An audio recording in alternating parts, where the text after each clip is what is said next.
Kindly rise for the prayer song.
Kindly be seated. So today, day 2, December 10, 2024, we are about to start our 5th session. Our chairperson will be Dr. Ravi Kumar. Now I invite Dr. Anita Sebastian, the rapporteur, to give a brief summary about the speakers. A very good morning to all the esteemed dignitaries, professors and students and other participants. I welcome you all for the first session of this day. The chairperson for this session will be Dr. Ravi Kumar. The co-chairperson, Dr. S. Janardhanan. The chairperson, Dr. S. Ravi Kumar, is working as an independent consultant in public health. He has an experience of 39 years at the Center Health Services. He specializes in vector-borne diseases. He has retired as the Regional Director, Karnataka. Now he is a member of the Country Coordinating Mechanism of the Global Fund, New Delhi, and chairperson of the Oversight Committee. With these few words of introduction, for one who is so well known in this field, I give the session over to the chairperson, Dr. Ravi Kumar. Over to you, sir. Good morning, everybody. It's a privilege for me to be here amidst all the students who want to learn, etc. We have had a wonderful time since yesterday. We had a very rich learning experience by presentation from different and elite personalities in the field. Today also we'll have a feast of discussion, feast of knowledge, which I want you to partake. We have three very eminent speakers exchanging ideas with you. First we have Dr. Rajnikant, a well-known person in the field of disease surveillance, both communicable disease as well as non-communicable disease. I had the privilege of working with him in the WHO India office when he was in the ICMR. He is also a member of the Scientific Advisory Committee of the VCRC Pondicherry, where I had some time to interact with him. He does not need much of introduction to the persons in the field, but anyway, formally, for those persons who are not well aware of him, I request Madam Sebastian to introduce Dr. Rajnikant formally. It is indeed my pleasure to introduce Dr. Rajnikant. Dr. Rajnikant is a distinguished figure in the field of public health, renowned for his extensive expertise spanning over 4 decades, with a focus on vector-borne diseases, particularly malaria control, through innovative approaches and tackling GEAES in Gorakhpur. His work has been instrumental in advancing research management, health communication, and policy development. Dr. Rajnikant has played a pivotal role in establishing state-of-the-art health infrastructure, developing health communication ecosystem, and fostering collaborations across institutes as the former director of ICMR, Regional Medical Research Center, Gorakhpur, and Scientist G and Head, Policy and Communications at ICMR Headquarters, New Delhi. His contributions extend beyond academia with notable efforts in social media literacy, community engagement, and historical documentation of health science.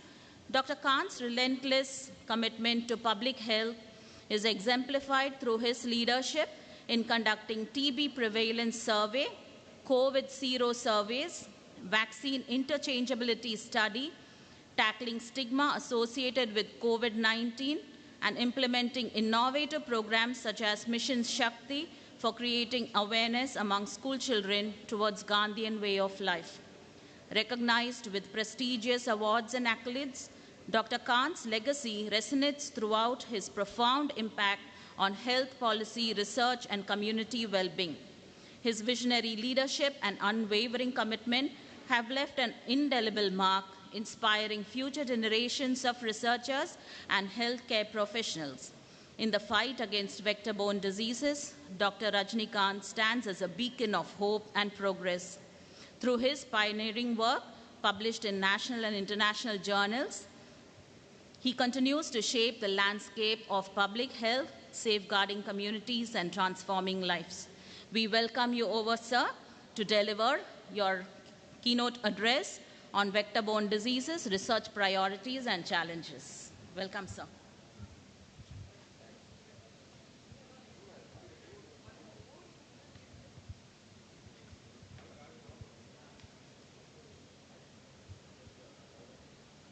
For the sake of time management, I request Dr. Rajnikant to have his session for about half an hour max. Half an hour, no? Half an hour, minutes. yeah. So we can have 5 or 10 minutes of discussion. Yeah.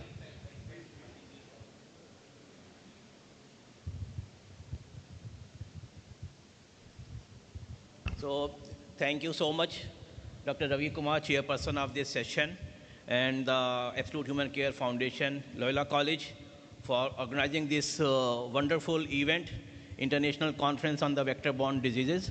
So today's topic is on the vector-borne diseases, research priorities and challenges. This topic was suggested by Dr. P.K. Srivastava because he thought that what should be the research priorities while we are tackling the vector-borne diseases, and what are the challenges so that we can understand how we can move forward when we are talking about the vector-borne diseases. Next slide. So we all know that vector-borne diseases are the major public health problem, and around 17% of the all infections happening across the world are happening because of the vector-borne diseases, and around 7 lakh people, they lose their life, dies because of the vector-borne disease. That is how the vector-borne diseases are very, very important. 80% of the world population is at the risk of the one or the another type of vector-borne disease, whether it is the malaria, lymphatic filariasis, kala azar, dengue, chikungunya. And now we are talking about the elimination of some of the vector-borne diseases like malaria, lymphatic filariasis, and the leishmaniasis. So whether we will be able to achieve, what are the challenges I am going to discuss. Similarly, the diseases like dengue and Zika, they are rising, and we need to concern how we can control and manage these rising vector-borne diseases like dengue, chikungunya, and Zika. But there are certain neglected vector-borne diseases like scrub typhus. People may not be knowing that scrub typhus is emerging very fast, and how we can diagnose it, detect it, and make a plan for the control of the scrub typhus. Similarly, the KFD is the Kyasanu forest disease. It was detected in the Karnataka Shimoga forest, Now this is spreading from the Karnataka to the Goa, and whole of the Western Ghat is being infested with the KFD and the Crimean Congo hemorrhagic fever. So these are the vector-borne diseases which I think are very, very important. Some of the diseases we have been able to manage and to control to a significant level. Now we are talking about the elimination. But on the other hand, there are other vector-borne diseases which are rising, and there is a need to concern. Next. So what is the dynamics of the major vectors? I think most of the people, they are aware about the mosquitoes, because most of the diseases, they are transmitted by the mosquitoes. So many of the people, they are aware about the mosquitoes, but people may not be aware about the sand flies. Similarly, the black flies, lice and fleas, tsetse fly, bugs, ticks and mites. So most of the pathogens which causes the vector-borne diseases are the parasite like the plasmodium. Similarly, the viruses like the dengue virus, chikungunya virus, and the bacteria also, because the scrub typhus is transmitted by the bacteria Orientia shushu. So these pathogens are transmitted by the vector mosquito, whether it is the sand fly, whether it is a black fly or ticks and the mites. So when we are talking about the control of the vectors, it doesn't mean that we are focusing our interventions to control the mosquitoes, but we have to concentrate and focus to control the other vectors also. So we need a trained manpower who can identify the ticks and mites also, and they are able to control other vectors also. Next. So this is a very complex cycle when we are talking to control the vector-borne diseases, because vectors, they live in an environment, and this environment is definitely being surrounded by the animals and the humans. So this is a whole One Health component. In One Health, it is the animal health, it is the environmental health, and it is the human health. All these three, they are interconnected, and they play interplay of multiple biotic and abiotic factor. So if the environment is affected, it will have impact on the vector-borne diseases like deforestation, landscape changes. They are changing the vector behavior. Similarly, if the humans and the animals, they are coming close. So this is a spillover of infections from the animals to the humans. That is again a big challenge. And if there is a climate change, so climate change is having impact on the survival of the vectors, and some of the vectors, they are finding a new place. So that is how we need to understand the complex cycle of the One Health approach, so that we are able to control and manage the vector-borne disease. Similarly, the travels, demographies, health systems, because if the health system is strong, definitely we will be able to control the vector-borne diseases. If we have a weak health system, it will have impact on the vector-borne diseases. So it is very, very important to understand the whole concept and the cycle to address the vector-borne diseases. Next. So first I will talk about the malaria, because the malaria, I think everybody knows it. Malaria we are fighting since the ancient time, and it has been mentioned in the oldest Indian classics like Atharva Veda. So since then, in the last so many years, thousands of years, we are struggling to find the solution for the malaria. And if you think the graph, you can find out that during 60s, we were almost able to eliminate malaria, and we were thinking that, yes, we will eradicate malaria, and the National Malaria Control Program was converted into National Malaria Eradication Program. But the malaria research back in 70s, and there was a huge malaria cases, 6.5 million cases with many deaths. And thereafter, multiple programs, they were revised. For example, the modified plan of operation, and multiple actions were taken. There was a global support also, and that helped in the control of malaria to a significant level. And now we have been able to control malaria, but now we are talking to eliminate malaria. Next slide. So this is the decline of malaria, road to elimination. So globally, the WHO have identified that we have to end malaria by 2030. So if we have to achieve elimination, what are the bottlenecks? Whether we will be able to eliminate malaria, achieve the target of malaria elimination by 2030 or not. If you see the graph, this is the graph that is from the National Center for Vector-Borne Disease Control Program. So malaria has been significantly reduced to a level that and the deaths has also come down to less than 100.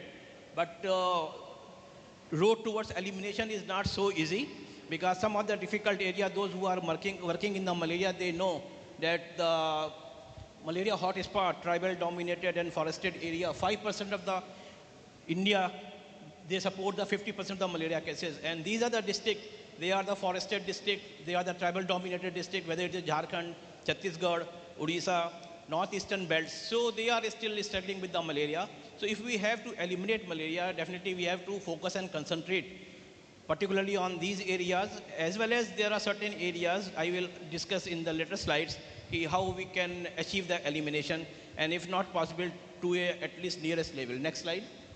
So these are the countries who have achieved the malaria elimination, because this is a WHO target that we have to eliminate malaria by 2030. And India is also working very hard to achieve that target.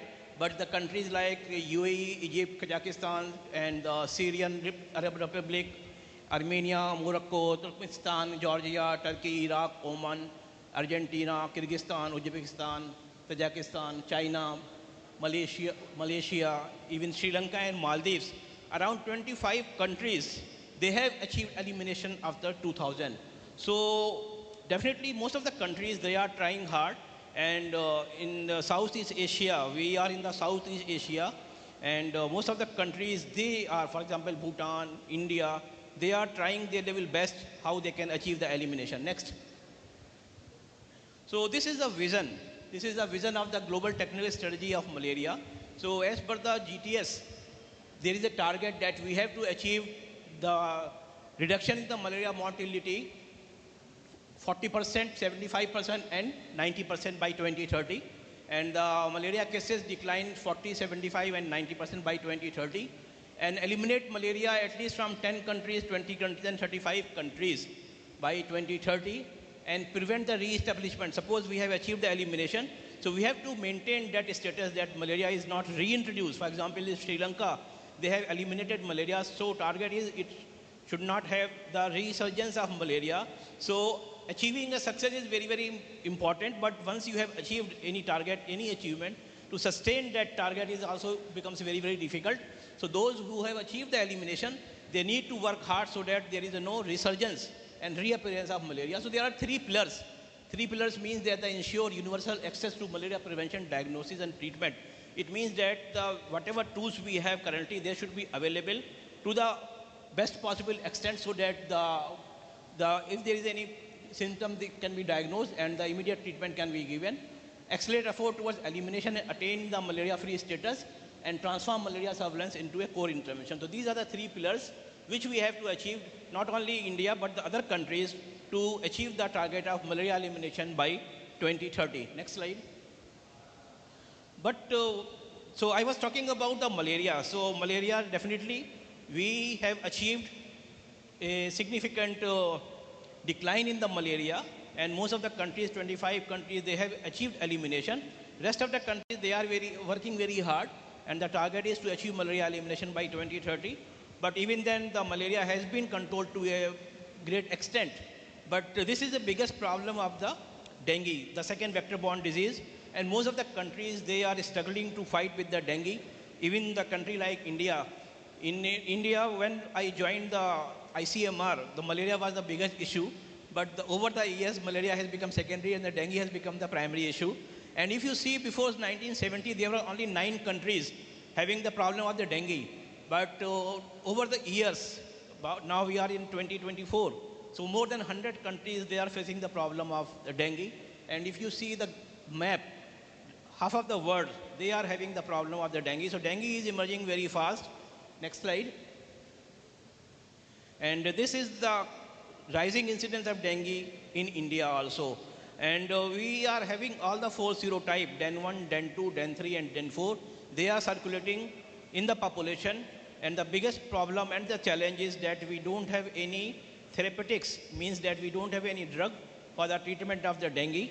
And in a country like India, we even don't have the vaccine for the dengue, because the dengue vaccine, it has come, but it has not been introduced in India. And the India government, they are trying to develop an indigenous vaccine, and some trials under the ICMR at NARI and NIV, they are undertaking the clinical phase 1, phase 2 trials are happening. But currently we don't have vaccine and the drugs. So only solution is to tackle with the dengue is how we can control the vectors of the dengue and how people can be aware about the dengue. Next slide. If you see the vectors, Aedes aegypti and albopictus, they are the major vector which are responsible for the spread transmission of the dengue. And Aedes aegypti particularly found in the urban area, in the industrial area, and the Aedes albopictus, it is in the forest area or in the rural areas. It breeds in the natural types, bamboo stumps, tree holes, plant leaves. And the Aedes aegypti, it breeds inside your houses, in the overhead tank, in the cisterns, in the mud pots.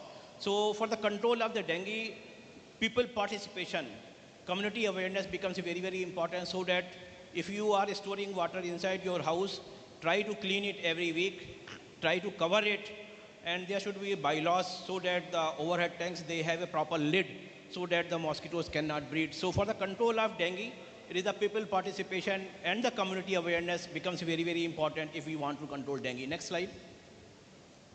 The other problem is the JEAS and the scrub typhus. So I was talking about all of the vector-borne diseases, and this is the vicious cycle. Because I was working in Gorakhpur, I was the director of the RMRC Gorakhpur. And in Gorakhpur, the Japanese encephalitis is a big problem. It is not only Gorakhpur, even in the Assam, also in the other parts of the country. The JE is a big problem, but what happens, sometimes if JE is not diagnosed and treated at early stage, it can lead to the AES. AES becomes a more difficult problem, that is the acute encephalitis syndrome.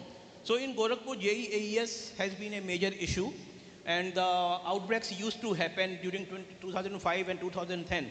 And you might have heard in the newspaper also that many kids, it is a pediatric population that was suffering from the JE and AES, and resulting into severe conditions, convulsions, and the mental problems, and the neurological sequelae, and sometimes the death also. So JE was a big, big problem converting into AES. But what happened in 2006, the JE vaccine was rolled out. It is a Chinese vaccine S1414. And thereafter, the Biotech in partnership with the ICMR, they developed its own vaccine, the Genvac. With the introduction of the JE vaccine, the JE came down. But AES continued to remain as such. So that was a cause of worry, why AES is happening. Sometimes it was thought that it is happening because of enteroviruses. So clean water supply and the hand pumps, they were provided so that the water doesn't get contaminated and enteroviruses can be tackled so that it cannot result into a AES. But that also did not help. So then we tried to find out the reason what is the main cause of the AES. And then we found that scrub typhus was the major cause of the AES. And scrub typhus is again caused by a bacteria, Ornithia sasugameshi, and it is transmitted from the rodents, the rats and the mouse, to the human beings when they go to the open field areas where these mites, they are found in the ears of the rats and the mouse, and the mite, if bites to a human being, the bacteria are transmitted to the human being, and that causes the scrub typhus. And it is not diagnosed early, it can result to the AES. So what we did, we tried to give the training to the local staff, strengthen the health infrastructure, the PSC, CSC, district level hospital. So they were strengthened. Early diagnosis, if the fever is there, immediately you diagnose it at the early stage so that you are able to identify it is scrub typhus or not. If it is scrub typhus, so scrub typhus can be treated with the antibiotics like doxycycline and azithromycin. And that helped in the reduction in the JE and AES. And if you see the last slide's graph on the last side, almost 40 to 50% of the AES was happening because of the scrub typhus. So scrub typhus is again becoming a serious problem across the country. So we need to work on the scrub typhus. We need to train entomologists, those who can identify the mites, those who can diagnose the scrub typhus and can take early action. So this is the biggest story and success story of Gorakhpur, how we tackled the JE and AES, and followed by the scrub typhus. Next. So this is the expanding geographies of scrub typhus. Scrub typhus is a very almost neglected disease. It was thought that it is happening only in certain northern part, Himachal, then in some UP area, then South India. But recently it has been reported that scrub typhus has now covered the entire country. But we don't have the trained manpower. We don't have any surveillance system. That is why it is very rarely reported. But this is a very serious problem, and Dr. P.K. Srivastava was asking me to identify the research areas. What are the new areas where we can initiate research in the vector-borne diseases. So scrub typhus is the one area which we can take up and carry out a pan-India study to find out the prevalence of scrub typhus across the India. Next. So success story, I was talking about the Gorakhpur. If you see the graphs from 2005, when in 2005 there used to happen around 3,500 to 4,000 cases of JE and AES, and now this has come down to less than 50 cases. So this is the biggest success story. We call it a Gorakhpur model, where we have achieved 90% success. And the Gorakhpur model is basically the interdepartmental coordination. There is a nodal agency, Ministry of Health and Family Welfare, and we have a strong network with the Ministry of Drinking Water Supply, Human Resources, Women and Child Development, Social Justice, Housing and Urban, and similarly from the research institutions like ICMR, local medical colleges, district administration, and the political will. You know about the Chief Minister of UP, Yogi Adityanath. So regularly he used to visit Gorakhpur and he used to take meetings. What is the progress? What are the problems? Why the patients are coming to the Gorakhpur? Why not they are treated at the district level? So that helped in the early diagnosis and the immediate treatment, and the strengthening of the district hospital, primary health center, has helped to control the JEAS and the scrub typhus in the Gorakhpur. So this is a success story which we have shown and demonstrated in the Gorakhpur, and this can be used as a model for the other places. Next slide. So now we are talking about the eco-biosocial factor affecting the disease transmission. And can you click next? So this is a triangle. This is a human being.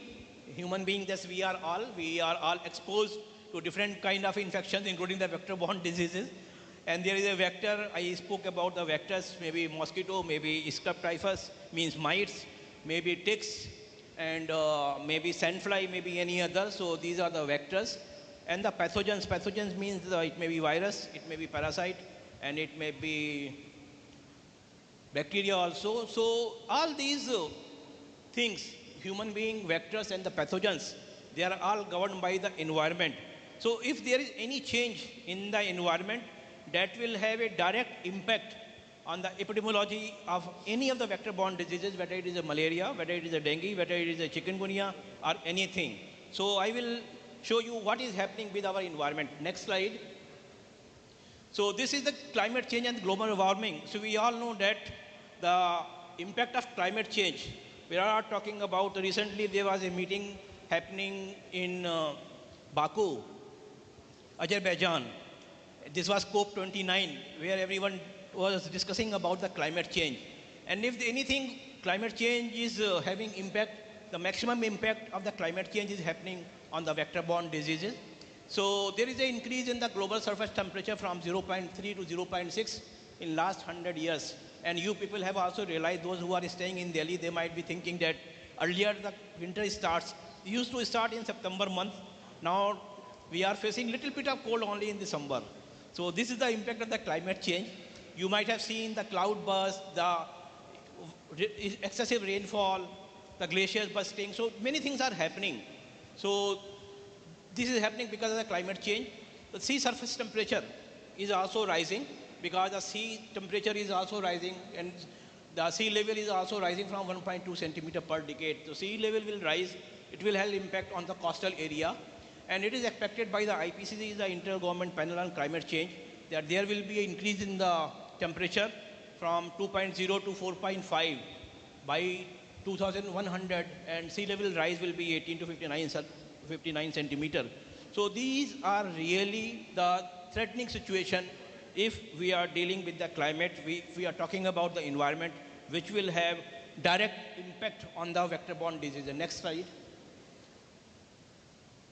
So what will happen if there is a rise in the temperature? Suppose 1 degree centigrade rise, it means that the small glaciers in the Andes will disappear, threatening water supply up to 50 million people. So if there is a crisis of the water, then you will have to store the water, and that will have impact on the emergence of the dengue and chikungunya, because even the Anopheles influenzae also breed in the domestic water containers. So urban malaria, dengue, chikungunya, that will cause problem. Similarly, if there is an increase in the 2 degree centigrade, between 40 to 60 million more people will be exposed to malaria in Africa alone. So if there is an increase in the temperature, definitely the malaria cases and the dengue cases will start rising.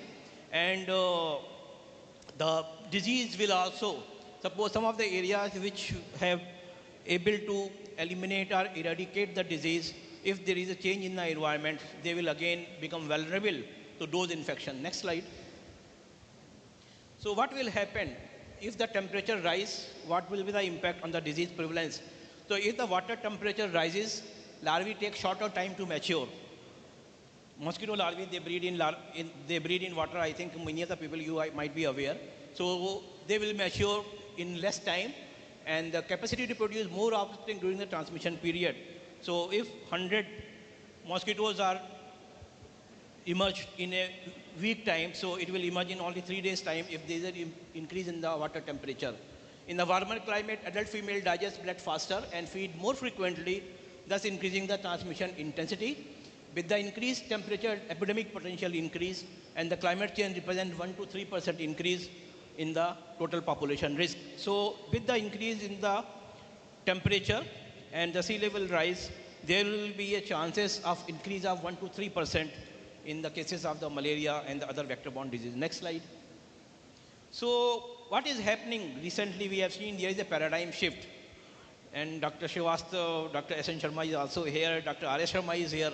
In older days, we used to think that the malaria is a rural problem, but now the malaria has moved to the urban areas, and Dr. Sharma was involved in dealing with the urban malaria. So malaria is moving from the rural to urban, and dengue we thought is a urban problem. It is now going to the rural areas. So there is a paradigm shift from urban to rural and rural to urban, and some of the diseases like dengue used to happen in the season only, that the monsoon has come, then the dengue will start. But now it is changing from seasonal to the perennial.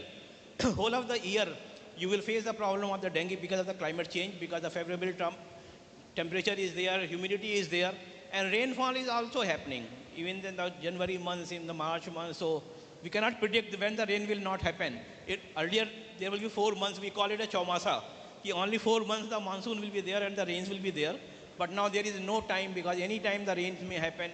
Recently, last week only, there was a cyclone hitting the Chennai, and the whole of the airport was closed down. So these type of things are happening quite frequently, and they are having impact on the vector-borne disease. Next slide. And the vectors, they are finding the new destinations. So this is the impact of the climate change. The vectors, those who are breeding in the land area, rural area, urban area, so they are also now moving towards the cooler zone, cooler areas. And it has been found that the altitude of 2,130 above the sea level, the cemented water storage tank, bamboo groups, bamboo stumps, and temporary cemented pools, household water storage, sewage drains. So 42 bamboos were searched and 21 were found positive. So Aedes aegypti breeding has been found in the Darjeeling.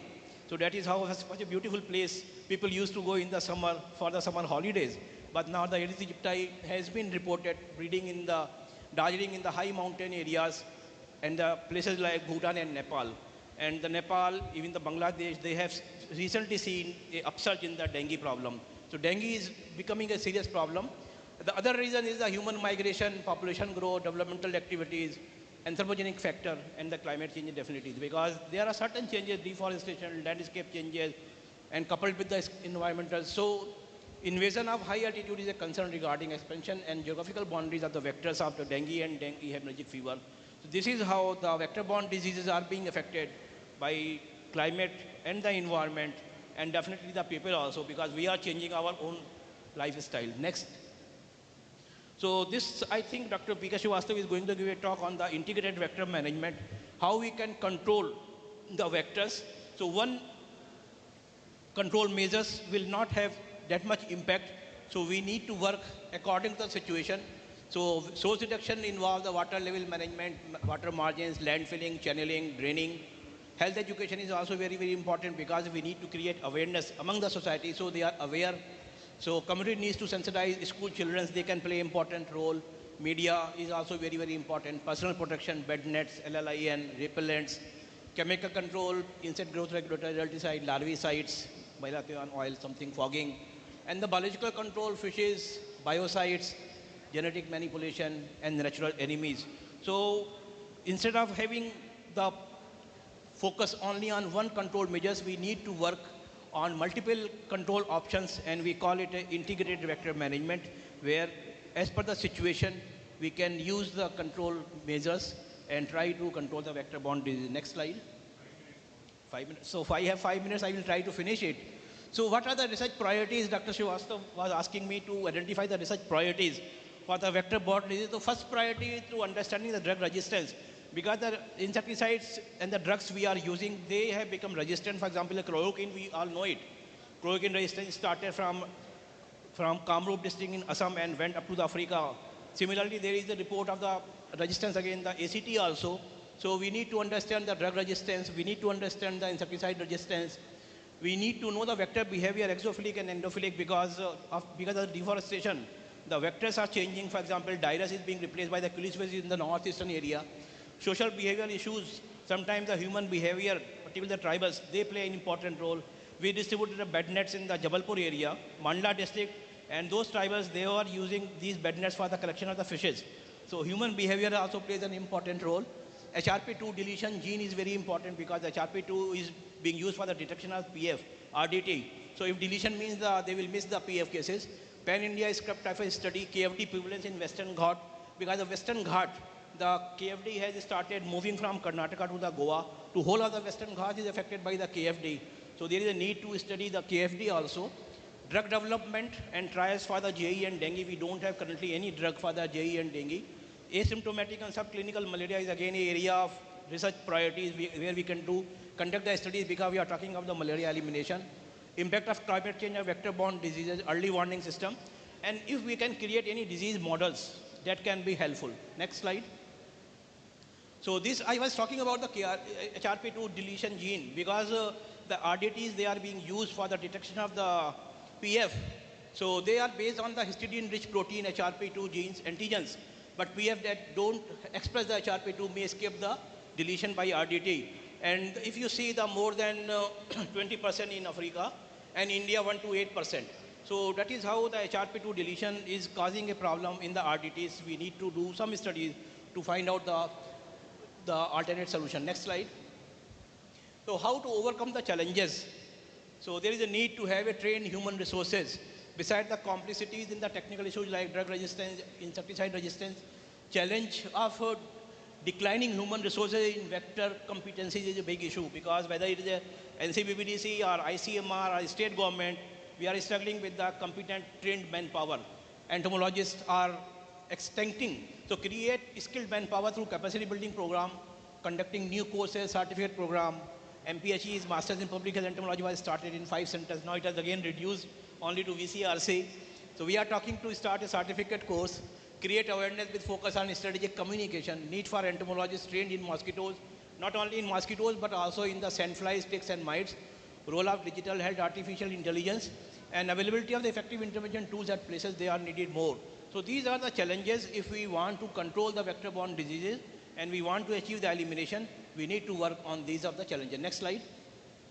So top level planning, need for a task force. So when we want to do and control the vector-borne disease, there is an urgent need to develop a framework and constitute a task force to prioritize research on vector-borne disease, need to have a dashboard of data management, data update, convergence of data, whether it is state level, national level data, so we can take appropriate action, regular monitoring and evaluation, district, state, national level planning with interdepartmental coordination, early diagnosis, prompt treatment, and political will may also play an important role. This we have realized in Gorakhpur also. And during COVID-19, you might have realized that the Prime Minister was at the front and he was himself going to the vaccine laboratories so that the vaccine can be developed. So political will is also very crucial. Next.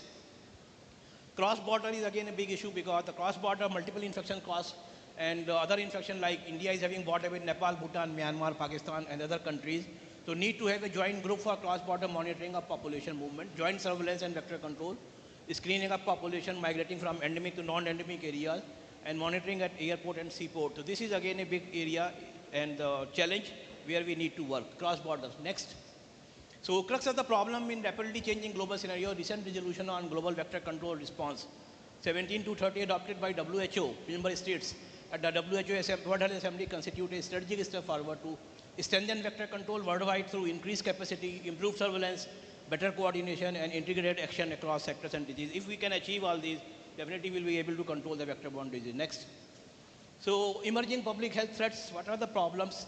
There is no surveillance system for Zika, KFD, CCHF, streptovirus, and the Chandipura virus. This is a big issue. Currently, we don't have.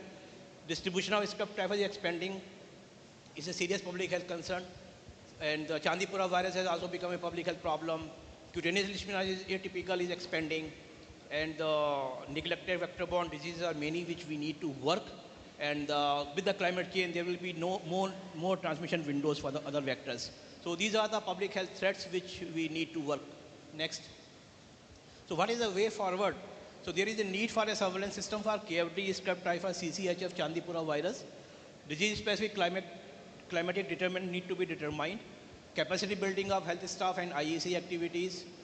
Disease-specific health adaptation model should be developed. Mapping of ecology of affected areas. And collaboration between the different departments, agriculture, wildlife, public health, veterinary, rural development. So I think if we can work in these areas, definitely we have a bright future for the vector-borne disease. Next.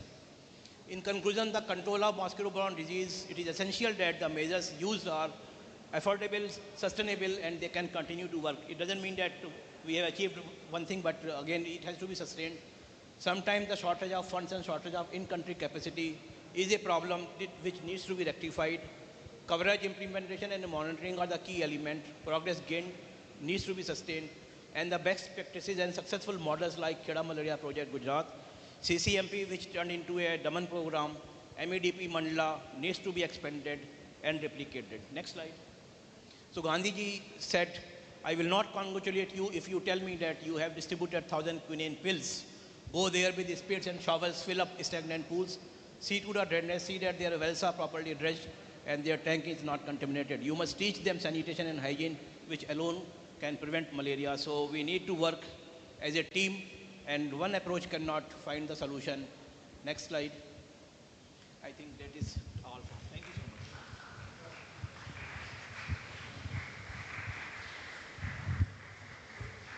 Thank you so much, sir, for a very eloquent presentation. Dr. Rajinikanth, sir, is old-fashioned, but very disciplined, just like me. We are all old people, but we have learnt our methods. He has made a very comprehensive presentation on the challenges in the vector-borne disease control. You know, he has mentioned about not neglecting strep typhus and JE, though we may have achieved fantastic progress in malaria, but same need not be true for the other vector-borne diseases. He has also brought to light the relation between the environment, the climate change, global warming, and the increasing challenge of vector-borne diseases. He also mentioned about the Gorakhpur. I also worked in Gorakhpur in the year 2005 and 6 when there was a massive outbreak of Japanese encephalitis. That Gorakhpur experience has told us to look for the other pathogens of this acute encephalitis syndrome. Earlier we were always talking of suspected JE and confirmed JE. But what Gorakhpur did was to look for the other pathogens for the acute encephalitis syndrome. He has also brought about the challenges in the country regarding the dengue vaccine. We are very happy to mention to you that the multi-centric trial of ICMR is progressing very well on the dengue, indigenously manufactured dengue vaccine in the country. Dr. Rajinikanth sir has done another very important thing. He has not just mentioned the challenges, he has also given us the solutions also. In the last slide, he spoke about the research priorities.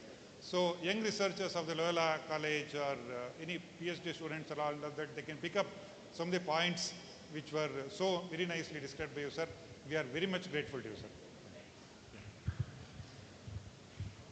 Now I request, I now request Dr. Ravi Kumar, Dr. Rajinikanth sir, can you please stay on the stage for a minute? Please allow us to facilitate. I request Dr. Ravi Kumar sir to hand over a bouquet to Dr. Rajinikanth. It's our privilege to have you. Thank you, sir.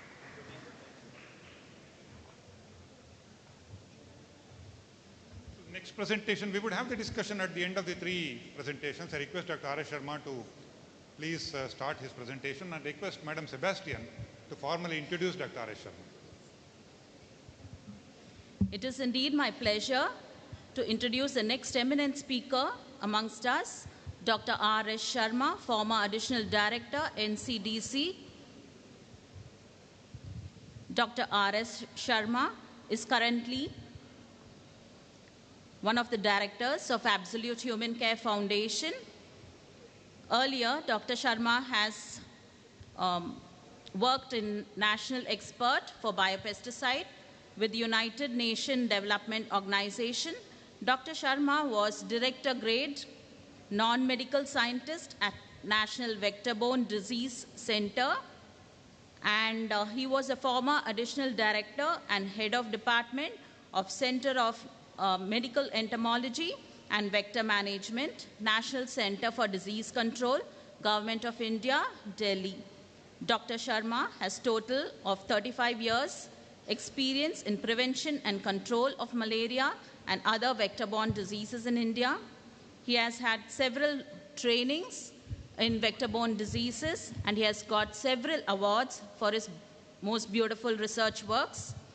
Dr. Sharma has been conferred with awards in Malaria Vector Control Award by National Academy of Vectors and Vector-Borne Diseases for his outstanding work in vector biology and control, and the Best Scientist Award for Association of Entomologists from the Patiala University. With these few words of introduction, I invite Dr. R.S. Sharma to deliver his keynote address on urban malaria, past to present and emerging challenges. Thank you, ma'am. Good morning. So now this is about urban malaria, a very important topic in the context of topography, rainfall, temperature, humidity. I mean to say abiotic factors. So this is a urban malaria. Next slide. So before starting this topic, so just I tribute to our legendary. He was a Dr. Ramkrishnan from your college, where you are sitting here, Zoology Department. He was an eminent person of our country in the field of entomology and ecology. So next slide. So I was talking about urban malaria. So 1971, urban malaria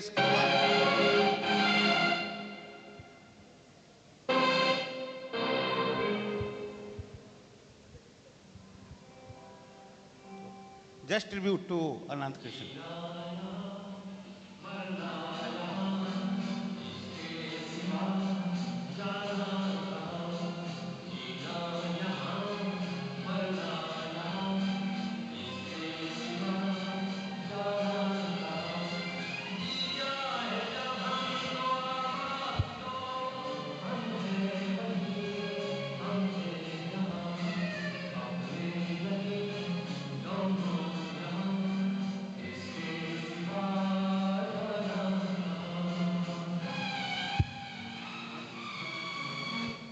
So this is a small tribute from all scientific community to this gentleman, and I think you have a privilege. You are studying here, and he was also here in this college.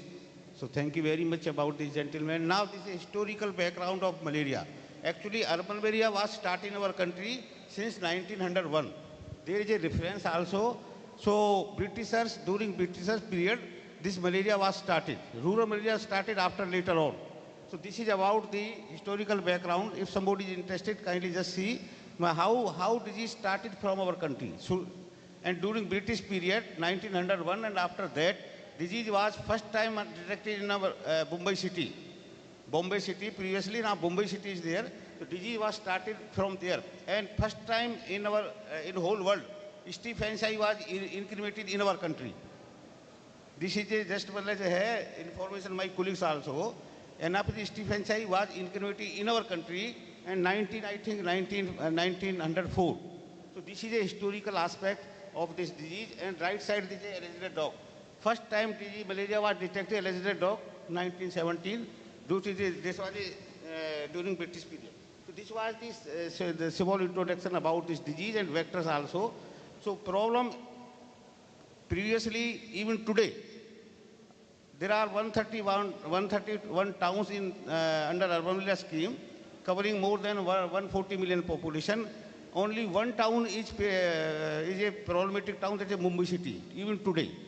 Next slide. So now, earlier later on, and at present also. So I already said present only one town is problem, Mumbai city. Otherwise, previous problem was in many cities and towns. So some towns were not under urban village scheme. So I will give you example also. So anti-larval measures were recommended in urban malaria, this project in our country. 1971 it was started, and objective, next slide. What was the objective? And these were the objectives of this, just to control malaria or to control vectors also. So norms were a city or town should be more than 2 API. That was the norm for urban area scheme in our country. And API should be more than 2. So this was the objective and this was the norms. Initially 23 towns were selected, 1971. Later on, today 131 cities, towns are under urban area scheme. Next slide.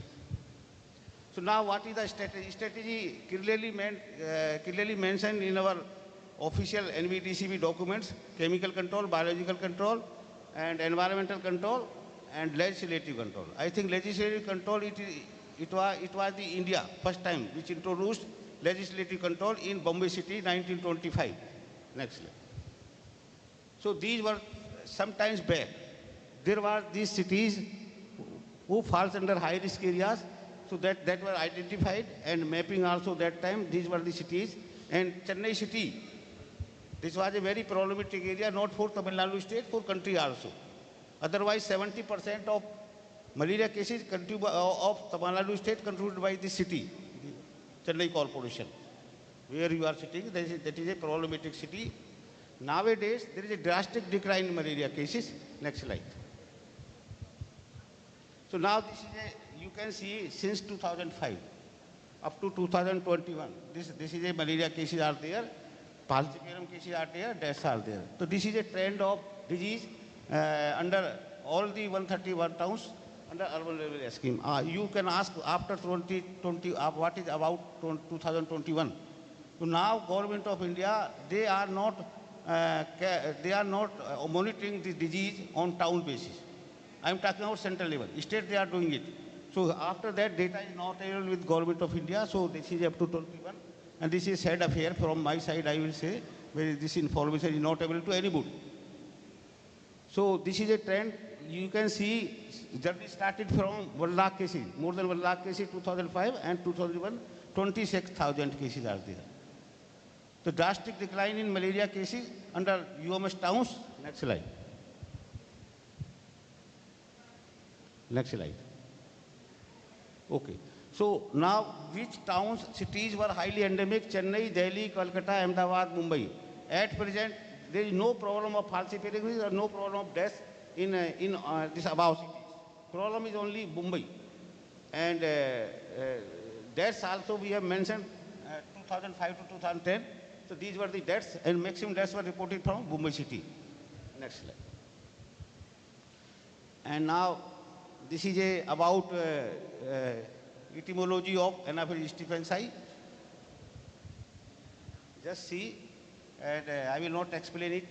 It is a self-explanatory, and it is said that when Ross, the discovery of the Ross about mosquitoes transmitting malaria, probably that was a mosquito Anopheles stephensi. If you go through literature, you will get this information. So this is about Anopheles stephensi.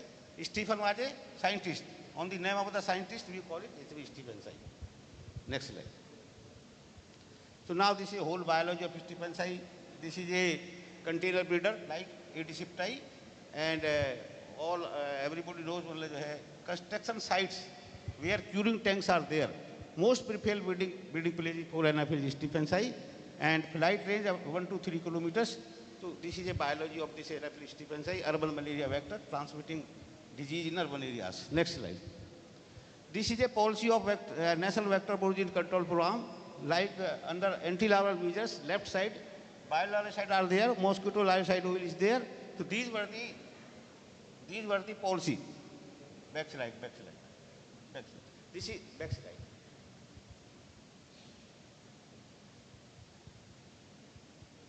This is back slide.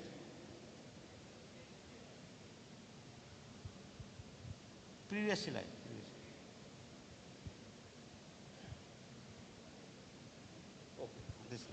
these are the policy of the Government of India, National Vector Control Program, just for your information.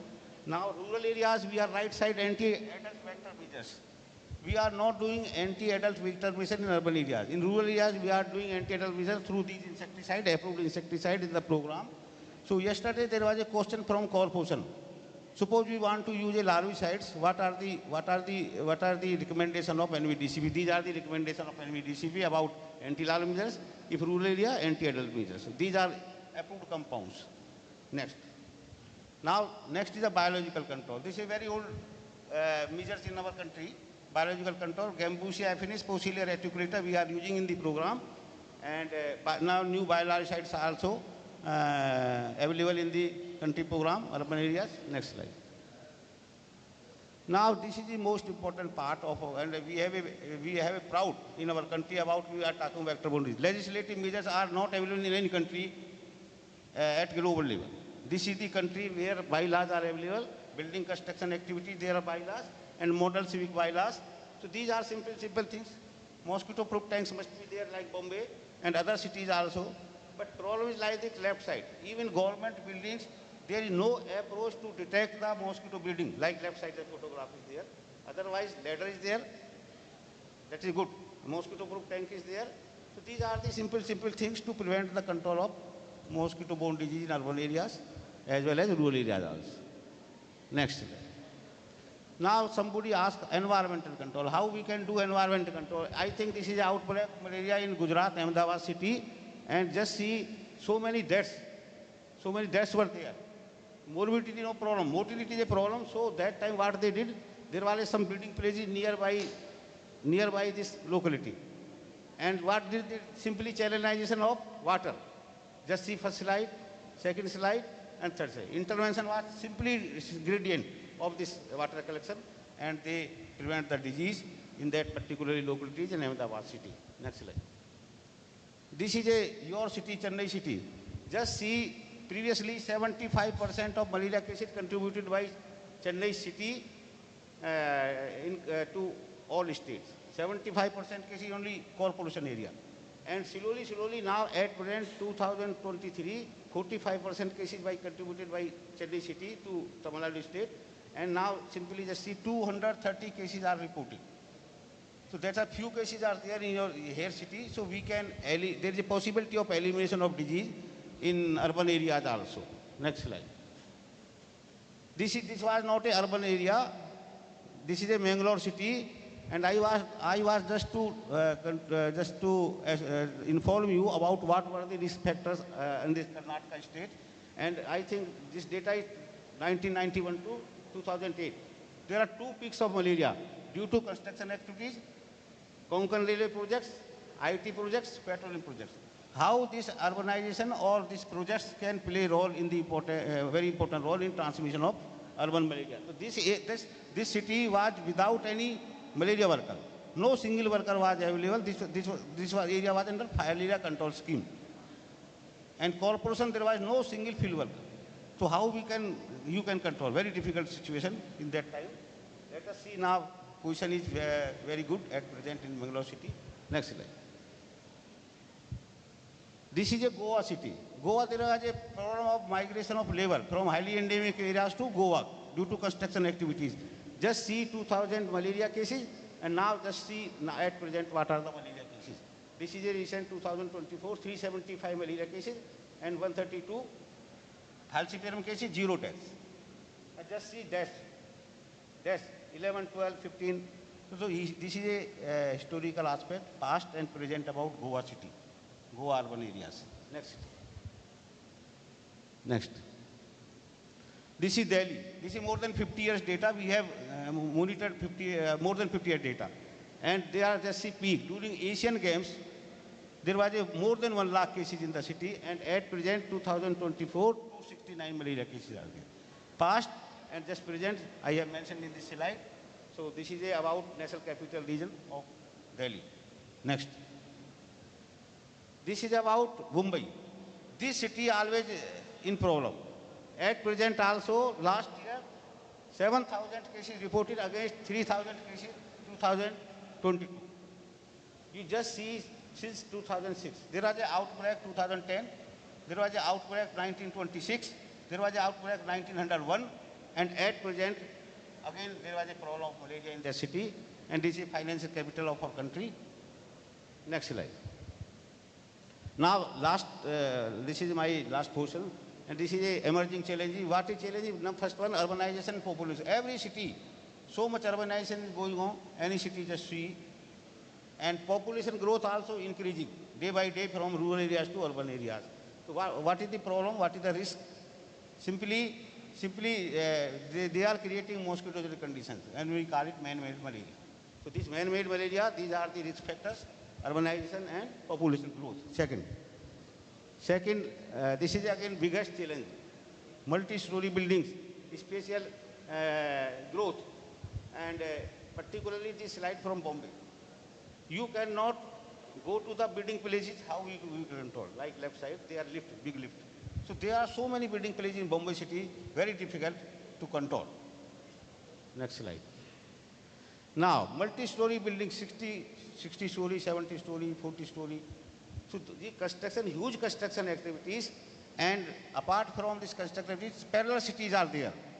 If you see in India, there are many cities, parallel cities, like Gurgaon, New Gurgaon, Noida, New Noida.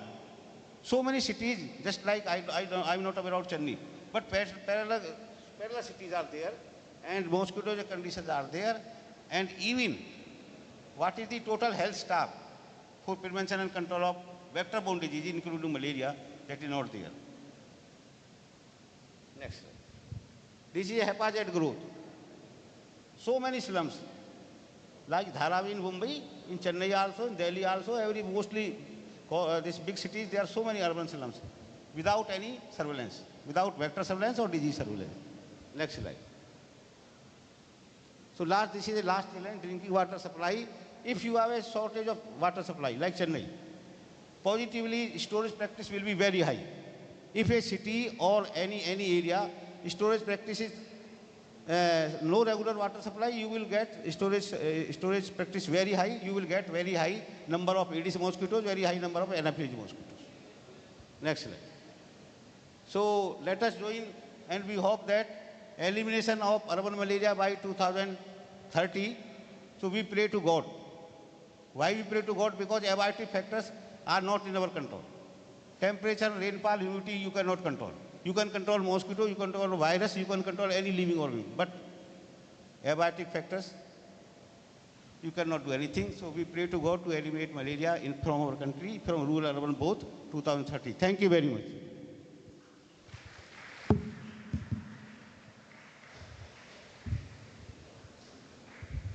Thank you, sir, Dr. R. Sharma, sir.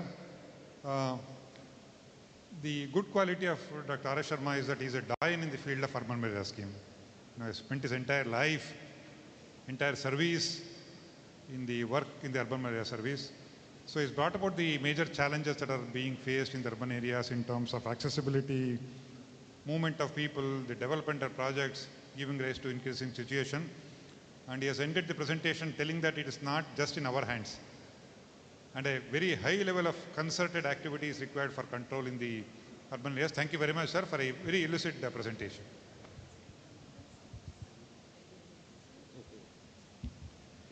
I now request the chairperson, Dr. Ravi Kumar, to present a bouquet to Dr. R.S. Sharma.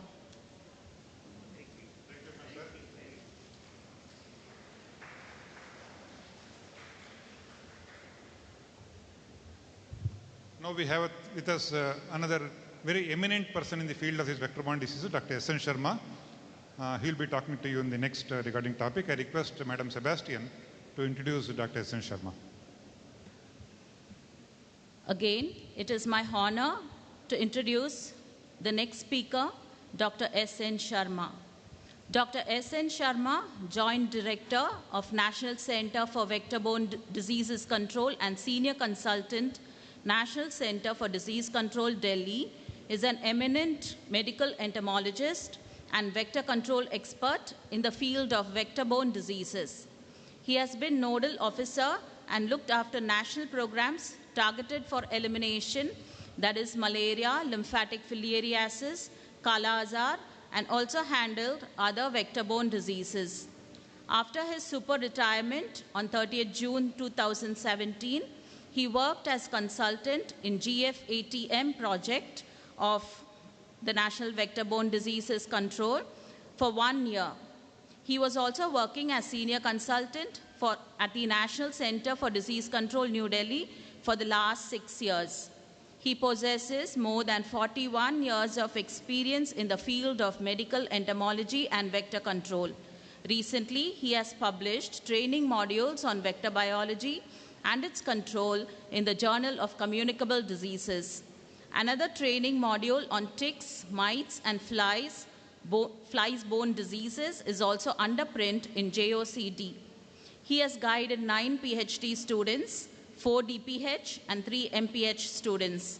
He has published 137 research publications in national and international journals of repute. He has received prestigious ISM OCD awards like Dr. P.K. Rajagopalan Award in Medical Entomology and Dr. A.P. Dash Award in Vector Control.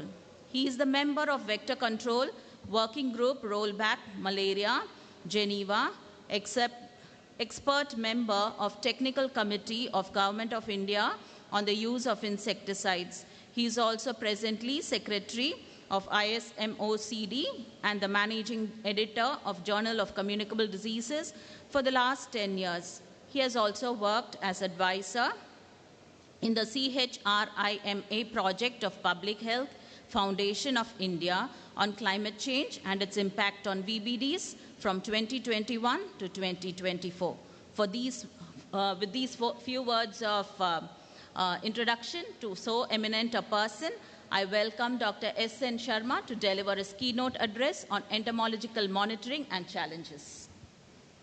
Thank you, Madam, and good morning to all of you. At the outset, let me convey my sincere thanks to Dr. P.K. Srivastava and Dr. R.S. Sharma for the invitation and giving me this opportunity to be with you. In fact, all those who are in the front row, they are very senior and know what I am going to talk. But at the last back benchers, all students I am addressing, because this is for you only that I have come. So kindly listen it very carefully why we need medical entomology or entomologist in the country. So that will be very important for your future also. Please try to understand what I want to convey you, which will be very, very transparent actually.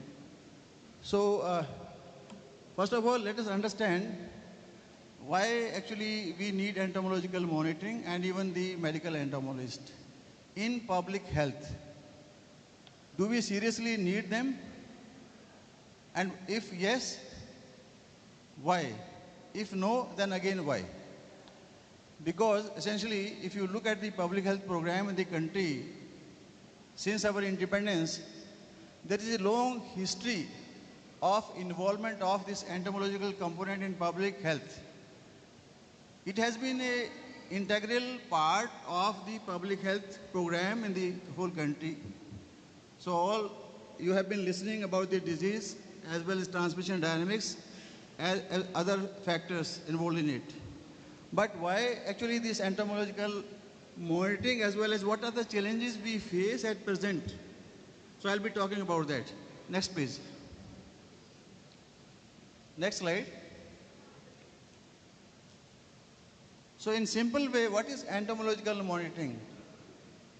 So entomological monitoring deals with your close association, close observation, close field interactions with the insects of the medical importance where actually you observe them physically in the different ecological environments, in different geographical conditions. How actually they behave in those actually environment and what is the impact of the climatic factors in that situation. And again, what role they play as a vector, it means in carrying or in transmission of the different vector-borne diseases. That is very important, that is general. So this is actually how we mean by the entomological monitoring. And we get the data which need to be authenticated actually. Means when you are having your personal observation on the ground, and you see the interactions and actually the biology of the vectors, you closely watch it, then you have those evidence with what data is being generated by the entomological people. Next, please.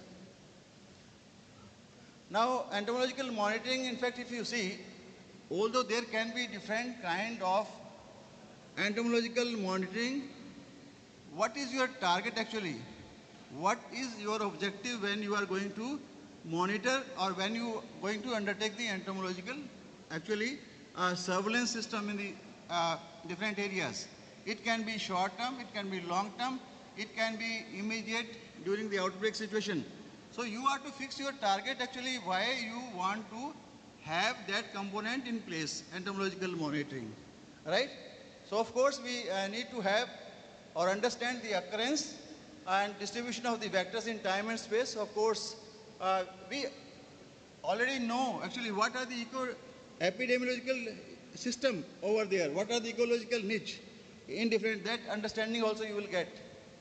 Lastly, definitely we need to find the solution when we generate data, whether actually this data being generated by the entomological monitoring, it is helpful to the public health program or not. So I'll come to that actually, where the entomological data has been helpful or it has not been helpful. Next please. Now of course, besides what I have already mentioned, we need to understand whether really your entomological monitoring can be helpful to the public health program for the early warning signals or giving some alerts in that particular area, or can you identify the hotspots in different situations with regard to a specific vector species and the disease. Of course, the impact of climatic variables. I mean, there are macroclimate conditions and microclimate conditions. What has been the impact in those microclimatic conditions which is helping them in building up the transmission. So I will not go in detail with the incubation period of the parasite or the pathogen within the vector as well as the human beings, that you need to understand actually when you deal with these actually indicators. And of course, what will be your role as an entomologist? Once you generate this data cannot be kept in books or only for publications. This need to be translated or shared with the local public health people who are the program managers at the local level, maybe at the PSC, maybe at the CSC, district level, state level. Unless you share the data with them, it will be of no help actually, and your all hard work will go in vain. So that is very important. Unless you share the data with them, this will help them to plan their activities in terms of prevention and control of the particular target diseases. Next, please. Next. So in general, you can have a look on these are the 6 vector-borne diseases which are there in the program. Already you have heard a lot. So besides these 6 vector-borne diseases, we have now many emerging and re-emerging diseases, ticks, mite, flea-borne diseases, and even the rodent pests. So all those diseases are there where you need to have the entomological monitoring. Next, please. Just have actually a look. Although this slide is very old, but we have different vector species which are the main vectors, primary vectors and secondary vectors playing a role in the transmission of malaria. But you need to understand why actually they are geographically distributed. Why they are not at one place? Why they are not in a same ecological situations? Why they don't breed in similar water bodies? So that is now the role of entomological or entomologist. That why actually these vectors, they are so specific to breed in particular environment, in particular breeding spots, in particular environment. So that is how they are distributed. In India, if you look at the 80 to 90% of the malaria is being transmitted by only one vector, and of exclusive basis, we know it. But this is monsoon-related species. Then coming to the urban situations, Annapolis Stephens, I will not go in detail, but other vectors, they are confined to hilly, riverine belt, coastal belt, like that. So geographically, there are these vector species which have their peculiar distributions. But the problem comes, the data which we have, it is quite old one. We need to have the authentic data now. Means we exactly don't know how these vectors are behaving in terms of their even breeding behavior, in their biting, resting, feeding behavior. So even the role of these vectors or the other mosquito species in the transmission of their disease, again, we need to look at those angles very critically. Right, next please. So this is dengue vector. I will not go in detail. Already this has been mentioned, Aedes aegypti, but you see how the distribution or this vector Aedes aegypti has established not only to the urban situations, across the country in all those situations, whether it's rural or urban. So this is a challenge now for the vector specialist or a medical entomologist, that how you have to take care of this vector so that we bring down the transmission of dengue in near future. Next please. Now if you look at this vector, number of species of actually have been listed. But again I'll question whether really at the ground we have the present data, whether we are doing the entomological monitoring or not. So that is a challenge now. We are having the old data and we rely on that. The next slide please. I have tried to list here the vectors state-wise, because you can have a district where you can have the vectors of malaria, you can have the vectors of lymphatic filariasis, JE, dengue, chikungunya, or even you can have one or two vector species. So based on the outbreaks which have taken place, I have tried to list the vectors of malaria, dengue, JE, Kala-Jar, scrub typhus, CCHF and KFT also. But this is the data based on sporadic or very frequent and not actually as a sort of special surveys based on data is there. So we need to have more data on scrub typhus, CCHF and KFT, which is lacking. In fact, if you really want to look at the distribution of these vectors, even the transmission of this disease in the Western Ghat regions in the southern India. So that is actually an important aspect of it, where really a lot of work is required. Next please. Now coming to the challenges. Before I come to the challenges, I've been working since long in the program, but the most challenge which I used to see, even you will agree with me, that what we do actually after the vector monitoring, we generate the data, we see the vector prevalence based on certain indicators. We say, yeah, this area needs some vector control interventions. But afterwards what happens? Unfortunately, we go for the epidemiological indicators to select our indoor residual spray. In the public health program, I don't see whether really we have used entomological data or entomological indicator to decide spray at the sub-district level or sub-center level or as a unit which used to be there. Why we could not do it? We have been working so long in the program.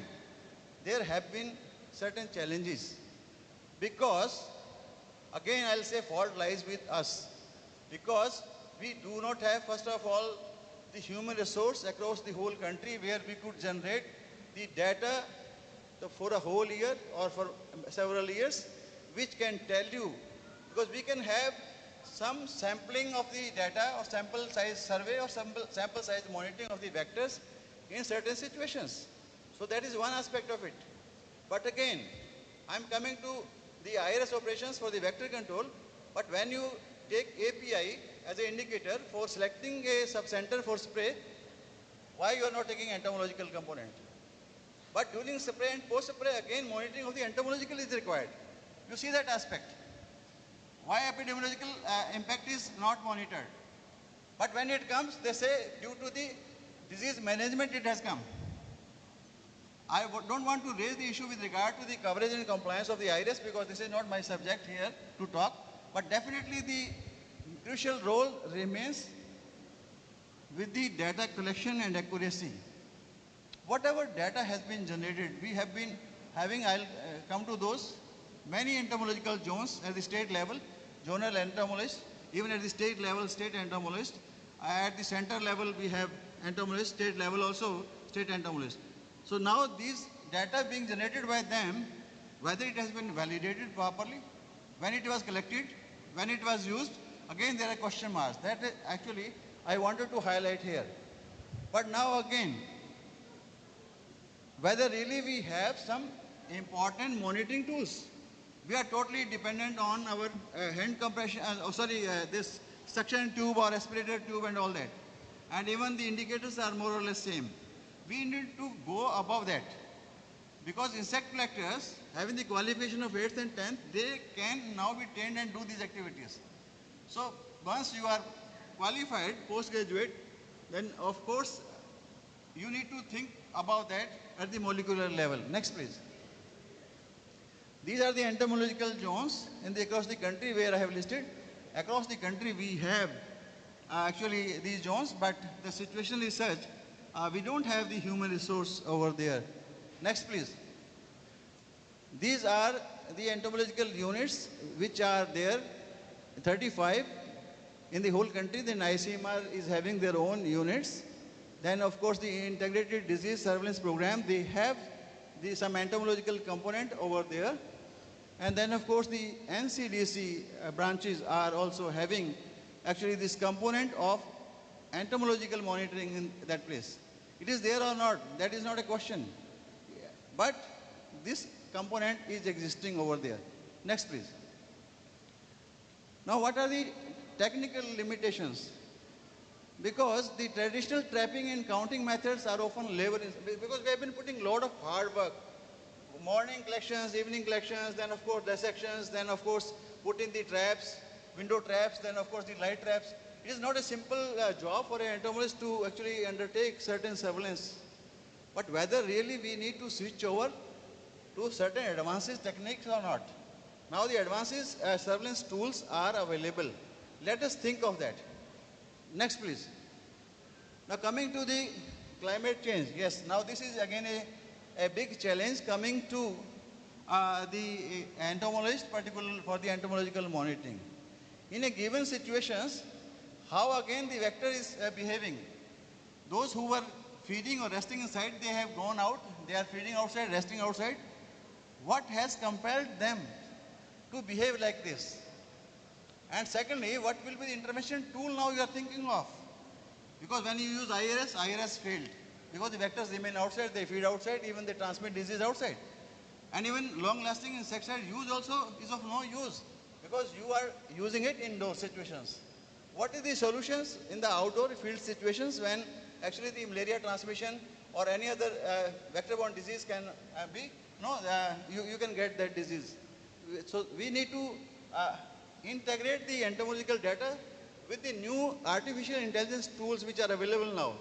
Let us see actually and have a look on that and how intelligently our actual work and the data being generated through the modern technique or modern mathematical models, whether it is actually matching or not. Next. Now it is a big challenge of course, and we have been, or the program has been monitoring it continuously. Again there is challenges that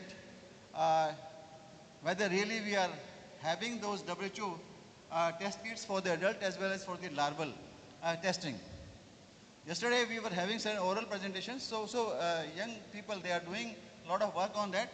Kindly see if really we want to monitor actually this insecticide resistance among vector species or not. The other challenge remains in the agriculture field, a lot of pesticide is being used. What is the data being generated in terms of the pesticide resistance in that sector? Where is the data? FAO may be doing it, but we need to have that in public health system to work out or plan the vector control strategy in those situations. That is my say on that. Next. No lack of funding, of course. Now, presently, under the National Urban Health Mission, fund is not a scarcity, but of course, when it comes down from state to district and sub-district level, definitely it is diluted. Why I am saying so? The component of the entomology is not given that importance, that priority.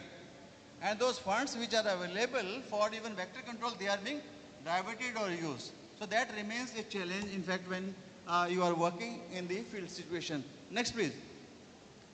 Invasive species. Now, because let me say very frankly, we don't have a good vector surveillance system in the country at present.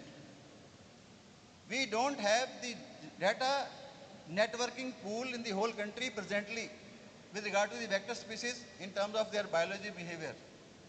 So we need to understand that. It is, and even the public health system doesn't care in that sense. Because we as a team, as professionals, we need to take care of that aspect. How strong we are in generating the data which can guide the country in terms of actually prevention and control of vector-borne diseases in the country in near future. Next, please. Again, this is a problem. Data sharing between the entomological team, zonal entomologist, state, even center, even the interdepartmental. Let me say it here that we do not share the data of even institutions. I don't know what data is being generated by NCDC, NBDCP or ICMR in terms of the entomology. The data will be Googled when the paper is published after 10 years, 15 years, 5 years. So what is the use of that data when already the damage has been done by those vectors in those situations? So that is my say. Kindly share that data which can guide them immediately at the ground level before it goes after 10 years actually in Google when you search. Next, please. Yeah, these are certain ethical, ecological concerns. We need to have actually, why I am saying so, because I was one of the expert members from the central team in CCHF in Palghar during 2021. So actually all the hotels, everyone, all these hotels were vacated. Once we surveyed that, because the ticks of the CCHF, the transmission, how it takes place, we are not endemic for CCHF, but Afghanistan to Pakistan, the cattle, there is no border actually. The cattle move to Gujarat and Rajasthan. From Rajasthan, they remain there. Then again, you see the cycle, life cycle of ticks is such. So you have those infected ticks over there. Already they established their transmission cycle, even the vectors also. So those cattle, few of them, they are taken through Maharashtra to Kerala for slaughtering. So we have visualized trucks of cattle, 10, 15 cattle in each trucks. Legally or illegally, they were going there. And they are settling in the jungles and staying there, and even the people who are going with them, they are actually the vulnerable population or at the risk, which are to be, be protected. And unfortunately, we don't have any guideline for the use of insecticide for the prevention of ticks to the cattle in the veterinary department also, because we inquired from the local district veterinary officer what are the protocol actually when actually they come from the other district or other states. What are the prevention aspects actually you are looking at? Whether you have some insecticide selected protocol, or because as we in the program we have desired dose, different insecticide recommended dose, they were not having it. Even in the public health program now also, we need to look into it, whether it's a KFD, CCHF or Scrub-typus. We need to have actually at the national level, state level, these things in place. That is my actually request with regard to, because it's lacking and it will be time when we will be in a problem later on. Next. Now this is the last actually which I want to discuss, because very senior entomologists are here and young generation people are here. We have been using different entomological indicators with regard to all diseases. I'll not name them because it will take time. In malaria, we have different indicators. In lymphatic filaria, in Kala-Azar, in even JE, even this Chiger index or flea index and all that. At the same time, in the literature, or even the WHO recommendation or the national health policy, we have certain threshold level or the critical density levels which were identified to actually predict an outbreaks. Whether those are still applicable or they are helpful in the actually these processes or not. I found they are not now to be used in the situation. Situation specific indicators actually come over there. Even at the CIHI or BI, nearly 1 or less than 1, you have the dengue cases. So we have to see actually how actually this behave. Density per man hour, Anopheles culicin, or even the ADs, adult mosquito densities, are they to be taken into consideration? Which are the true indicator now? We have the traps now, we have the OV traps, we have the other traps.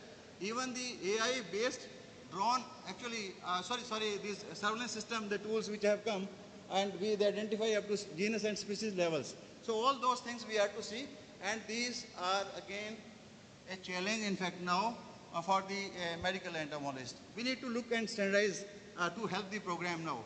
What are the situations, how you can standardize those indicators for different vector-borne disease? Next, please. Thank you very much. It was in brief, but any questions you can ask me during tea or lunch. Thank you. Thanks a lot. Thank you, Chair.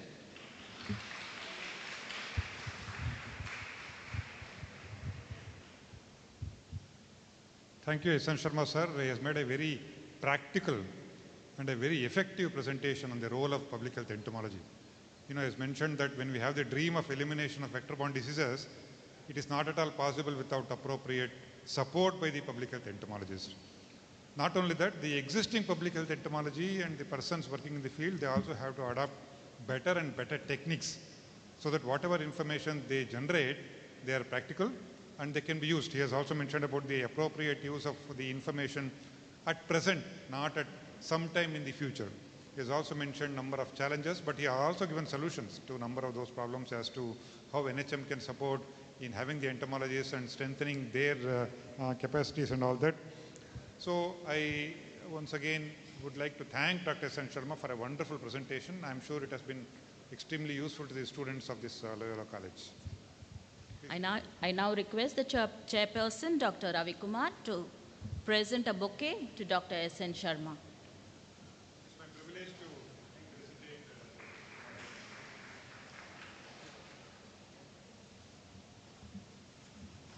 Thank you, sir.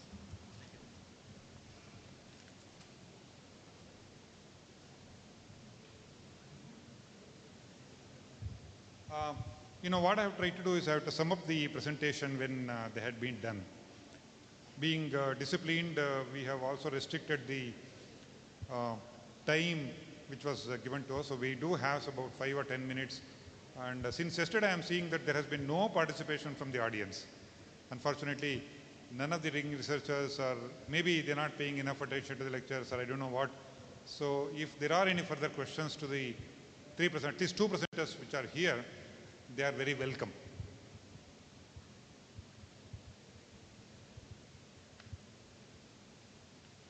If no questions are there, I request Madam Sebastian to round up the session.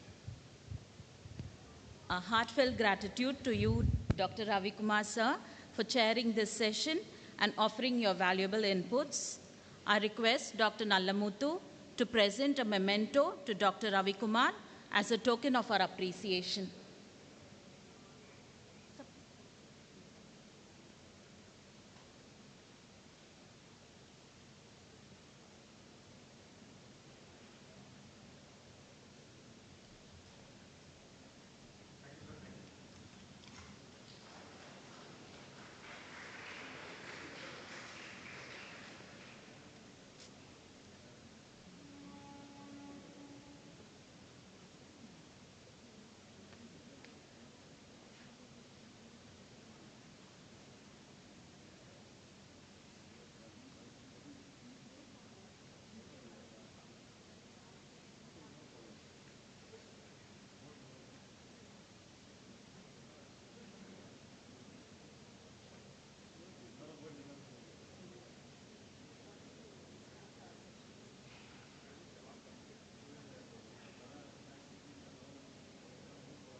Hello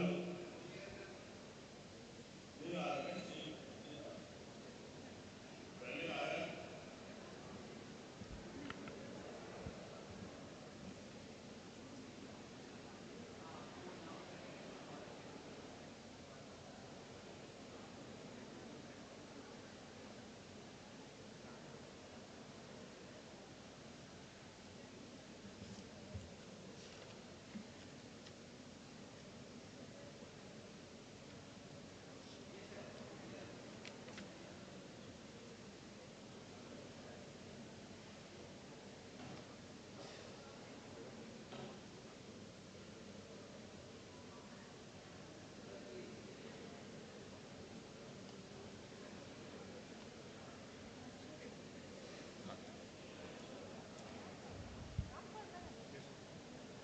A very good morning to one and all present here.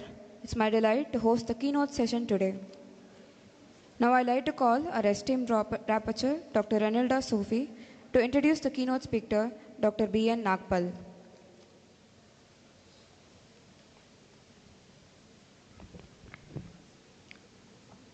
It's my great pleasure to introduce an eminent researcher, Dr. Bhupender Nath Nagpal, a technical officer at World Health Organization for Southeast Asia region, based out of regional office at New Delhi.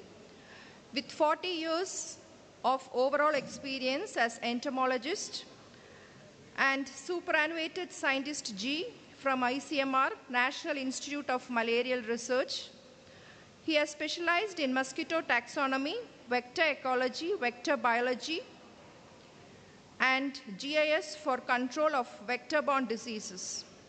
In the last 6 years, he has spent at WHO and has proved as technical support in controlling the outbreak of dengue in Sri Lanka, Nepal, and Maldives, and has trained the health officials across the countries of Southeast Asia, including Sri Lanka, Maldives, Bhutan, and Indonesia, on prevention and control of AIDS-borne diseases. Additionally, have also organized and trained the entomologists of WHO SEER countries to strengthen and enhance the knowledge on prevention and control of vector-borne diseases. In his tenure, he has sensitized more than 0.2 million people of different genera on vector-borne diseases and their preventive and control measures. We are conducting multiple workshops and lectures. And to his credit, he has won several accolades like Young Scientist Dr. T.R. Rao Award of ICMR and other national honors. He has published more than 100 scientific papers in both national and international journals and has authored the Indian Anophelans published by Oxford. And to his credit, a pictorial identification key for Indian Anophelans published in 5 languages and pictorial identification key of important disease vectors in WHO Zero publications. With these few words of introduction, I invite Dr. Nagpal to give the next keynote address on taxonomy of vectors, a challenging field. He will be coming online to deliver the lecture. Good morning and thank you, madam, for your nice introduction. May I start?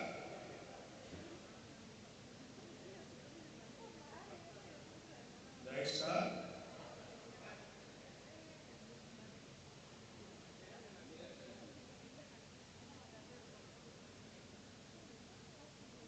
Hello? Yes, sir. May I start? Yes, sir. Yes, sir.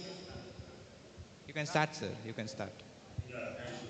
Thanks for nice introduction, ma'am. And first of all, I want to give my sincere thanks to the organizer for giving me this opportunity, and especially to Dr. Pradeep Srivastava, who has given me this chance to talk on very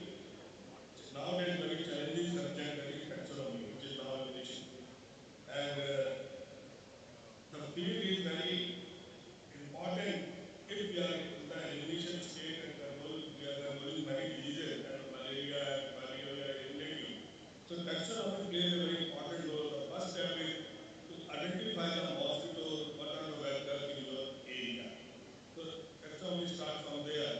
So thank you very much for giving the time. So next please. So yeah, taxonomy, the theory of practice of classifying the organism is known as the taxonomy. Systematic, the science dealing with the diversity of the organism, how much the species is diverse in. So this is systematic. Then alpha taxonomy, the level of taxonomy concerned with the characterization and naming of the species. We have to give that what are the important characters and then naming the species. Then beta taxonomy regarding the natural system of lower to arrange the species into a higher and lower taxa. Then gamma taxonomy to study the evolutionary trend, how this species has emerged, and to study the different aspects of biology of this particular species is known as the gamma taxonomy. And one more taxonomy is there, that is the cytotaxonomy people say nowadays, that is the identifying of the sibling species by doing the cytonomical studies. Next please. Now you see, these are the different insects, but out of this I'm going to take the vector, that is the mosquito. And you see the mosquito, there are so many insects in our houses and pests are there, but mosquito, they are the very important insect that transmit our 5 major diseases: malaria, dengue, chikungunya, Zika, and Japanese encephalitis. But they also transmit so many other diseases, but these 5 diseases are present in our country. Next, please. Next, please. Now see, this is a mosquito. I'm not going to talk any morphological character of this mosquito, but for taxonomical point of view, 3 parts, that is head, thorax, and abdomen, they are very important for the identifying the species. Especially the head portion, where our palpi and proboscis are there, we have to see what is the position of the bands and whether they are black, they are dark, or they are yellow in color, like that. We have to see what is the ornamentation of this banding pattern that identified the species. Then the wings, you see spots are there.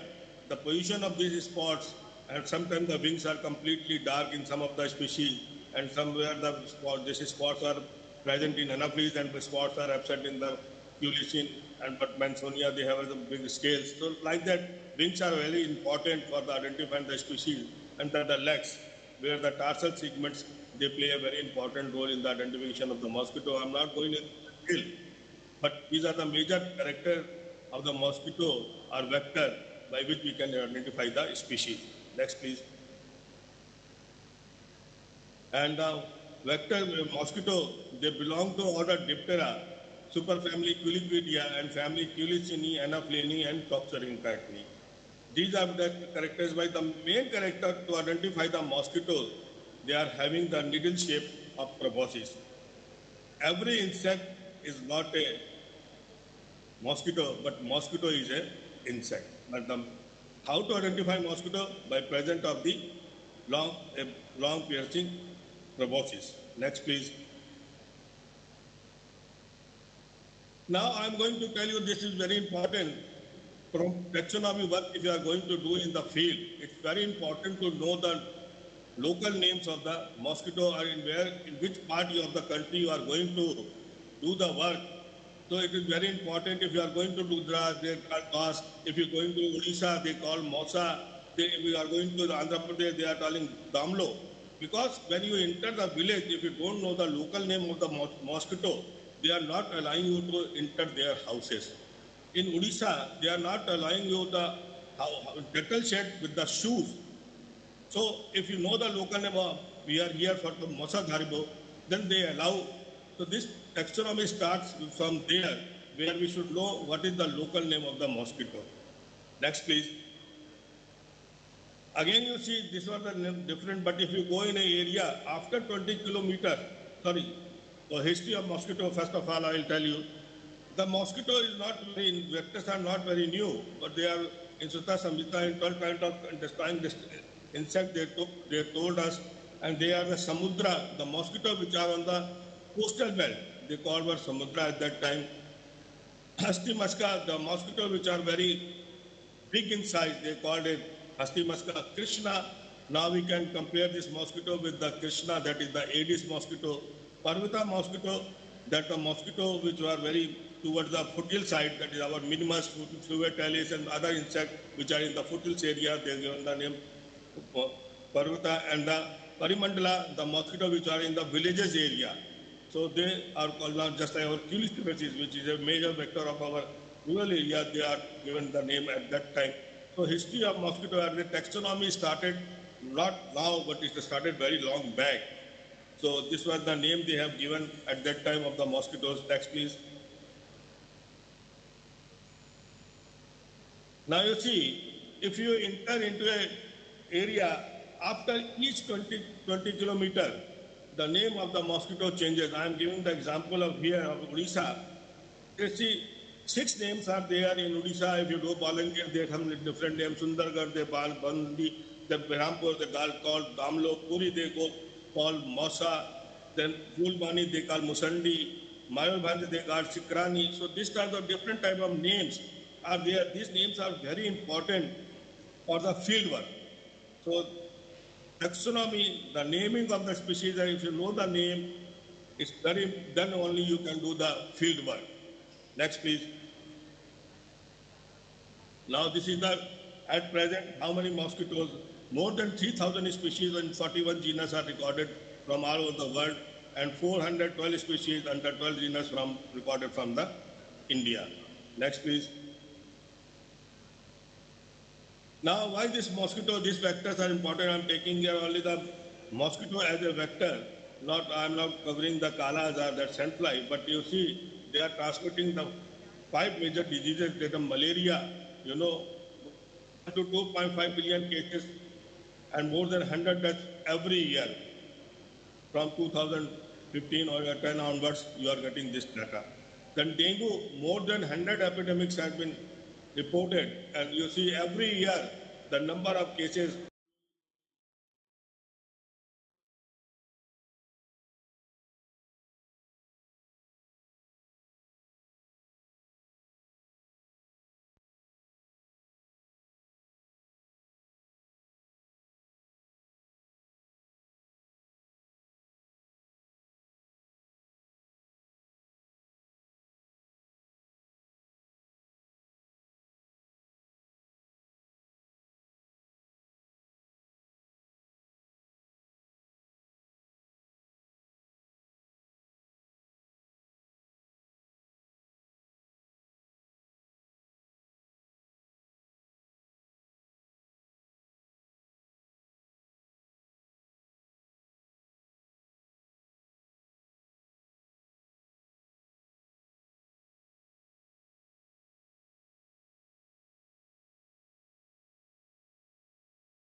now only less than 20% is covered with the forest.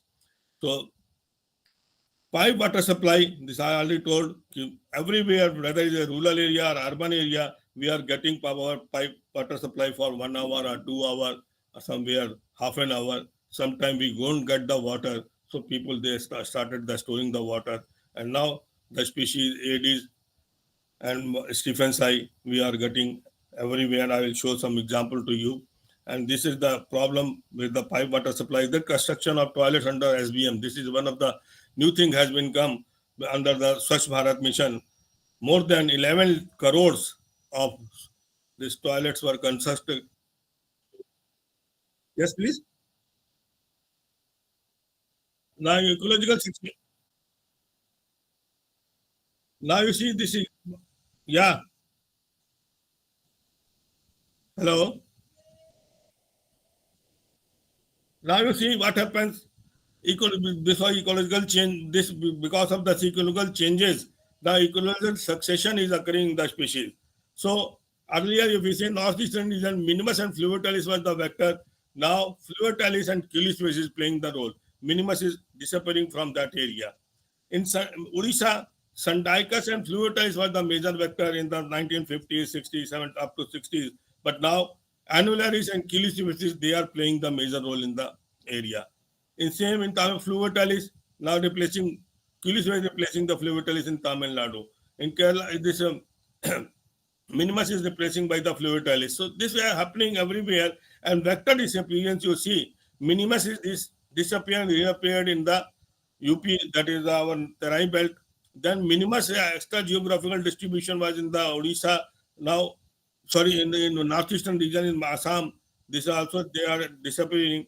Sandicus disappeared from the our coastal Odisha, that is our Puri, Ganjam, and Bhubaneswar area. The Chilka Lake was the famous area for this Sandicus. They also disappeared because of this ecological changes. Next, please. Now, one of the studies conducted by NIMR, if you see, in Assam, the dark green color where the forest was there in 1999, in 2008, you see this forest has been disappeared. And you see the forest, in the forest area, plain land came and they started the irrigation, user canals are coming in this particular area. And because of this, earlier the minimus population was more than 90%, is now totally replaced by the Culicephaces. So this is happening. And if you don't go in the field, this type of study, if you don't do any taxonomical study by like this, you will not get what are the vectors playing now and what are the control study at present we have. We are following the old studies. We have to change the strategy for the control of the disease. So this is very important. With the change in the ecology, the change of the vector species is also taking place. So this is another example you see in the malaria cases also. If you see in the minimus and dirus and fluvitis were there, lot of cases were there when we increased in minimus and when the Culis was introduced the area, the cases are reducing, but they are stable and the area become, earlier the area was endemic, now the area is become epidemic. Next, please. Now you see, this is the example of the Assam. Earlier in 2000, you see 99% was the minimus, and now you see 97% is the Culicephaces.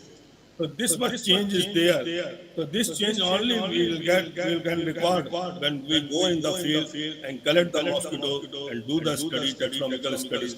Then only we find out what are the species are there, what are the vectors, and what type of control strategy we have to make to control the disease. Next, please. Now you see toilets which I told you under Swachh Bharat more than 11,000. You see.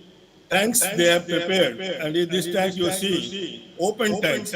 So this tank, now earlier there was no Aedes mosquito in rural areas. The mosquitoes also is there, Aedes also, and side by side Stephens eye also. And they now we are getting the dengue and malaria, which are the area which were free from these diseases in some villages. And this was not conducted in one part, every part of the country, Jharkhand, Chhattisgarh, everywhere. This type of Assam where this our Aedes mosquitoes were not there, Stephens are not there, but the Jharkhand, Chhattisgarh, now we are getting the mosquito.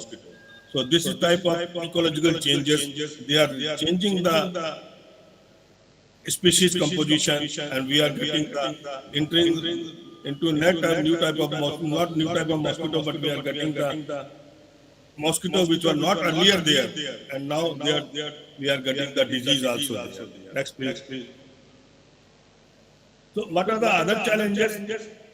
Lack of interest in morphological identification of mosquitoes among the research scholars and scientists. This is one of the very important things which we found from last 20 years, that nobody want to do the morphological identification. Only the focus has been shifted to the molecular identification, which requires proper infrastructure, cost and specialization. This is not very easy thing. People are there, the students, they are diverting toward the molecular identification, but nobody wants to don't show any interest to go in the field and collect the mosquito there, identify the mosquito morphologically in the field. But this type of study, molecular studies, they need a special lab and a good amount of money. Then storage of public health and shortage of public health entomologists, that also been discussed. Research activity in guide are not available in the field of mosquito taxonomy in the university. Universities guides are not available, so therefore the students, they are not coming with the research, they are not doing the research in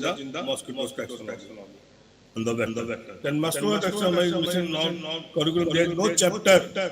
Only in the MSc, if you go, only they talk about the honeybees. There is no chapter on the mosquito, public health, important vectors. That should be included in the curriculum. Few manual mosquito identification key at that time now available, such as the Puri, Christopher, Nakal, so many keys were developed.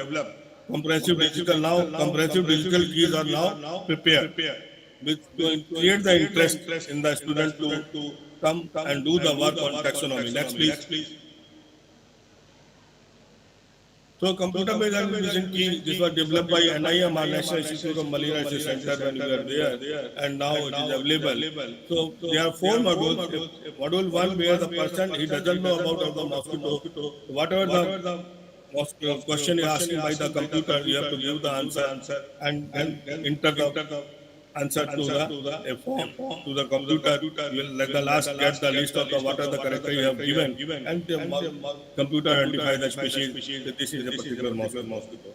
Third module for the experienced person who knows something about the mosquito, and is the third one the remote area where we have a form, make a form, and he has to fill that form, and after decoding he can give the decode to the computer that will identify the species. Then based on the niche sequence, with some mosquitoes they are very close to each other.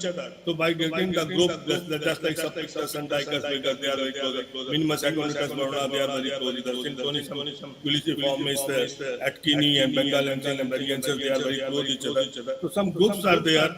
You have to see in this group and identify the species. So these are the 4 modules are there, and by this we can identify the mosquito. Next, please. You see, this is the advantage with this. We are getting the drawing also in the computers, and see compare the mosquito with the mosquito drawings available on the computer, and compare your mosquito. And also, if you are doing the identification, giving the character, and you have missed 2-3 character, computer will say that this character are missed. Some, but your species may be this or this basically. So this is one of the very good tool to identify the mosquito with the digital method. Next, please. Next, please. So these are the charts also available for each species.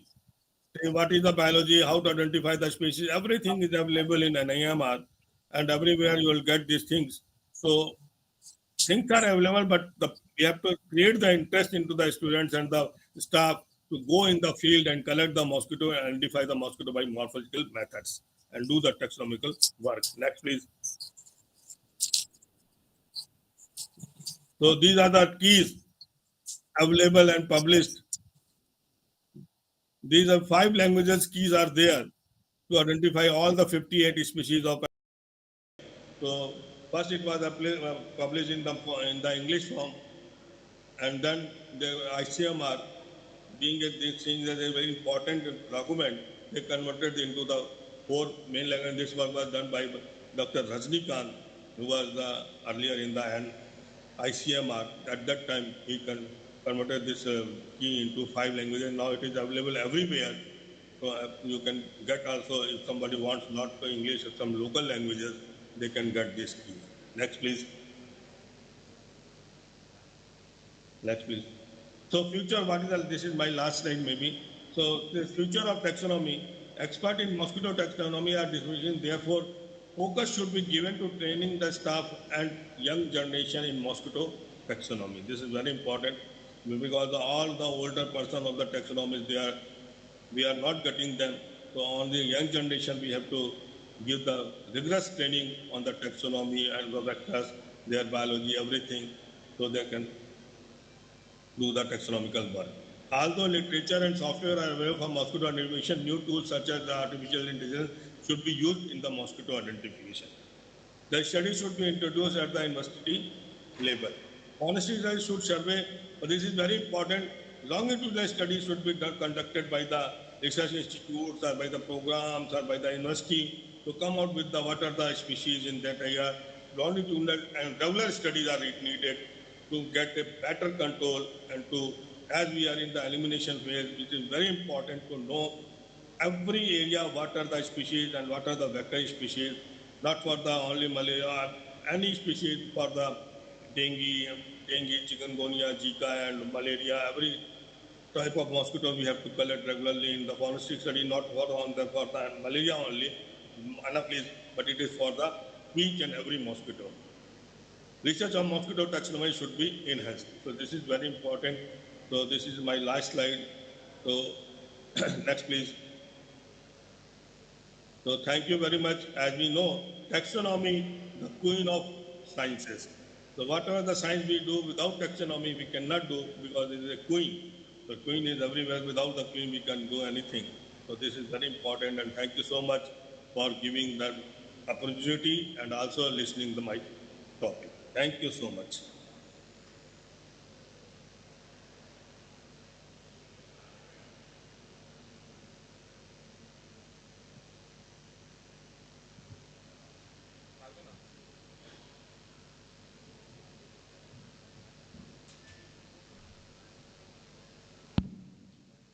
Thank you, Dr. Nagpal, for a very detailed presentation and taxonomy, which is actually needed nowadays. People are not interested.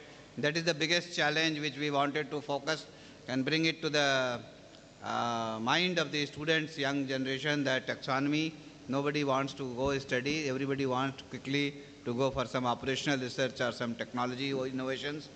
So you have highlighted. Thank you very, very much and being with us. Thank you. Thank you. Thank you. Thank you. Thank you.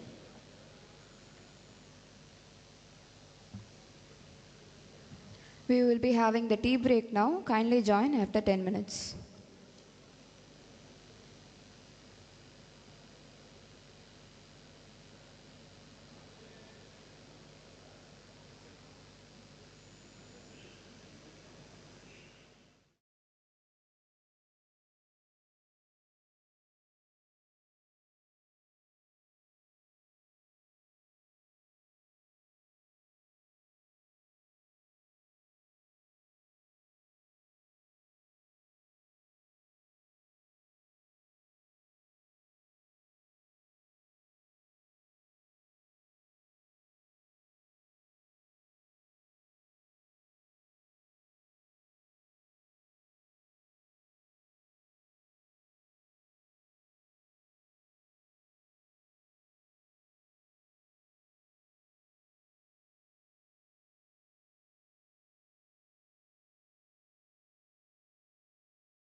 Department of Plant Biology and Biotechnology, Loyola College, Chennai.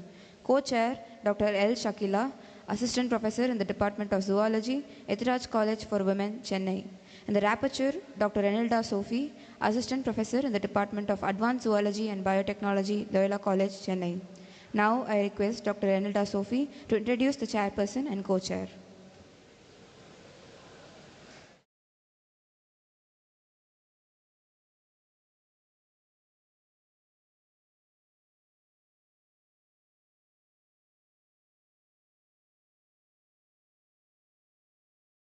Second session today. It's my honor to introduce our chairperson, Dr. Augustine S. Theodore, who is highly respected and renowned scientist in microbiology and environmental biotechnology. He has nearly 30 years of teaching and research experience. His awards and achievements runs 2 pages, so I will mention a very few. He received the Best Teacher Award in 2021 from Indian National Science Academy, awarded Young Scientist Fellowship from Tamil Nadu State Council, and awarded Indian National Science Academy Visiting Professor Fellowship in 2014-15. He is a life member in many prestigious international societies, and he is the associate editor of reputed journals like South Indian Journal of Biological Science and Food Microbiology. To his credit, he has published more than 180 research articles in both national and international journals and has a cumulative impact factor of 298. He has been invited for many conferences to chair sessions and to deliver lecture in the fields related to microbiology, herbal products, genomics, and proteomics. He has guided more than 33 PhD students and has completed 7 major research projects. We are privileged to have such an eminent person to chair this session. We welcome you, sir. Now I invite Dr. Srivastava to honor the chairperson.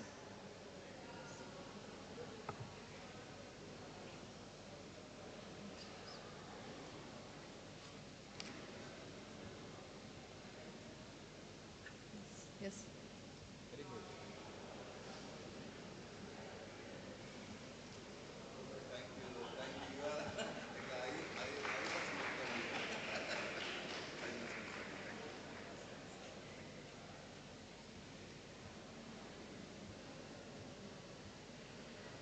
Thank you, sir. We have with us Dr. L. Shakila as our co-chairperson, Associate Professor from Ethiraj College for Women, Chennai. She is a passionate researcher and has done immense contribution in the field of biochemical analysis, hematology, histopathology, and statistical analysis. Dr. Shakila has received Research Excellence Award in 2023, Wonderful Outstanding Woman Award in 2021, Distinguished Professor Award in 2021, Young Scientist Award by Marquis Who is Who Publications. And she has to her credit 15 publications and has guided 4 students. And is the member in many professional bodies. And to name a few, life member in Indian Science Congress Association, life member in Indian Academy of Environmental Sciences. We are honored to have such a renowned academic and distinguished scholar to co-chair this session. We welcome you, sir. Now I welcome Dr. Selvakumar to honor the co-chairman.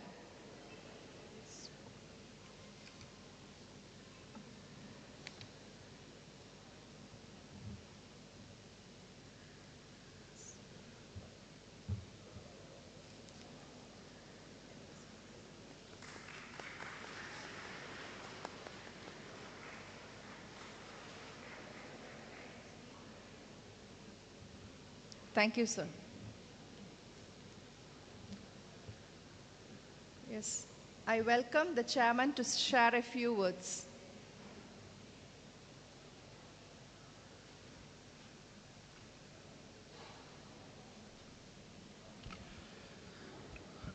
Distinguished scientists, ladies and gentlemen, Very good morning to you all. It gives me immense pleasure to thank the organizer for giving me the opportunity to chair this session.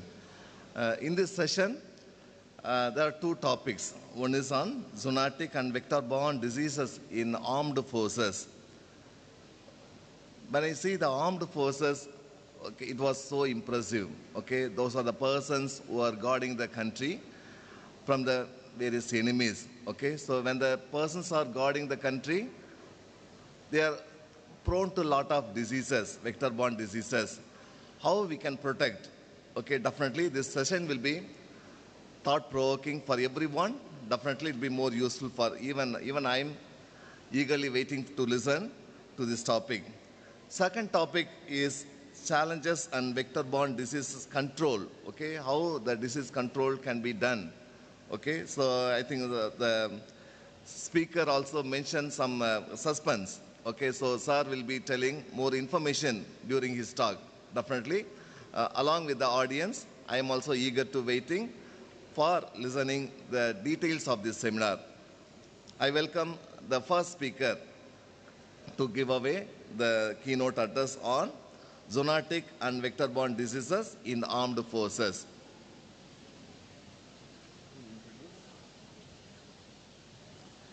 Yeah.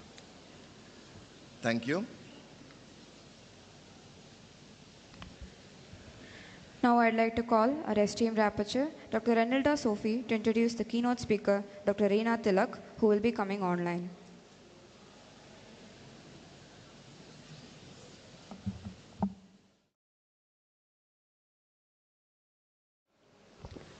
To introduce Dr. Reena Tilak, a highly respected scientist and humanitarian. Our keynote speaker, Dr. Reena Tilak, a vector-borne disease expert with 35 years of teaching medical professionals and has field experience in vector-borne disease management and surveillance, especially rickettsial and other tick and mite-borne diseases. Dr. Reena, formerly scientist at Armed Forces Medical College Community Medicine, Pune, is presently has many non-academic positions: Vice President, Indian Society of Malaria and Other Communicable Diseases, Advisor for Society of Vector Entomology, Founder Member of Society of Medical Anthropology India, and she is also the editor in many reputed journals. We are honored to have the leading expert in vector management who has dedicated her career to empower communities, public health specialists, entomologists, and paramedics in management of vector-borne disease. With these words of introduction, I invite Dr. Reena Tilak online to talk on zoonotic and vector-borne disease in armed forces. We welcome you, ma'am. Thank you so much. And I'm really honored to be presenting my talk today.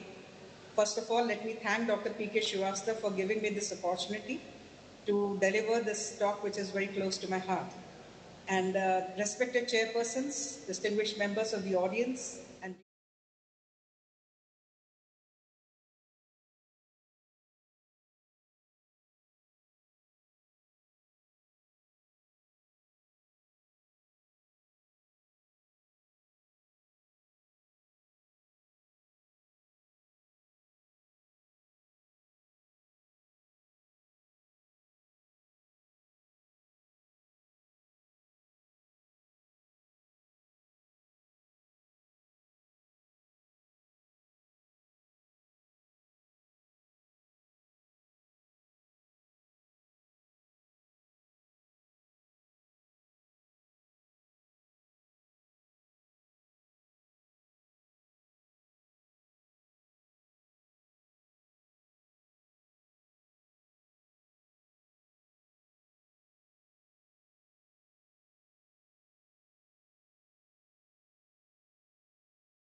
containers, scrub it, keep it dry for a day, and the water is filled next day. This is one of the most effective implementation which you can have of dengue and chikungunya. We use repellents throughout the day. All the troops are issued these repellents. Even in certain units or places where dengue is there, the authority of changing the dress code also is there in cantonment areas. There have been many instances when the school uniform has been changed when dengue outbreak has occurred from half sleeves to full sleeves. Weekly larval surveys are taken, and again, innovative strategies are implemented, whether they are in the national program or not. If we look at scrub typhus and the tick-borne diseases, we have a well-established mite surveillance system. We have an armed forces epidemiological surveillance center also, which guides all the units or any place which has an outbreak or the chances of outbreak are there. So we have campsite selection, which is undertaken by rigorous survey of the ectoparasite. Area treatment is undertaken routinely. Barrier clothing is most strictly implemented in the armed forces. Whenever our troops are positioned in such areas, there is a repellent drill, which I have been talking about, where the clothing of the entire troops is undertaken in one go, and the topical repellent gives an additional cover. We have a beautiful system of body system. The one person checks the body of the other for the presence of ticks and chemoprophylaxis, as I've already mentioned earlier. So, to conclude my talk, I would like to say that zoonotic and vector-borne diseases are definitely a challenge not only to India but also to the armed forces. However, surveillance is the key strategy, and the armed forces takes a lead in having a well-established surveillance system. We have various army orders which clearly give it in writing as to what is to be done and how it can be surveyed and what preventive and control measures need to be implemented. There is a very, very strict implementation of preventive and personal protective measures. We also take pride in prompt diagnosis and treatment, and especially so in areas which are mite and tick endemic. If we have a suspicion of there is a PUO, doxycycline is initiated. So at times we do tend to miss out the real cases because doxycycline is the answer to all tick and mite-borne diseases. I would like to conclude by saying, I'm a soldier. I fight where I'm told. I win where I fight. Ladies and gentlemen, this ethos continues till this day, and we are on a winning streak with a very, very well established guidelines and measures which the armed forces takes pride in implementing. So, thank you very much for giving me a patient hearing. Thank you very much.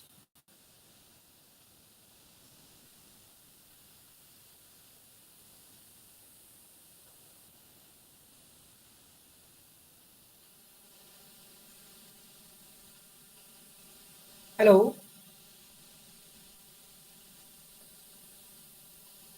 I can't hear.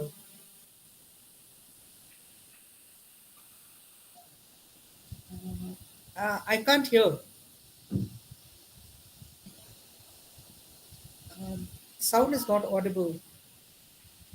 I can't hear you, sir. Yes, now,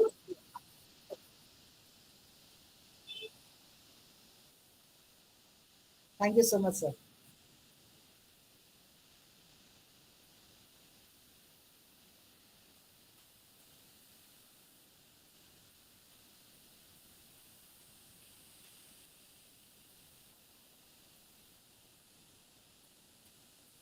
Yes, sir.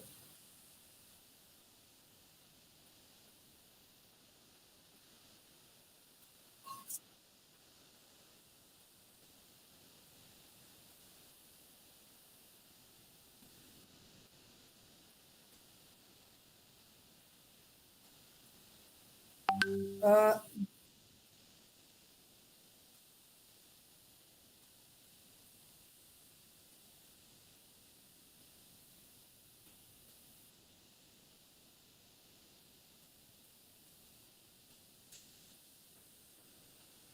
Sir, these we biocontrol agents as a adulty as a repellent is not available. We have herbal products which are not allowed to be introduced in the armed forces because if you have used these herbal products, they have a very strong smell, and the Indian armed forces cannot use any smelling product for the reason that the enemy can pick up the trail and can kill them. So no strong smelling product is used. we have these products which are tested. Like DEPA is a product developed by DRDO, which I'm sure the upcoming Dr. Sukumaran may also dwell upon that. So this is a product from the armed forces which has no smell and it has been found to be safe. And all the products which are introduced, the safety factors are first checked and then they are introduced. Malathion is not applied on the body, sir. Permethrin is not applied on the body. We have only the repellents which are used on the clothing are treated, and repellents approved for use on topical application are approved. If there is a need and it is felt that these could not be enough, then chemoprophylaxis is the answer, which is the armed forces follows.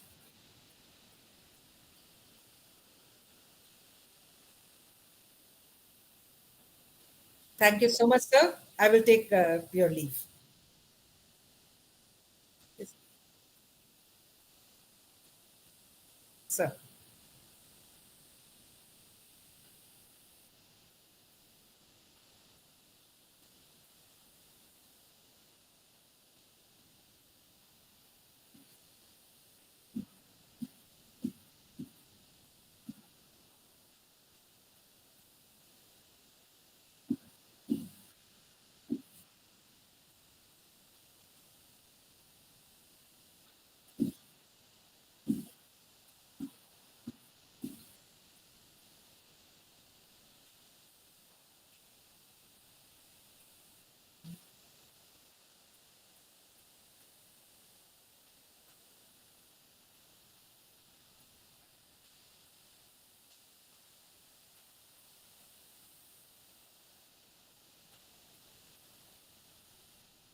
Thank you so much, sir. Thank you for giving me the honor of presenting, sir. Thank you.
Vanakkam to each one of you.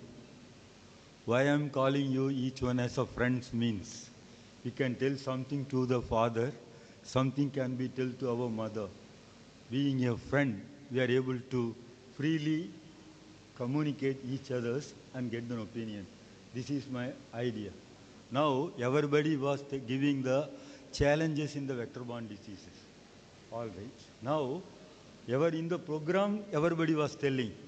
Even my 37.5 years experiences, again after the retirement about 15 years, what I was having the problem in the program as well as implementing the vector-borne diseases, I want to share with you. Next, please. Actually, I'm only joined as a junior entomologist in the state of Tamil Nadu under the Service Commission. I worked in the plague control operation, even the mosquito, all disease control operation. Again, I worked as a lecturer in medical entomology at Madras Medical College and Stanley Medical College. Worked as a zonal entomologist. Again, come as a state entomologist in the state of Tamil Nadu. Again, after that, we formed the society with 11 members who are already retired alone. Because when we started, many of our friends were asking from the corporation and others area. I denied to join as a member. Because whenever I'm saying anything, immediately that concerned officials from the departments are giving trouble to them. So I avoided them. I had only the entomologists who already retired alone we have joined as a member. We are doing only the free of service. So far we have given all the mosquito identification key, even the flea identification key, all zoonotic disease also. Because even Raja was talking regarding the same. I am giving all my contributions because I am the president. Mr. Dandas is the secretary. We are giving only on the free of cost. Because our idea is what we learn, we have to disseminate to other friends. That is our idea. All right. Next, please. Actually, we were thinking how we want to control the mosquitoes or eradicate the mosquito. Whether eradication is possible. Object of the application of larvicide is keep the larval production below the threshold level. Larval population has to be kept or suppressed to the minimum biological activity to avoid the production of adult. This is an idea. Eradication is not at all possible in the nature. Again, next please. Next please. Objective of the application of larvicide is below the, yes. Actually, in the object, when we are able to succeed the vector control activities, actually larvicide application keep adult the vector population under the check should be avoid the transmission of the diseases and damage to the susceptibility host. Success of larval control operation by the larvicide application is greatly depends upon the following factor: equipments we use, quality of application and coverage, quality of larvicide, timing of the application. Actually, we can see one by one what are the problems we face. Again, next please. Next please.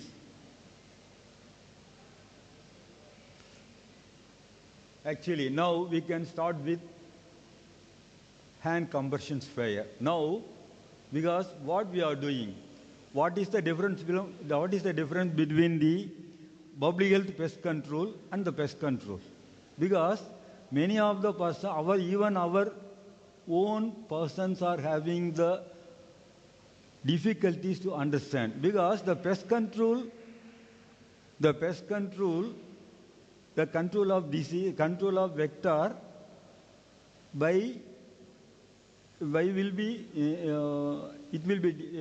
discriminated only by the application of larvicide only by hectare base. Actually, in the public health pest control, it should be applied only on the square meter base or the cubic meter base. Because the pest control people are non-discriminated persons, they are doing an activity, whereas we are the control persons. By the time I am recollecting my Guruji, one of the Mr. Kalera, he was telling in the class itself, in the red book it was stated like that. What is meaning IRS? Apply the larvicide over the wall, which will prevent the mosquito bite. This was the condition. Where we are now means we are also in the same situation. Because for each equipment, even certain specifications are given to use in the public health pest control operation. Whether we are following or not following, no. For example, even we are using this hand compression sprayer for AL work. Number one, even IRS we are using. IRS, even two type of pumps we are using. But whereas what we are using here, we are using only the agricultural pumps alone. We are not using the public health specification pumps. This is one of the greatest drawback. Because here, no pressure cage is provided. Because WHO specifically say it should be operated with the consent pressure alone. Even in the case of even application, it should be about 60 psi have to be used. Then only we will give discharge of 764 ml per minute.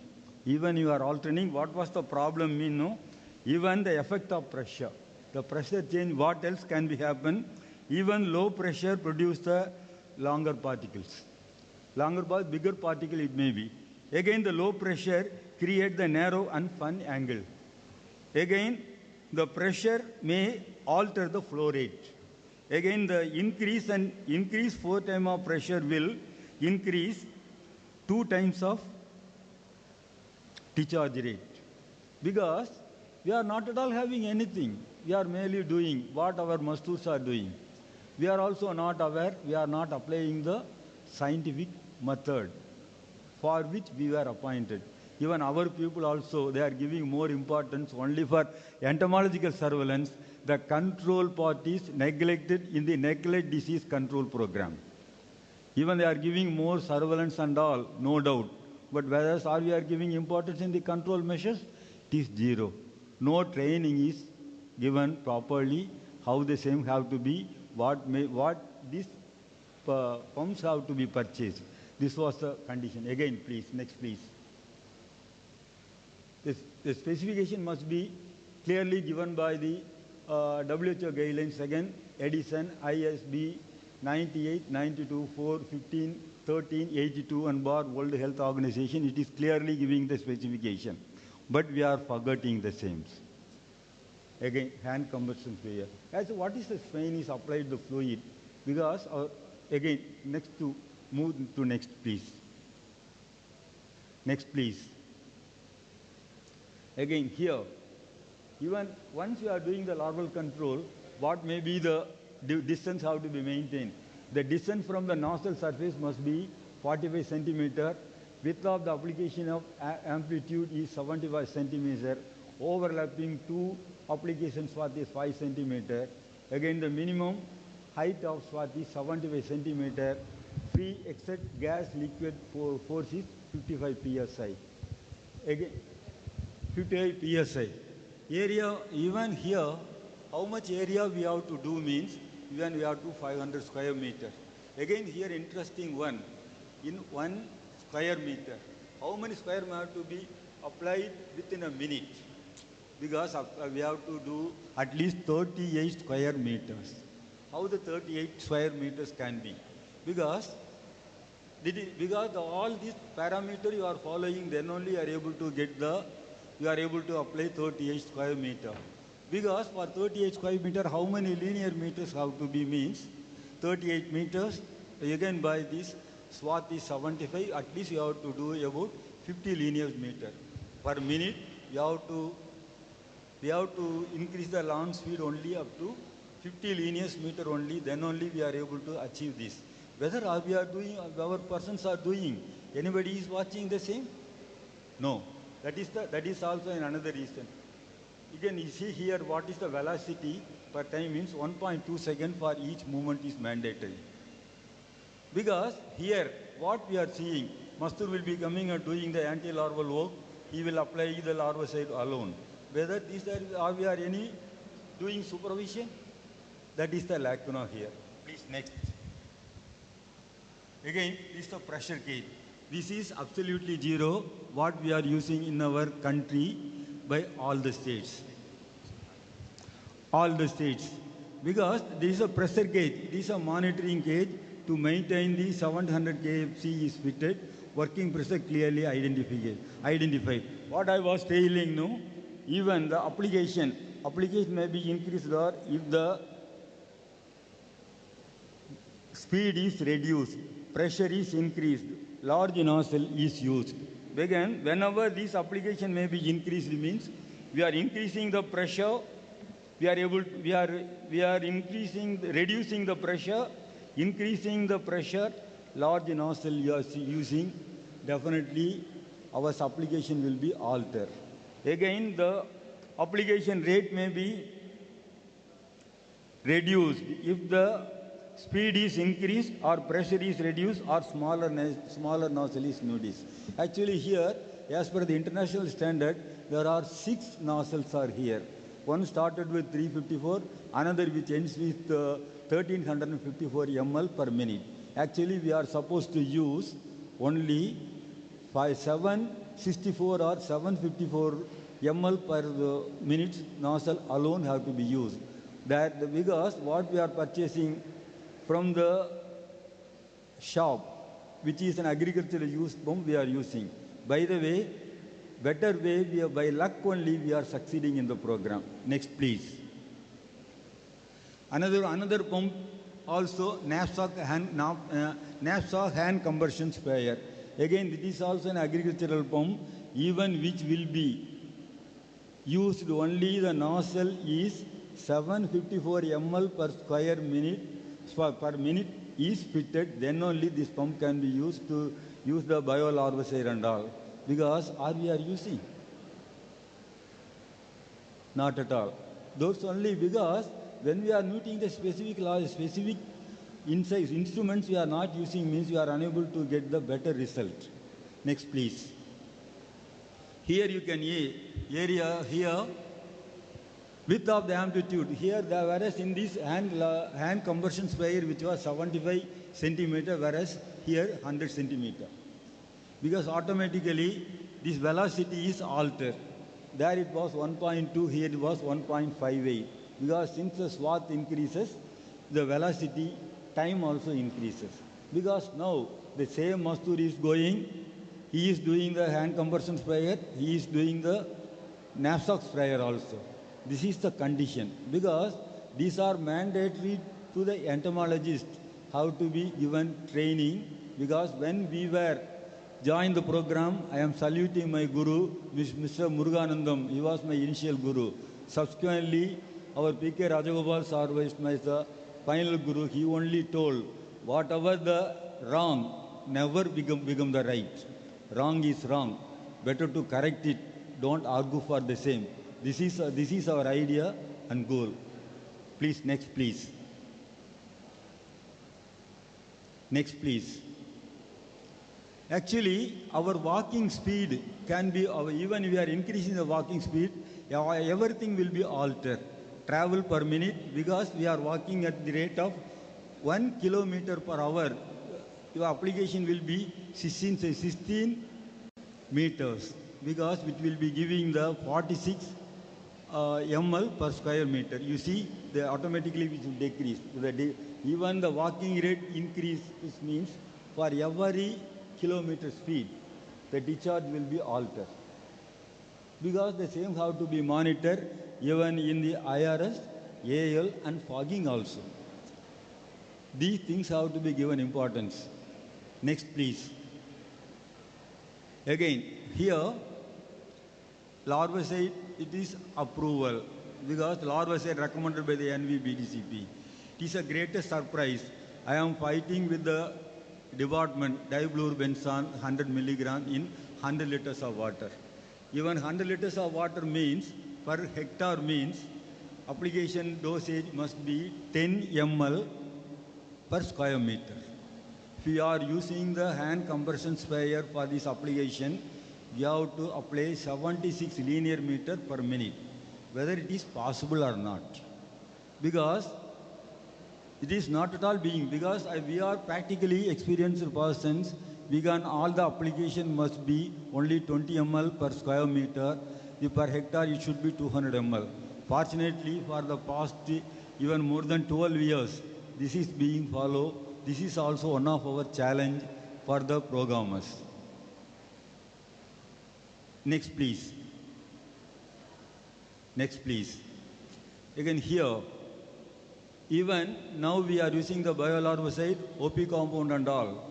Because as per the WHO specification, OP compound should not be applied on the basis of surface. It should be applied only on the basis of volume. Because when we applied the Fenthion, recommended dosage by the WHO was 0.1 milligram per square meter, per liter. Whereas this Temifos was 1 milligram per liter. Because whenever this attaining the accurate dose, then only we are able to achieve. Whereas in our program, this is not it. Because why I am telling you, when I joined the department during 1974, I was the person conducting the trial for Fenthion. When we conduct the Fenthion, by considering the drainage depth, by considering 40 centimeter, we recommended for 1:800 ratio, which was found to be very good effect. Fortunately, next immediately we received one direction from NVBDCP stating that 1 ml, even about some lesser dosage was recommended. By the way, even what we are using was found to be effective. sublethal dosage is applied. Even immediately they told the larvicide is not working. Actually, accurate suggestion, we are following the WHO guidelines, no doubt. Why not to follow the guidelines properly and systematically? That is our request. Next, please. Again, endoresidual spray. Again, endoresidual spray, what we are doing means, no, we are, WHO recommend during 1970, the specification was given by the indole residual spray. Indole residual spray. Indole residual spray consists of an application of an insecticide residual action dwelling to eliminate the arthropod of public health importance that land or rest on them. This was the definition given by the WHO for the indoor residual spray. Because what are the equipments we are using? Next, please. The stirrer pump, that specification was given during 1970 when the program was implemented, the IRS work itself. By the time we were using only saturated hydrocarbons alone. By the time we recommended this stirrer pump, still we are using the same, whereas WHO is altered.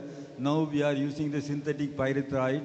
WHO introduced with the present specification, whereas we are not at all using. Please, next please. Because in this case, IRS doing means you can see what is the distance from wall, the same 45 centimeter. With the application spot, it will be 53 centimeters. Again, the time to take for once again here, how many linear meters have to be? Here 61 linear meters have to be sprayed per minute. These are the standard program per minute. We have to apply about 32.5 square meter per minute. These are the important things because we are doing, that is the question mark. Next, please. Because another pump which is introduced by WHO, indoor residual spray with hand compression with control flow valve. Control flow valve will regulate the flow. This is recently introduced. Please move to the next. Here, so far we are doing only for 500 square meter. Now here, what is the difference? Insecticide solution tank per tank 7.5 liters. So far we are using 10 liters. Here we are using only 7.5 liters. What is the dosage of application? In the previous application it was 20 ml per square meter, whereas here the 30 ml square meter. Area application is 250, whereas in the previously it was about 500. The same Mastur is doing, the same pump is given, the same work is being to be carried out. We are not at all using. This is also another, because we are not the proper specified pumps for specific purposes. Next, please. By hand compression without flow valve. Without flow valve also used for IRS. Here also the same problem. Here the pressure is about 50 psi. Here the insecticide solution per tank is 10 liters. So I will be, because sir, we can talk throughout the day, but this is important. The pupils are not understanding. This is a great. Yeah, I will move fastly. Again, this 10 liters. The same means application dosage is 40 ml. Here application area is 250 square meters. These are the pumps required. Now we are using means no. Even no state is using this. Now except the Kalasar control program they are using now. Now I retired before 15 years. I don't know what is actually going on. Is partially I don't know. Again, next please. Space spray. Again, what is the space spray? Space spray is an important one. Everybody is, space spray technically aerosol, a liquid insecticide launched in the air to form the hundreds millions tiny particles range from 1 to 30 micron. All right. Most of the foggers are either thermal or cold fogging machine. Each has its own faggot and use. Now, what fogging machines we are using? We are using the same application what is available in the agricultural field. You please, next please. This is a thermal fog. Next please. Next, please. This is a cold fog. Because these descriptions are well known to everybody, I am not willing to. Because next, move to next, please.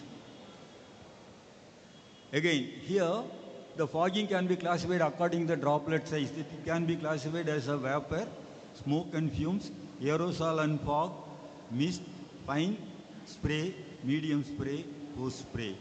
Even in the case of our application, we are using 30 micron. Even this is the classification given by the agricultural field. Again, next to move. Here, even 2 are recommended. Even this is an adult say recommended for NVBDCP, the malathion, on cyphothrine is recommended. That is 50% EC. Recommend dosage per hectare is 3.5 gram. If it is 3.5 gram, if it is 5%, even in 100 ml, which will be about 5 grams. Even for 1000 ml, we will be having about 50 milligram. 50 into 7 means 350, only 350, but recommended dosage is 3.5 gram. 3.5 gram, it must be 3500 milligram. Because this also we represented nothing worse. Again, move to next, please. Again, how the same can be? The indoor fogging spray. Indoor spray can be carried out by measuring the indoor area. Because actually, even simply we will be telling what is the meaning of house, what is the meaning of room. Room means minimum 30 cubic meter, house means 100 cubic meter. This is a specified area, accordingly we have to do. But this work is, God only knows how we are doing the indoor spray. Again, next please. Even all this calculation can be done. Next please. Next please. Because these are the procedures. Next please. Again here, how we are able to fix. Now we are coming to the outdoor fogging. Even the single machine is using for fogging through the fogging through the lorries also, because that vehicle speed must be 12 kilometer per hour. Even for the swath is about 50 meters per 50 meters. Again, when we are applying, how we have to fix the discharge rate means 12,000 divided by 60, which is a part of X into multiply the factor will be the total area applied by 1 minute. The same have to be fixed. Whether the same is being done or not, we don't know. Again, actually here means when we are using the cold fogging 60 meter per minute with a track of 10 meter. 10 meter swath means the area can be done for about 600 meter per minute. The application rate is 0.5 liter per hectare means walking speed is 60 meter, tracking speed is 30 meter. So we are able to cover per minute 0.06 hectare per minute. Application rate must be 0.5 liter. Only we have to fix. These are not at all. What? Over. This only night. Because I am not willing to give boring. We have not to understand many of our persons. Again, how to fix means the fixing of discharge rate is differ from cycling, auto rickshaw, or van or lorry is differ. According to the speed, we have to alter it. That is also a question mark. Even I also represented many times. Nobody is responding. I request. Even I worked in the department when it was very, very high regards and respect. Now I am retired. Now I am seeing the fall of the entomologist cadre also. Because now it is only the challenge for the entomologist. Nobody is questioning. Bureaucrats comes, he is asking the entomologist why this happened. Again, the politicians come, they are also the same question. Because adequate equipment is given, adequate larvicide is given. No, what they are giving, he have to adjust.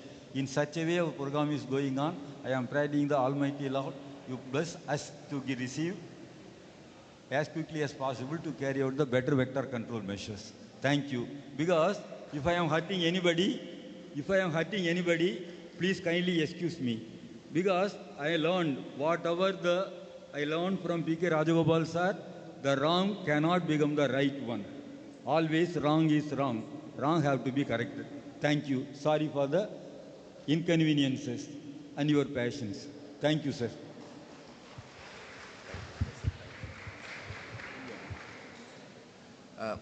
Thank you, Dr. Ashok, for your valuable information. Definitely, the audience, the young minds, definitely take up your thoughts and informations. Definitely, they'll take it up to the next levels.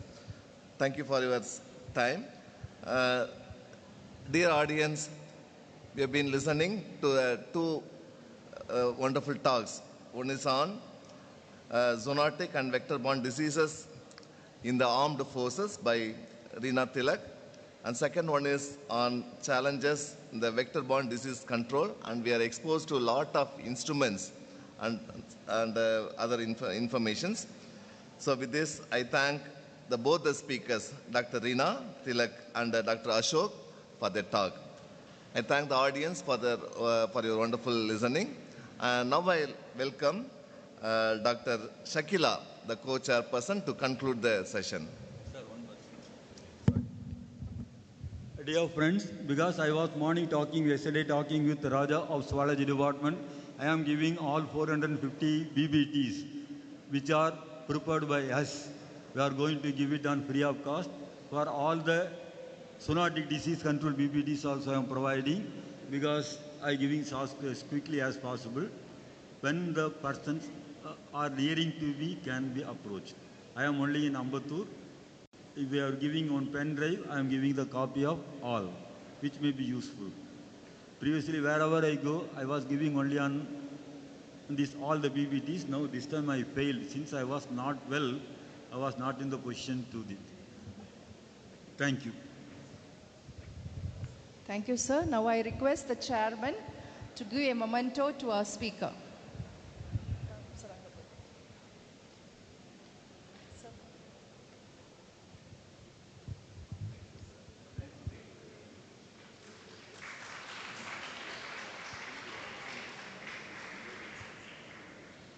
Now I request our co-chairman to conclude the session. Good afternoon to one and all present. I'm really happy to share the session with our esteemed professor, Dr. P. Agustin. And I, being the co-chairperson for this session, I'm extremely happy that we had two good lectures, one by Dr. Reena Tilak and another by Dr. Ashokan. And they have been just saying something about all about the vectors and how we can eradicate all such little microorganisms which is disturbing our human health. And special thanks to Dr. Reena, who is working on the armed force, and her lecture pertaining to the malaria, dengue, and scurb and Lyme. And her special focus on scurb and Lyme was really good, and all her statistical evidence, and it was very appropriate. And the information about these two parasites were really good in the sense that how the armed force is also being affected by this, and we need to guard our people with all these diseases. And my special note of mention is to Dr. Ashokan sir, who really spoke on the vector, that is a mosquito, and he emphasized on both the applications and both indoor and outdoor appliances. And thank you so much, sir, for all your inputs. The great respect for you. And once again, I thoroughly enjoyed the session. I thank the coordinators and also the persons who have been involved in this international conference, both the delegates and as well as very patient listeners also. Thank you so much for giving me this opportunity. My special thanks to Dr. Raja sir, who is the convener of this international conference. Thank you all so much. Now I request Dr. K. Tracia Matthew to honor our chairman, Dr. Agustin.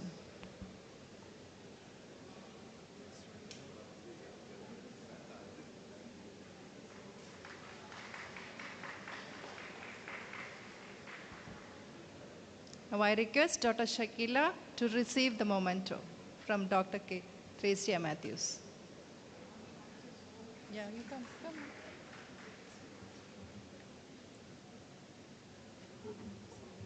Thank you, ma'am.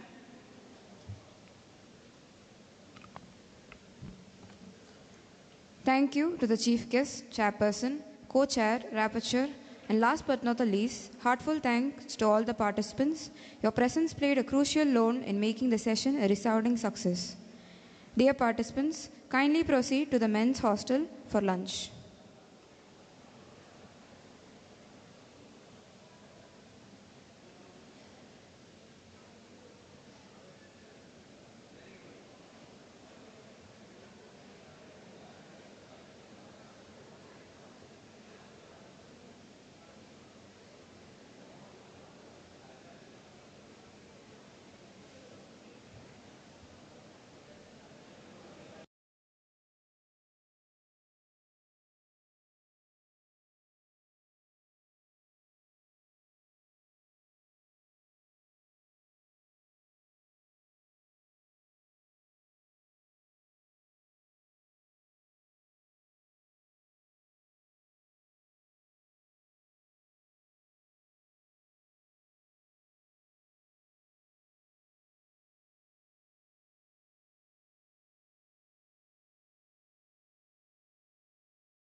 Very good afternoon, participants.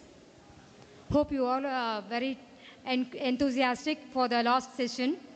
I'm happy to welcome Dr.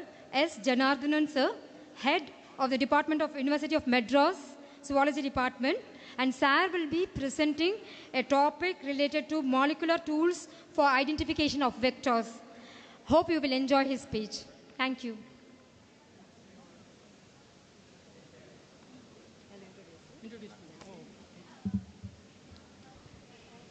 It's my honor to introduce Dr. S. Janardhanan, a distinguished professor at the University of Madras, specializing in zoology. His research focuses on biomolecules with potential biomedical applications. He has contributed significantly to the field with a career spanning several decades and numerous publications.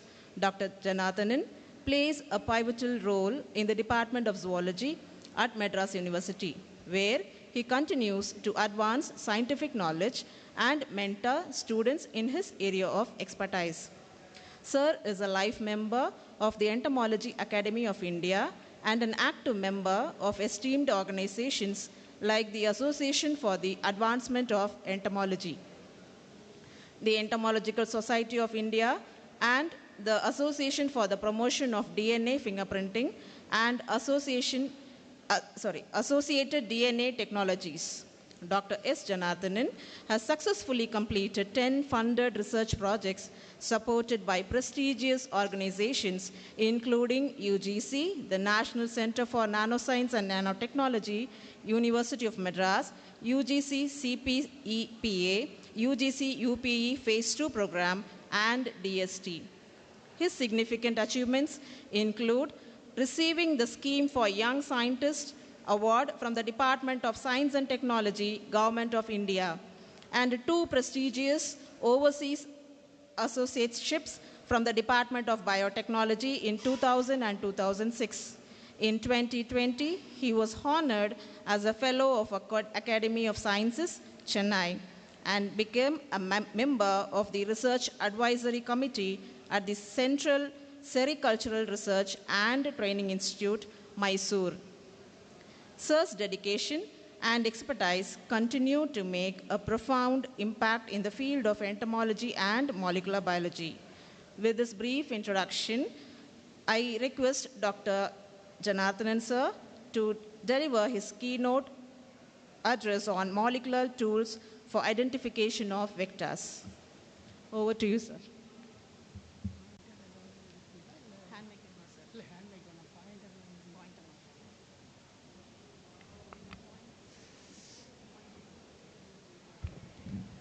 Very warm good afternoon to one and all present here.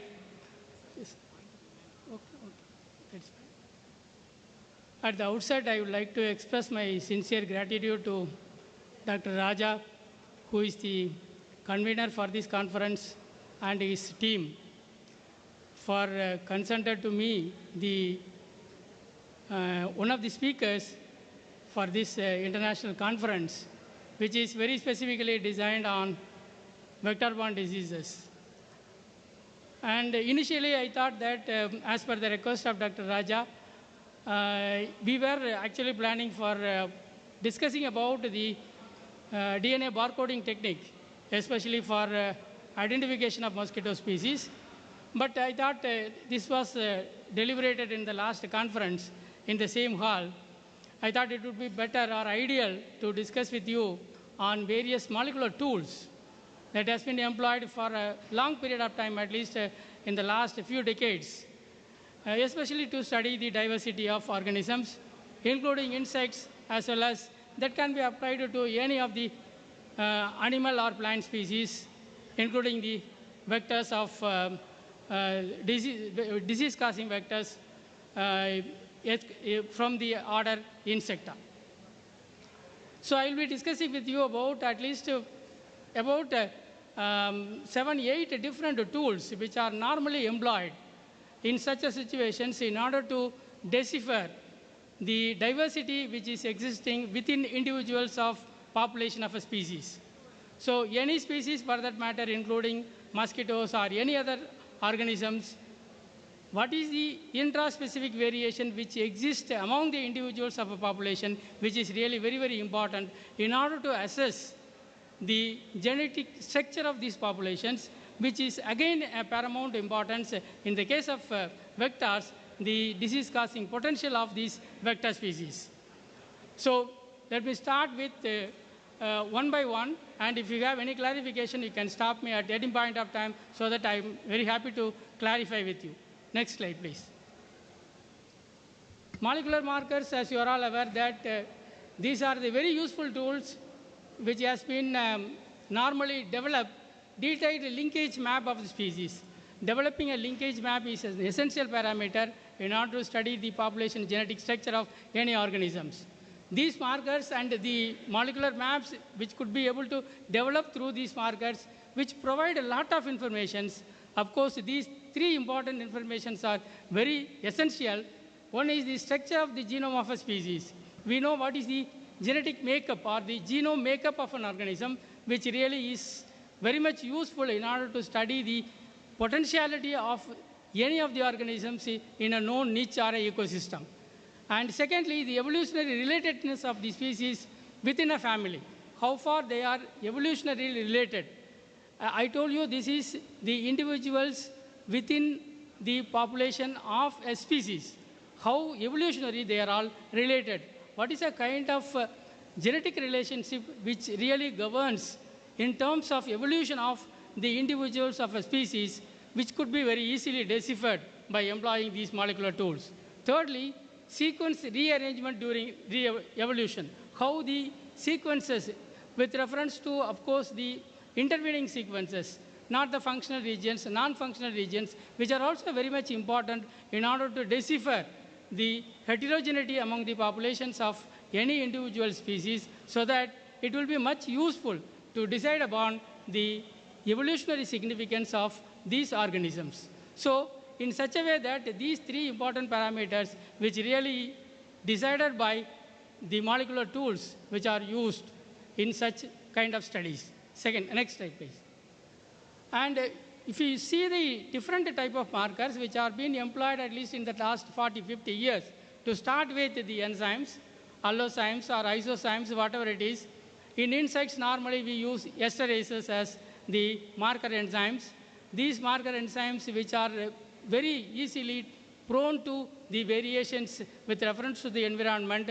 Of course, these markers or the enzymes are also agents which vary with reference to the anthropogenic variations with reference to the environment. So allozymes, which provide a kind of tool for genetic fingerprinting studies to start with, which used to express variations among proteins. Enzymes are all proteins. So there are several enzymes, for that matter, is being used in order to decipher the genetic diversity. Secondly, you have the mitochondrial genome in the case of animals, and the plastid chloroplast genome in the case of plants. Of course, these two are the organellar genomes.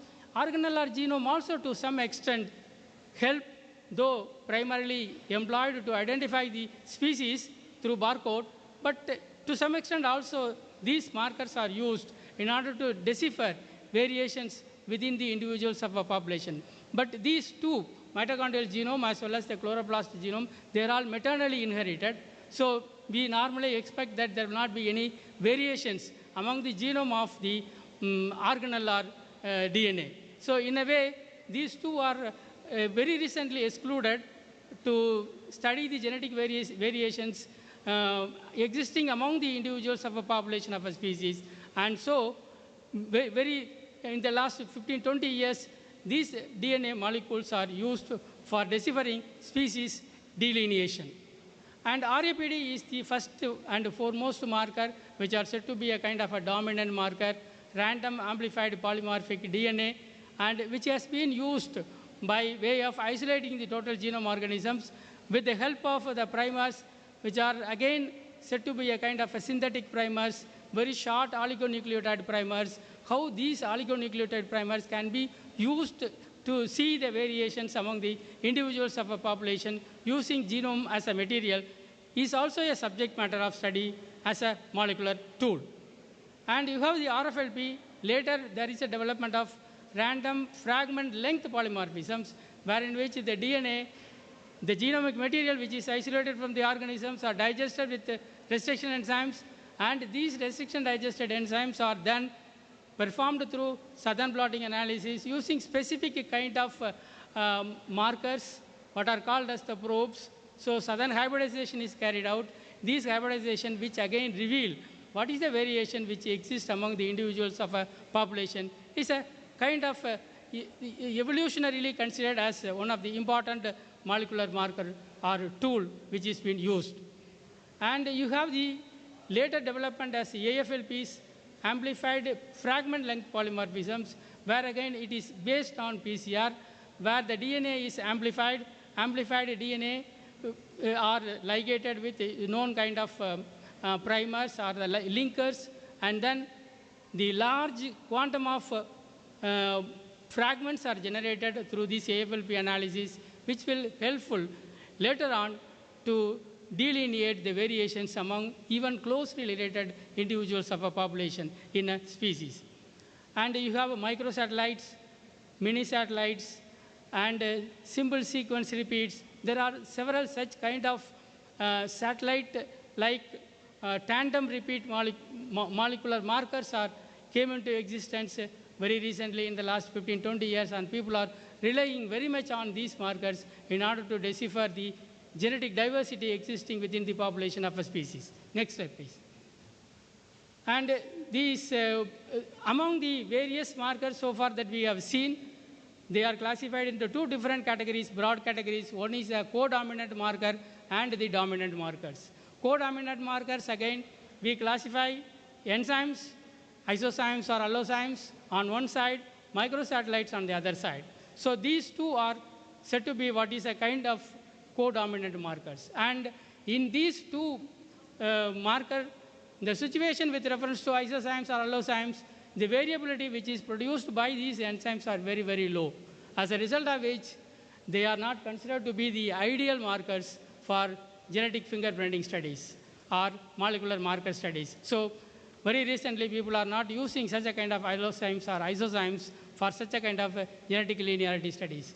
Microsatellites, of course, as I already told you, there are again 4 or 5 different classes under microsatellites, mini satellites, tandem repeats, simple sequence repeats, something like that. You have many different tools which are available under microsatellites, where again it is said to be a kind of a tandem repeats of a known base pairs.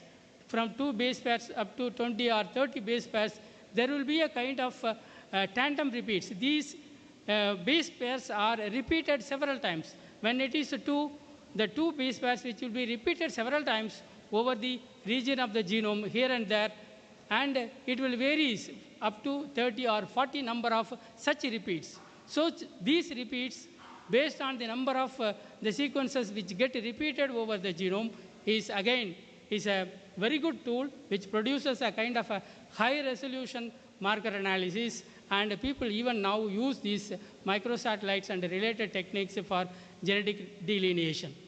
And for the dominant markers, which are again a kind of powerful tool, but there are certain limitations with reference to the application part of these kind of markers, to start with RAPD markers, RFLP markers, AFLP markers, and to some extent also mini satellites.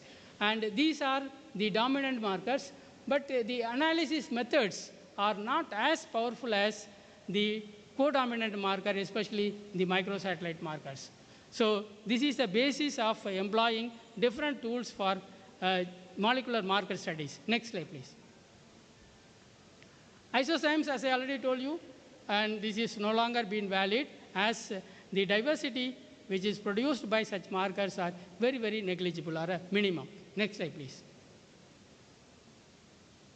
And in the case of isozymes, again, there are methodologies one has to adopt. This is comparatively little difficult over the other genome-based markers, but this is a protein-based marker.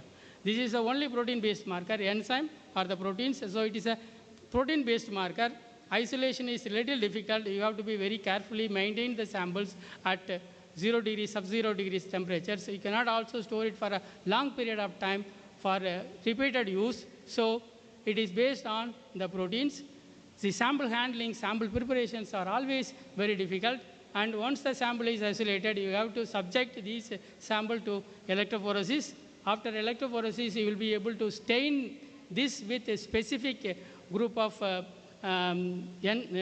substrates with the coloring agents so that a known color is developed, where again you have to have some kind of technical expertise in order to use kind of substrates and the detecting agents so that you will be able to get a good kind of profiling of these enzymes. And this final pattern is said to be what is called as a zymogram. So development of a zymogram is really a kind of a little difficult task over the other marker which is based on the nucleic acids. Next slide, please. Next slide, please. And RFLP markers, as I already told you, please, go on. Yes. RFLP markers, again, which is based on several different parameters or what are called as the criteria. And the wild type, initially, in the case of wild type, you will not sometimes see some kind of a variations. You cannot expect a kind of a variations. And if there are, again, the sites which are specific for the restriction enzymes used to cleave these fragments. So there is said to be what is called as the recognition site and the cleavage site. What is the recognition site and the cleavage site? Which again varies with reference to sample. For a known enzyme, you can use any kind of enzymes, restriction enzymes, where enzymes will specifically identify or recognize and cleave at one place. So there is a recognition site and the cleavage sites. These sites are always varying with reference to different samples. That will be the basis for RFLP analysis. You have many times there is a gain of recognition site. When there is a gain of recognition site, you will always have a kind of more fragmentations. And when there is a loss of recognition site, you may not get that many number of fragments. So which will again influence the kind of pattern you will get for the individuals of a population under a same species. And you have also a phenomenon like deletions, insertions. Deletions, there is a loss always, so you will have less number of fingerprints.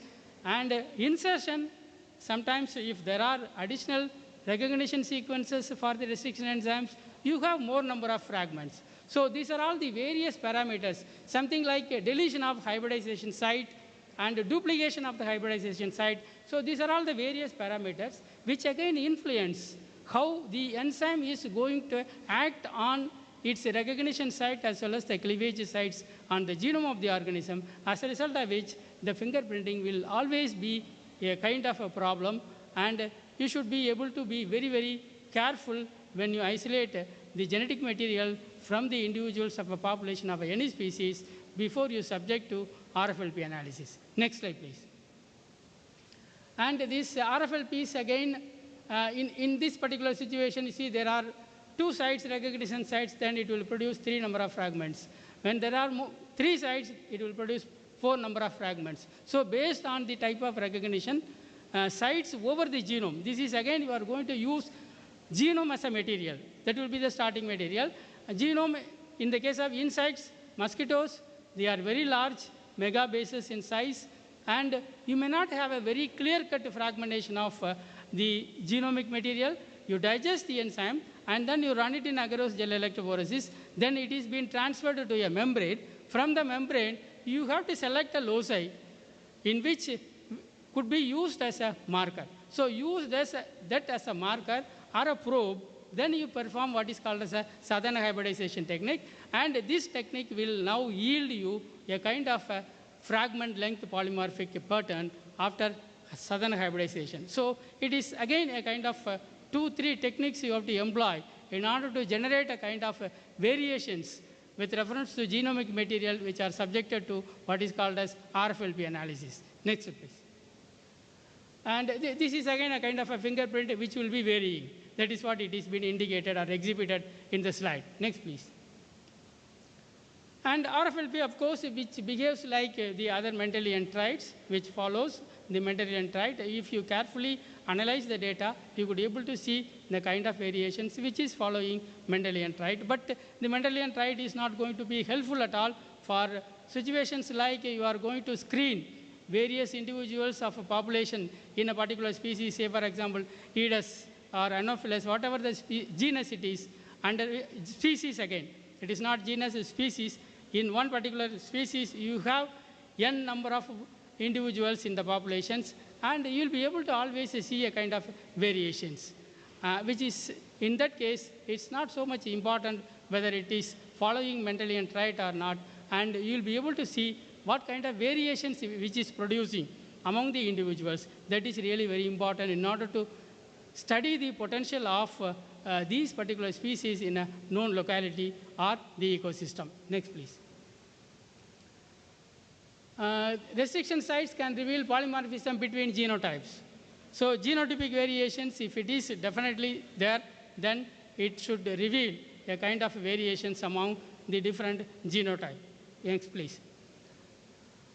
And this is the codominant kind of a marker. Later, they have developed this as a codominant marker, and this will provide twice as much information as we get from the dominant marker like RAPD, random amplified polymorphic DNA. So this has a kind of an advantage, this RFLP analysis when compared to RAPD.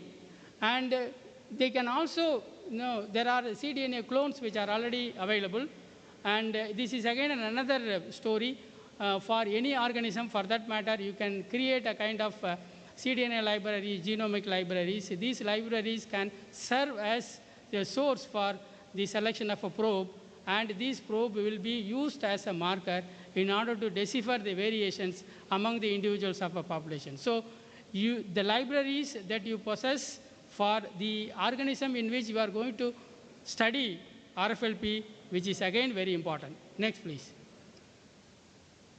And there are, of course, disadvantages of this particular technique. As I already told you, you have to isolate the nucleic acid, digest it with the restriction enzymes, where again you have to optimize what is the restriction enzyme that you are going to use. You have to try with at least some permutation and combination of restriction enzymes, identify one restriction enzyme which is uniformly getting kind of a pattern, cleavage pattern, uniform kind of a cleavage pattern, and then you subject this to agarose gel electrophoresis, transfer to a membrane, and you perform southern blotting using the probe from the cDNA or a genomic library. So at least this is a very, very long or lengthy procedure, 4 or 5 technique you have to employ yourself in order to generate the RFLP pattern of any of the individual populations. But still, this is considered as a kind of a codominant marker. This is a real good score you'll get out of the RFLP analysis. Next, please. Next is the random amplified polymorphic DNA. Here, the technique was developed, of course, in the year 1990. And there are what are called as arbitrary primers are used, which are what are called as a single PCR primer. One single PCR primer, which is again called as a 10-mer primers or RAPD primers. You will using only one primer. The size of the primer is 10 base pairs. So this 10 base pair or 10-mer primer, which will identify the homologous regions and the genomic material of your organism, and you will be always have a lot of permutation and combinations for these dominant markers, that is the RAPD markers, RAPD primers. So there are several molecules of the primers which will go and anneal at various locations on the genomic material, so that one will act as a starting point, another will act as a end point. So there will be always positions which are fixed by these primers over the genome, in which these molecules get annealed to the homologous regions of the genome. Next, please. And this is what you will be using a primer. The primer, I think there are several commercially available primers are there. About 1,000 primers are available under different 10 different types, each under each category you will have at least 100 different primers. You have to select a very large group of primers in order to score the variability generated by these primers, and finally you will end up with one particular primer which will produce a kind of variations that could be really useful or deciphering the genetic variations which is existing among the populations. So selection of a primer, which is very, very essential in the case of RAPD, where again you don't have to design your own primer. These are commercially available primers, but you have to employ with several different types of primers with the same sample in order to see that the repeatability is there with reference to a known primer. Then that will be selected. Later on, that can be used as a kind of a universal primer for amplification. Next, please. The mechanism here is that, next slide, please. This is what you will be able to generate a kind of a fingerprint with reference to genomic material using RAPD as markers. Next, please. Next slide, please. Yes. So the red color arrow marks are the primers. These primers, the 10-mer random primers, which will go and anneal to the homologous regions. See that there are two strands, the forward and reverse strand, and in each of these strands there are homologous regions. It will be many. You have several different homologous regions. For a known primer, you are going to use only one primer, various molecules of the same primer. There will be an annealing. 1, 2, 3. See, these are the primers which annealed at the forward region, and 4, 5, 6 on the reverse side. And you see 1 and 4. These two, the 1 will be the starting point and 4 will be the end point. Something like that. The 2 and 5. 2 will be the starting point and 5 will be the end point. 3 and 6. 3 and 6 again. 1 will act as a start point and 6 will act as a end point. So in all these situations, you will be able to always, presume that there are 3 different fragments are going to be amplified, of which the distance between the 1 and 4 is very long, so that you may not sometimes get any amplification at all.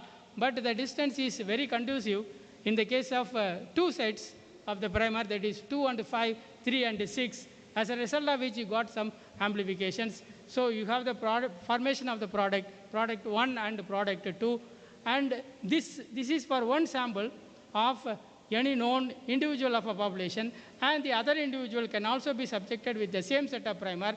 You will be able to see whether you get a similar kind of generation of the products or it is a different kind of product formation. Could be very useful for you to see what is the heterogeneity or the homogeneity which is existing among the individuals of the population, could also be deciphered. Next, please.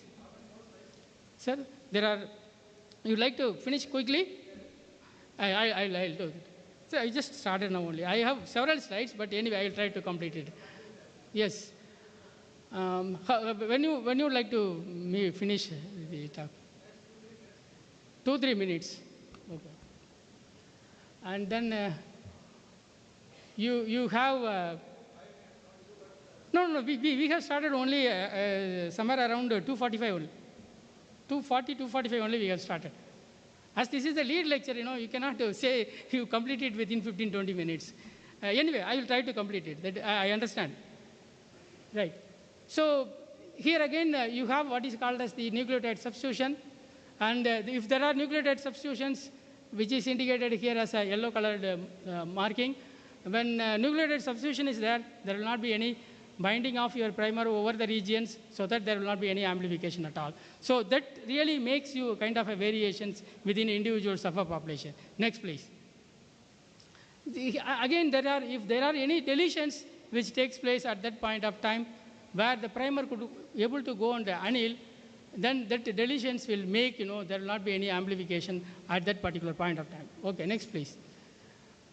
And there are again large pieces of insertion could also take place when there are large insertions which may not sometimes provide a kind of a homologous region for the primer to anneal, as a result of which in one sample you will get amplification, in another sample due to large piece of insertion of the nucleic acid there will not be any amplification at all. So these are all the different permutation and combination one can always expect with reference to different samples from different individuals of a population. Next, please. Next, please. Next, please. Yes, this is what a kind of a fingerprint you will be able to get. Then these fingerprints will give you a kind of possible genotypes. One is the dominant genotype, and the other one is a heterozygotic condition, and the homozygous dominant and homozygous recessive situation. So various kinds of situations are always expected. And next, please. And you'll always have a kind of two different patterns of amplification. One is the formation of monomeric band, and another one is the formation of polymeric band. Monomeric bands are the bands which will always expect in all the samples, which will not give you any kind of variations. But the polymorphic bands are the bands which really gives you a kind of variations within individuals of a population. So you have to select a primer in such a way that it should produce a kind of more and more of polymorphic bands than monomorphic bands. So that is the ideal situation with reference to PCR RAPD. Next, please. I think we'll move on to the next topic. Go to the next slide. Next. Yes, AFLP. Again, very quickly, this is again a kind of enlarged version of RAPD analysis, where the DNA is subjected to restriction enzyme analysis. You made into fragments, and these fragments are then attached with what are called linkers. For these linkers, there are specific primers. These primers are used to amplify, which will produce a very large quantum of polymorphic loci. Produce a very large quantum of loci, and it will be very easy to score to see the genetic variations among individuals of population. Next, please. I think that is the idea. I am not again going to discuss much about this. Next, please. Next, please. And earlier slide. Earlier one. Yes. So this is the overall view of the AFLP analysis. You have the genomic material, and the genomic material can be digested with the restriction enzyme. Especially here, AFLP, these are the two restriction enzymes are most commonly used, EcoR1 and MSC1. And you generate a large fragments of DNA, and these fragments are then ligated with suitable adapters. And for these adapters, there are specific primers are there, and these primers are used to amplify.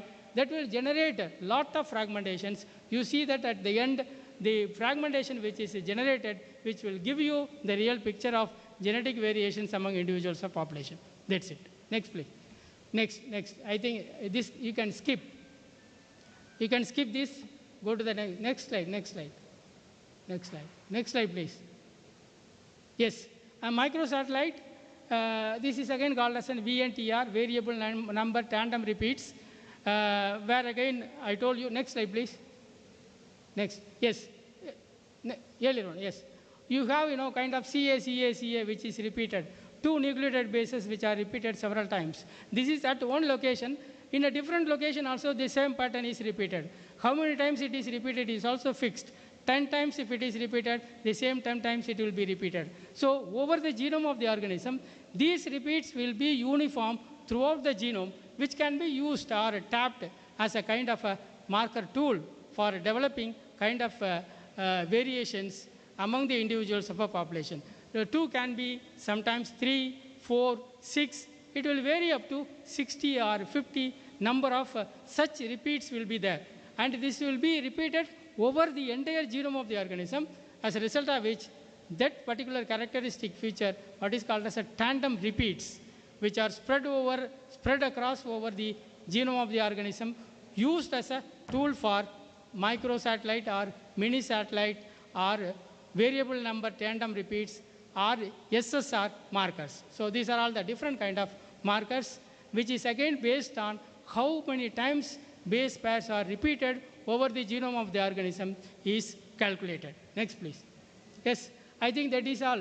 With that, I think I have come to the end of the presentation on molecular markers. So molecular markers are again a very good tools, and how far that you are expert in isolating the genetic material, especially mosquitoes. Mosquitoes, what is the developmental stage in which you are going to isolate the DNA material, whether it is a egg stage or the larval stage or the pupa or the adult stage. That again depends on the quality and the quantity of the DNA that you are going to isolate. If it is in larval stage, it will be a little easier. Pupal stage also, to some extent, you can have good quality of DNA as well as the quantity of DNA. If it is an adult stage, it will be really very, very difficult. And you should not store the sample in alcohol or whatever the other solvents. You have to collect fresh and store it at -20 or -80 degrees centigrade. So those samples alone can be used for the isolation of genetic material.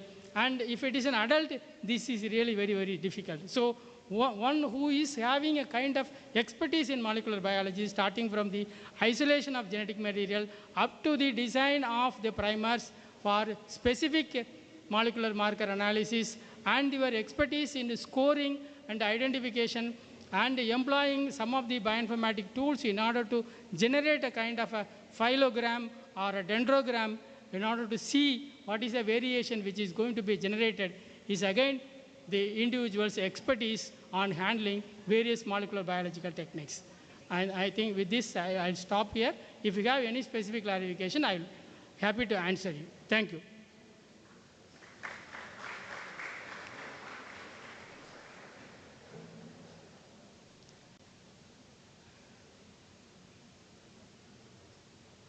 Okay.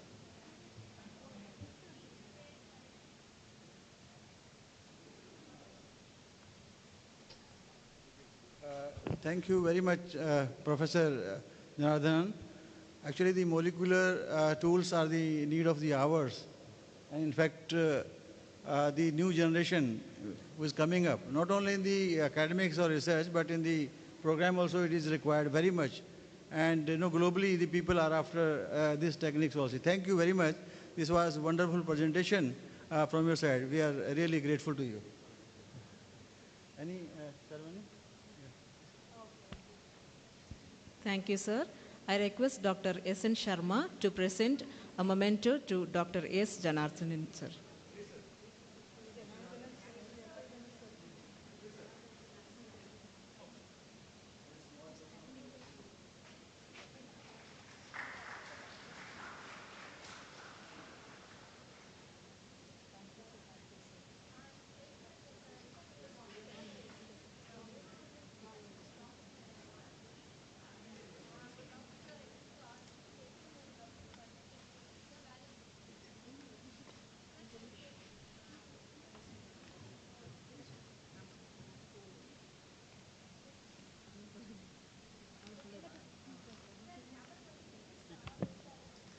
Consecutively, let's move on to the next keynote session. Now, I request Professor V. Jelen to introduce the keynote speaker, Dr. D. Sukumaran, former Joint Director, DRDO.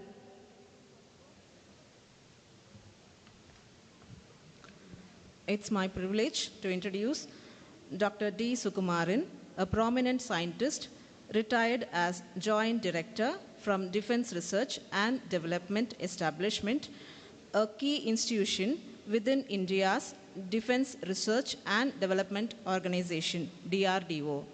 Sir is an illustrious alumna of our Department of Zoology, Loyola College, the batch 1979 to 82. Dr. Sukumaran is a distinguished researcher whose work aligns with DRDA's mission of advancing defense technology and allied sciences. His research primarily focuses on the management of arthropod vectors and vector gene disease affecting Indian armed forces. Sir's valuable contribution, which contributes the defense research and development. Dr. Sukumaran's contributions play a pivotal role in enhancing DRDO capabilities, reflecting his dedication to the nation's scientific and technological progress. Sir's expertise continues to inspire and drive innovation in defense research. With this short note of introduction, I request Dr. D. Sukumaran to deliver his keynote address on role of entomologist in Indian Armed Forces.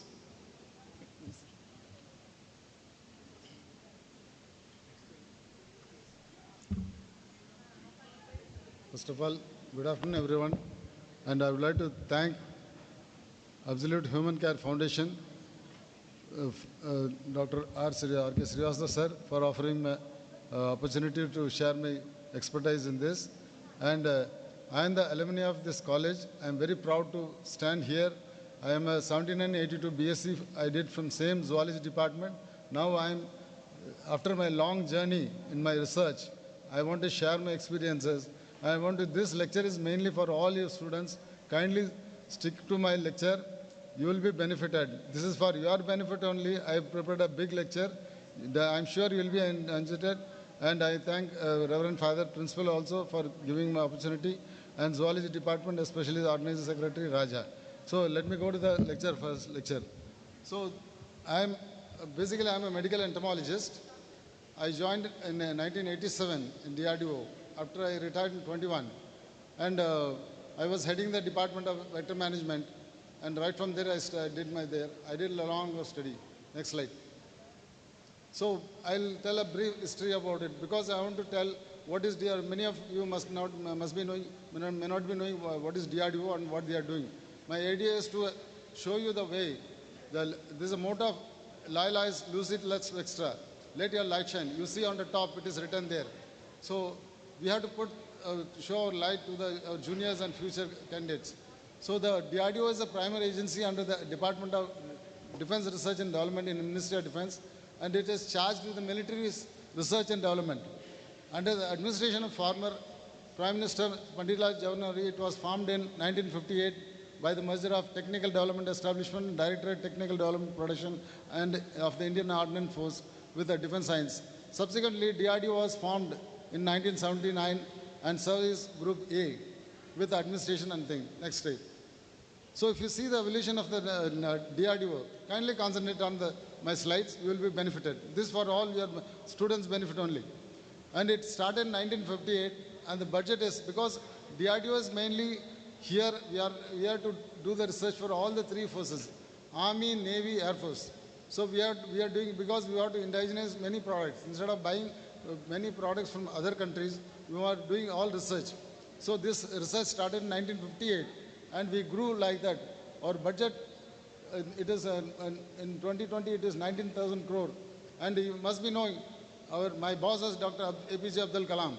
So I worked under his administration, and DRDO means, many people think it is a missile, it's a tank and the thing. Many people know what DRDO, what a zoology person is doing, what medical entomologist is doing. I'll come to that point, but I'll brief, you should know what is DRDO. Next slide. So DRDO is, nearly we have got 30,000 employees. That is, we have got 5,000 scientists and other 25,000 staffs also, and annual budget of 23,264 crores. And we have got nearly 7 clusters. It has been divided into 7 different clusters. And one is doing aeronautical system, naval system, life sciences, microelectronics, electronics, armaments, and missiles. These are all these things. Every cluster is headed by a director general, and the labs are headed by director.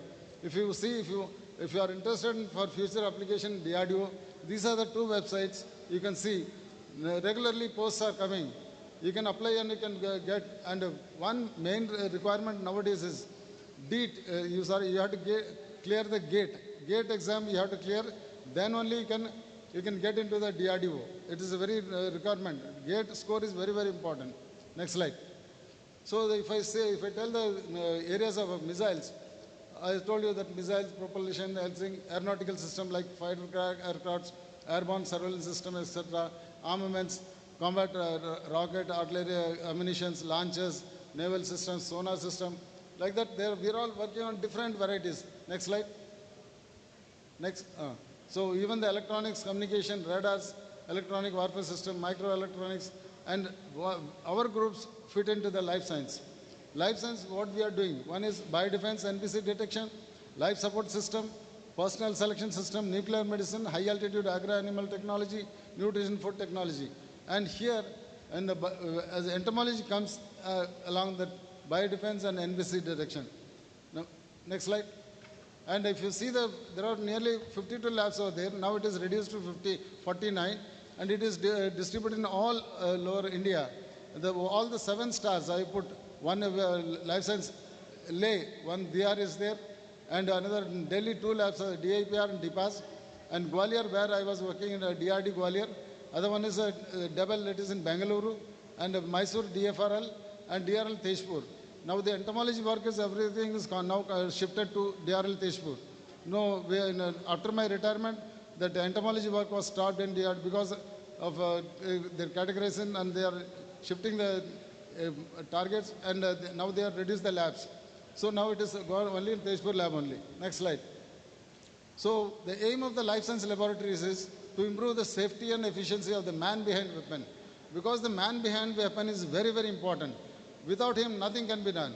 So how to improve the efficiency and his safety. So because they are, next slide. So this is the lab where I was working. Among 7 labs, this is the lab, Defense DRD lab, Gwalior, Defense Research and Development Establishment. I joined in 87, retired in 21. I was working in entomology division. So this is, every lab has got a charter of duty. DRDO is a lab which is involved in detection, protection and decontamination of the chemical and biological warfare agents. This is the only lab which can work on this. No other lab in India, no other place you can work. This is the only DRD work. So as other labs, we are entomology, toxicology, biochemistry and other biotechnology. So we are all in the supporting labs. Next lab. Next line. So as I told you, the DRD core competition is detection, protection, decontamination. Both on-site, off-site will be there, and physical and protection also, physical, individual, colossal, and medical, and even decontamination also. These are all the core competence of DRD, and everywhere you can fit, because you may be a biotechnologist, you may be a MSc biochemistry, MSc zoology, or MSc any research. You can look, you have to research, find out where you can fit in. Then only you can, next slide. So as I told, the chemical warfare agents, they can be divided into many, because these chemical warfare agents are used only in warfare area, war scenario. And our lab is the only lab which is authorized to synthesize and do some research. No other lab is allowed. Like nerve agents, blister agents, choking agents, blood agents, irritants, psychochemicals, toxins. Due to lack of time, I am not discussing much. Next slide. So these are the chemicals which are used for mass destruction, like nerve agents, sarin, soman, VX, and they were used in World War II and used by terrorists in Japan 1995. Even the blistering agents, that was sulfur mustard, they call it the king of warfare agents. And they can be used, you will get blisters. And even the blood agents, toxins, psychochemicals. These are the chemicals which are doing research. We do research in DRD Gwalior. Next slide. And for that, for this, we have got a detection for detecting these chemicals in the field. We can use the 3-colored detector paper, residual papers, water poison, and even the agents also, medical instruments, they can detect also. We have got a NBC suits and the auto injectors and first aid kits, personal decontamination kits. All these things we have technology we have. You can very well fit in. Next slide. So same like chemical warfare agent, we are working on biological warfare agents also. We work on human pathogens, food waterborne pathogens, plant pathogens, animal pathogens, phytotoxins, zootoxin, bacterial toxin, fungal toxin, algal toxin, all things which affect the human being, we are working on that. Because, so next slide. And for the detection them also, we have developed a lot of kits also. All these kits, and they are available in DRD, and we are all, after a lot of research, they are working that. And we are helping many government organizations also. Next slide. So as I told you, as an entomologist, these vector-borne diseases are threats to armed forces, because in the field, we are sleeping daily, because they are guarding our nation on tough terrains. So when they are in the tough terrains, they are exposed to all these mosquitoes, fleas, ticks, house flies, and sand flies, blacks, all they are born to expose. So they have to fight against them also, they have to fight against the enemies also. So in that one, and moreover, many of these arthropod vectors, they are very potential biological weapons, and they can be used intentionally for transmitting disease also. They call it as entomoterrorism. So when they use this, any enemy or they can infect the mosquitoes or any other insect, they can release silently and they can go. So they can affect them. Next slide. So this one slide can tell you the impact of mosquitoes, what mosquito can do. Because among all the animals, mosquitoes is a very dangerous animal. It can take a many number of lives of human beings. So this one slide can tell you also. Next slide. Next. So as I told you, and there is a history also. The insects, themselves, they can be used as a warfare agents, weapons. Even the olden, there is a book called, if you happen to get this book, Six-Legged Soldiers. It was published in 2009. Everything is given there. Earlier, during tribal war, they used to use the bees. And afterwards, even it has been reported in Mongol force, Napoleon army, World War I, World War II also. What the whole war, these kind of things tell us is, diseases are more deadlier than the bombs and bullets. They have killed many of us. Even the World War I, World II, many soldiers, many lives we lost. So the diseases are very, very dangerous. So they have been in Japan also, here, and the USA, Korea. They are all passive entomological warfare are silently going on. Next slide. So these are all mosquitoes vector. Next slide. Next. So the other vectors, the vector parasites. They can be lice, fleas, ticks. Next. And even the blood-sucking flies like vectors, what they transmit the disease also. It may be blind flies, tsetse, house flies, deer flies. Next. So even the non-blood-sucking pests, they will be disturbing the army wherever they are. Like cockroaches, there will be mechanical carriers, house flies, mites, and screwworm flies. Next.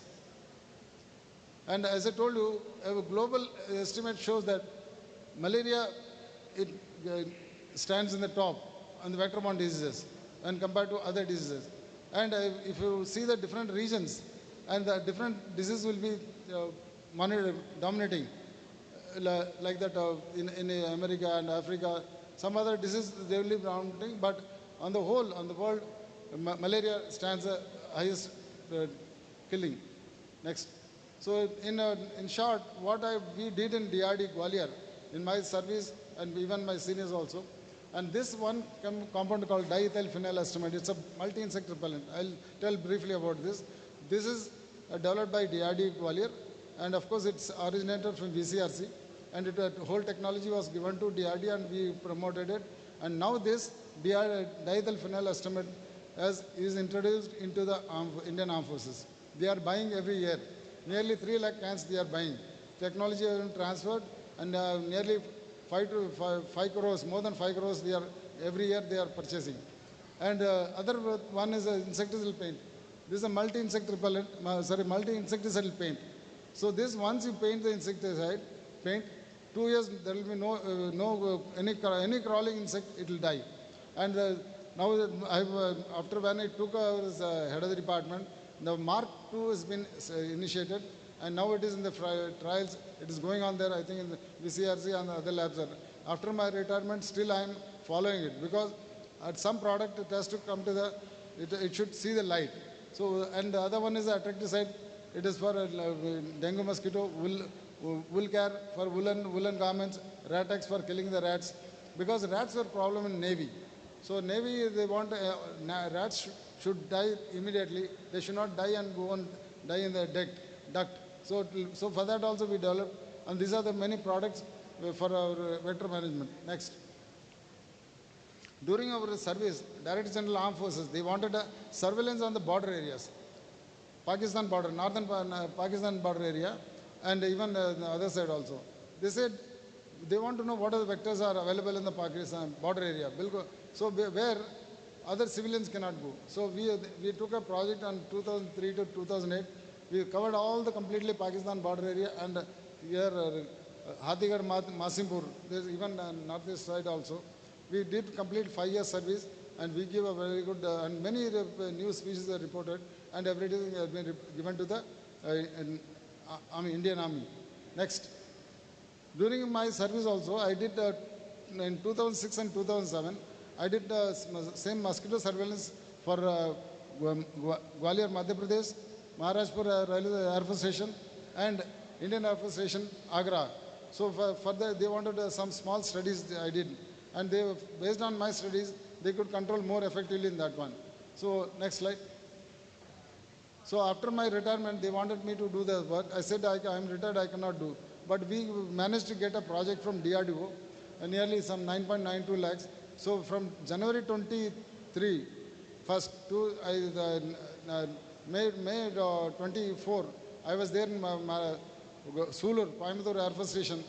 So after my retirement, I took this project, I completed the work, and I gave them, and now they are in a good position to control the complete mosquitoes and all. Next slide. So this is the lab I set up in that lab after my retirement. Next.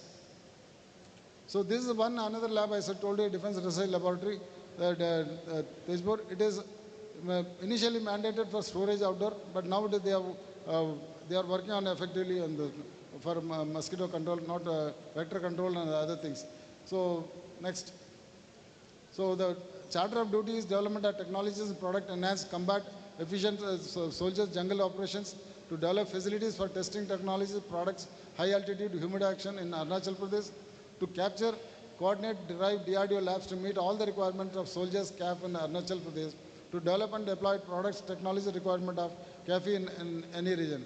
R&D and agro-animal technologies for civil interface, northeastern borders. Next. So these are some of the products they have developed in DRL Tejpur, biodigestor, oleoresin-based iron removal unit, dearsenation unit, household water, DRD water testing kit, high super cream, snake repellent, herbal room freshener, antimicrobial, antibiotic. Next. Oh, this is the biotoilet, which is, you can see in the railways, they have fitted with biotoilet. It's a product of our DRDO, and we have developed, actually this biotoilet was aimed for high altitude region, where soldiers, where they are there, their human waste will not degrade. So for that we brought some, we went to Antarctica, from there some bacteria was brought, and using that one, consortium was developed, and that DRDO biotoilet is being used everywhere. Next. And this is the water testing kit, iron removal factor unit, and herbal air sanitizer, antibacterial formulation, field deployed assay. Next. So this is the vector control products which they are developed in DRL Tejpur. So some anti-mosquito vaporizer, cream-based spray, and float kill spray, fluoricidal floating tablet, and herbal leech repellent. This is what, because in rainy region, leech is the biggest problem. So they developed this herbal leech repellent, which can repellent them for more than 10 hours, and it is not affected by rain. Next. Next. This is the, I said, apart from these two, there are 5 labs are there. One is Defense Food Research Laboratory. This is working on the food requirement of Indian Armed Forces, because they are deployed in different areas. The aim is reaching various aspects of food science and technology, such as development of convenience foods, preservation food, nutritional, biochemical evaluation, food safety, and food packaging. Next. And their strength is, this is the only R&D institute country having the capability and the knowledge on combat and operational ration with extended shelf life and adequate nutritional suiting diverse climatic terrain, weapon, platform conditions. Expertise in development of food packaging, logistic materials, capability to respond to any emergency situation by supplying specialized food with short notice. Only lab providing specialized training in armed forces in the area of supply chain management and food safety services to forces. Next. These are the different types of food ready to eat. That can be stored in high altitude. They can be used. Many foods are developed for Indian Armed Forces. And one aspect is Gaganyaan menu. You know, the Gaganyaan is sending a man on the space. That is a project of ISRO project. So for that also, our food, DRDO is developing a food material where they can consume in the space. So Gaganyaan project, you know very well. Next. So this is the technology they develop, modified chemical-based self-heating. But it will heat up the food anywhere. Just sprinkle water, it will heat the food. So biodegradable packing material, biodegradable edible cutlery, antifreeze container storage, marked milk test, and personal survival kit, silicas. So next. So as I told you, the other lab is Defense Institute of High Altitude Research, DR. This is in Leh. Leh, that is working on the cold arid agro-animal technologies, including screening and identifying the medicinal and aromatic plants to exploit them for the use of defense personnel and also greenhouse technologies for high altitude and cold desert. Because in lab, they are working for that. Next slide. So there, what they want is, instead of transporting the milk, meat, and the chicken, they acclimatize the animals there, whether they can get the fresh food, fresh meal. So that is the work they are working on that. That is a labor, that is chicken they have adopted there, and the movements of animals, and the medicinal plants, and these are transporting purpose. Next. So what they have major achievements, agro-technological growing 170 varieties of vegetables of temperate, tropical and subtropical high altitude environment, quality nursery production technology for vegetables, horticultural crops, apricot, sibacthorn, apple, or orchard technology, greenhouse technology for vegetable production, mulching technology for vegetable production, zero energy production under storage technology of vegetable fruits, herbal formulation, sibacthorn herbal, sibacthorn oil, gel capsule, sea apricot. So all these things they have developed there in Leh itself. Next. So similarly, feed additive in chicken and dairy cattle for high altitude, broiler sheep, goat, high altitude poultry rearing technology, Normaberg hatchery technology, new lines variety of chicken for high altitude, Zanskar ponies and double hump camels as pack animals for carrying loads. So these are the research they are, because on the ground which is required for Indian Armed Forces, because they are deployed in different terrain, so they have to need an immediate one. Next. So as I told you, there is another lab, it is in Defense Bioengineering and Electromedical Laboratory. It's called DEBEL Bangalore. Bangalore, their work is very, very good work, and they are established in 1982. Next. Next. So R&D activities are DEBEL Bangalore includes combat biomedical technologies like aeromedical, biomagnetics, protective against NPC, against underwater, LAC. Next. So this is the integrated life support. Mainly the work is the person who is on the board, he should be safe. So for him, they are working on all these things. So the on ejection board, onboard oxygen system, onboard oxygen generation system, and ejection seat, on bulkhead. So these are the work they are working, so that anything can happen. If aircraft is under threat, they'll say eject. The pilot is more important than the flight. So for them, they have to take care of all the parameters for the pilot. Next. So as I told you, challenges in aviation protection, like, what happened?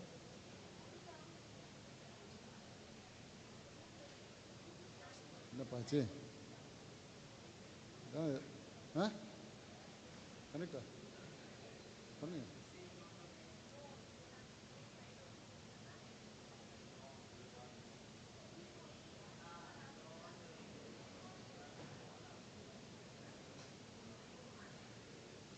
Laptop இருந்தால் நானே பேசிடுவேன் அதில் அதான் இருக்கும்போது எதுவும் பண்ணக்கூடாது.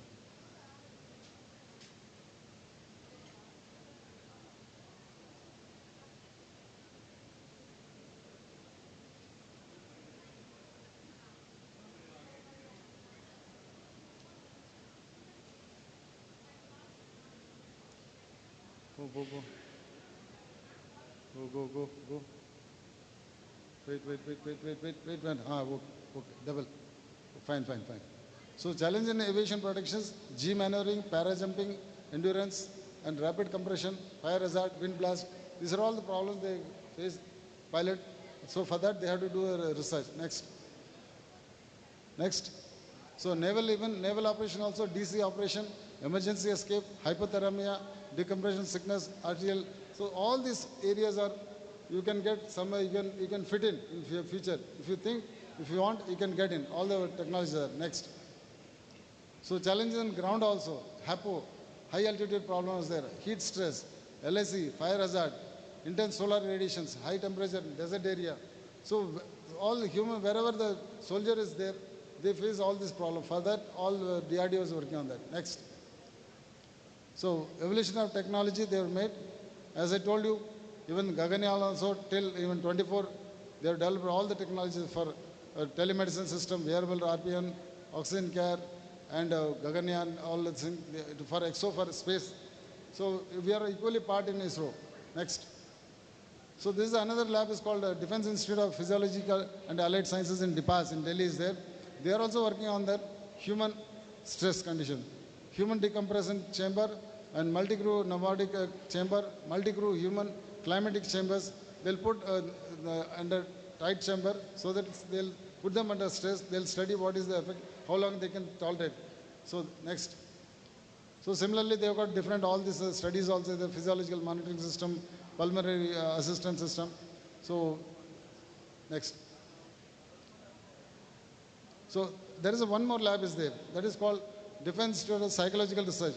So for psychological aspect is very important of the human. So what they do, next slide. So the charter of the Defense Institute of Psychological Research, conduct research on problems pertaining to selection of officers.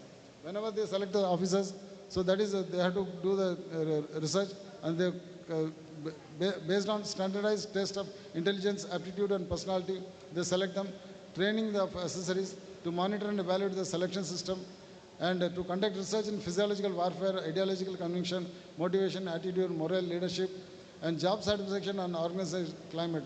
So to conduct research on human factors in man-machine system and psychological adaptation to extreme environment. So man has to adapt. So for psychologically they'll study and do some test also. Next. So what is the contribution of DIPR to armed forces? Regarding the personal selection system for officers, selection for women as officers, two-stage selections, computers pilot system, and selection system for other ranks, selection of military intelligence. So these are the contributions this lab, every lab they do. So before going for any pilot selection, they made a model something that there is a lot of training they can give. The pilot can be selected there itself. Next. So even for high altitude and Antarctica, Arctica also, the psychological adaptation high altitude, extreme environmental adaptation like Antarctica, suicide and fratricide in field and peace, satisfaction towards clothing and among war, military morale in LIC environment, combat stress management, self-development among PRs and suicide risk assessment protocol. All these aspects they work on that one. Next. So with this, I would like to close my lecture because of want of time. And thank you so much. And if anybody wants to contact me, my email ID is there. My number also you can note. So you can apply it if you want to go for DRDO. I think I showed you all the way. You can find your ways if you want to go into the DRDO. So with this, I would like to close my lecture. Thank you very much, sir.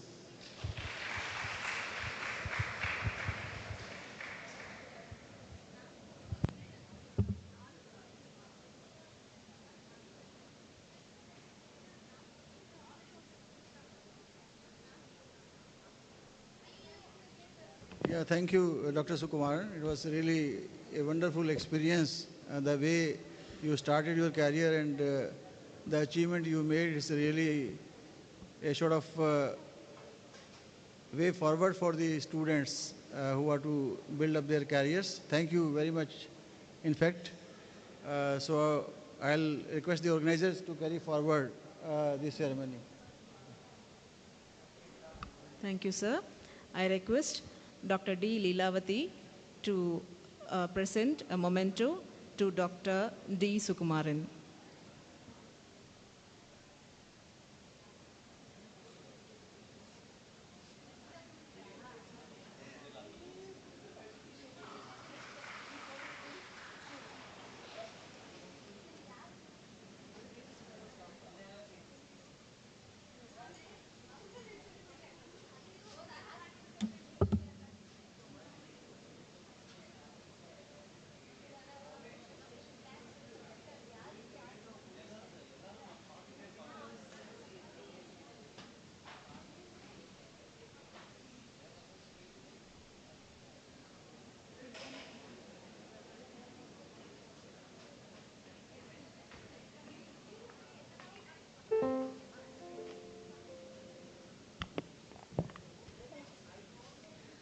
We extend our sincere thanks to the keynote speakers, Dr. S. Janathanan, Head of Department, University of Madras, Chennai, and Dr. D. Sukumaran, former Joint Director, DRDO, for shedding light on the topics.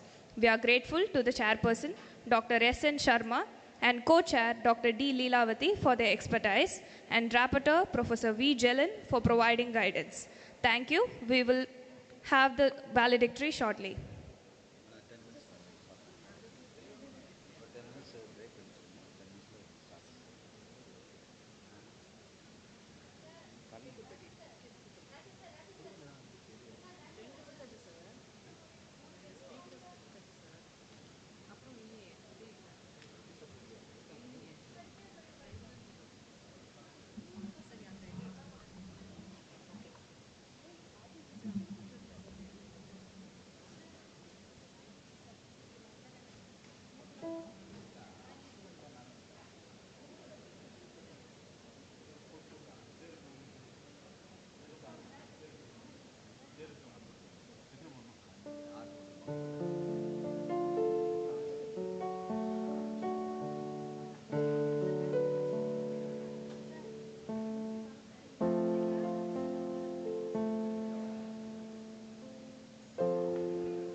As a guest of honor, I request Dr. Raja to honor Dr. D. Leelavati, our co-chairperson.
Check.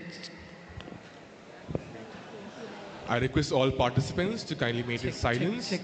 I request all participants to kindly maintain silence as we commence the valedictory of the third conference. Check. I repeat, I request all the participants to take the seats in the venue and maintain silence as we commence the valedictory of the program. Thank you. Check. I request the dignitaries onto the stage. Chief guest, Dr. B. Dhanraj. The guest of honor, Dr. S. Janardhanan. The co-convener, Dr. P.K. Srivastava. The organizing secretary, Dr. S. Selvakumar. Convener, Dr. M. Raja, onto the stage. The head of the department, Dr. V. Pushparani.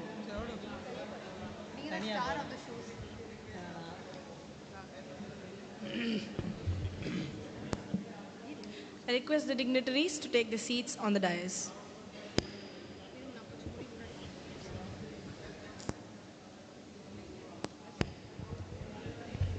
Check.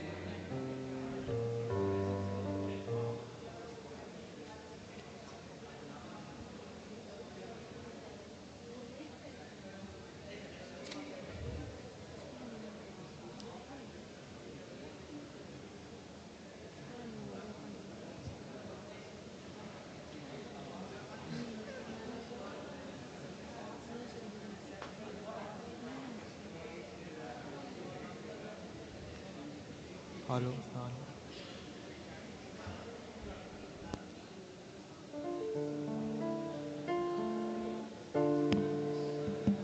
Check.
Hello. Check.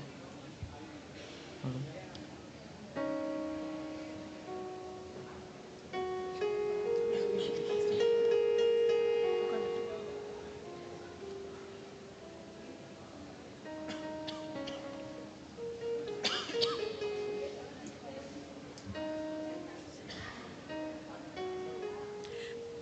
A warm and good evening to the chief guest, speakers, conveners, rapporteurs, faculty and participants alike. It is our pleasure to conclude the third international conference on emerging challenges in the prevention and control of vector-borne diseases. Let us begin by thanking the Almighty for guiding us. We have here the Zoology Choir to lead us into prayer. Kindly rise for the prayer song.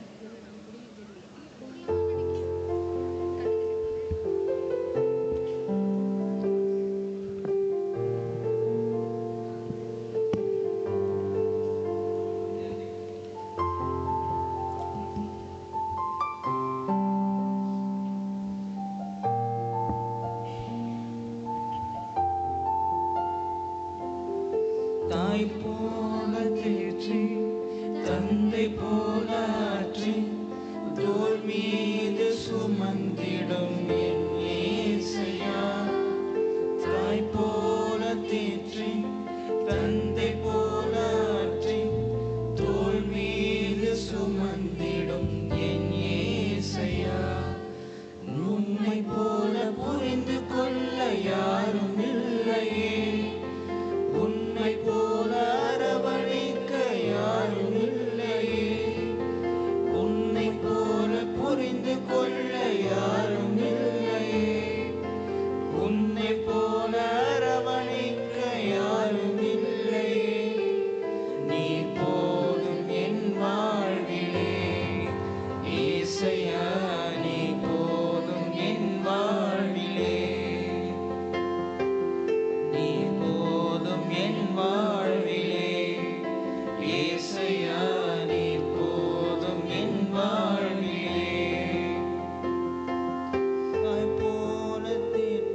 கண்மணி போல் என்னை காப்பவரே, உள்ளங்கையில் பொறிந்தென்னை நினைப்பவரே, கண்மணி போல் என்னை காப்பவரே, உள்ளங்கையில் பொறிந்தென்னை நினைப்பவரே, நீர் போதும் என் வாழ்விலே, ஏசையா நீர் போதும் என் வாழ்விலே, நீர் போதும் என் வாழ்விலே, ஏசையா நீர் போதும் என் வாழ்விலே. தாய் போல தேற்றி தந்தை போல ஆற்றி தோள் மீது சுமந்திடும் என் ஏசையா.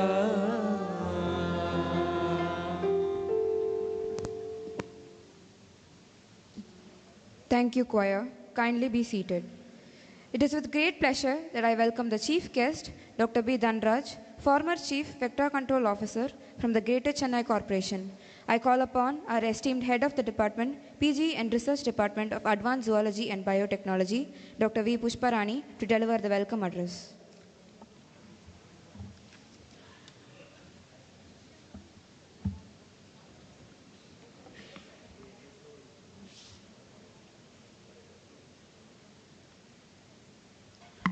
Good evening, one and all present here. A warm welcome all of you to the 3rd International Conference on Vector-Borne Disease. Once again, I welcome all the faculty members, the guests from various colleges, the students from city colleges, and our own students, and all my colleagues. Welcome you all once again.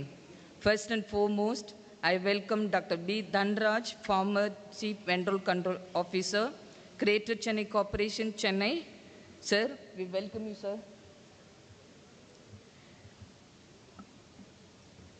A warm welcome to Dr. Selva Kumar, Chief Vector Officer. Sir, I too also welcome you for the valedictory function. And the guest of honor, Dr. Dhanraj, I hope all of you know that he is well known for all the colleges. Dr. Janathan, sir, wholeheartedly welcome you for the valedictory function. So once again, I welcome all of you, each one of you, for the valedictory function. I hope you all enjoyed the yesterday and today's program and various panel section for related to vector-borne disease. And I hope everyone enjoyed the section and all also got awareness about the how to control vector-borne disease. And with these few words, once again, I welcome all of you for the valedictory function. Thank you.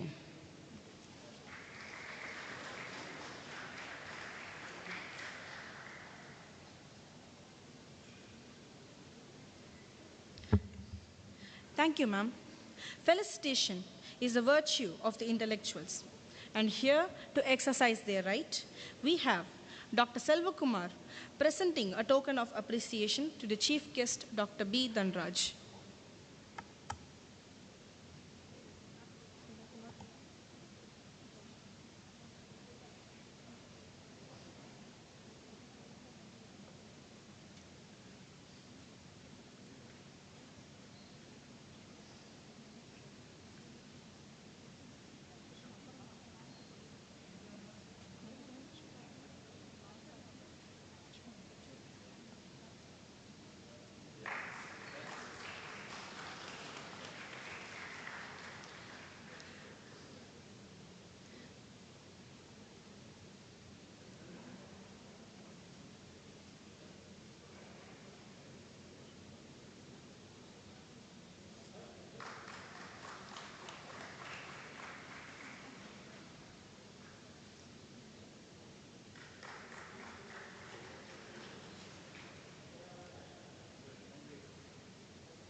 We now request Dr. P.K. Srivastava, the co-convener, to honor Dr. S. Janardhanan, the guest of honor.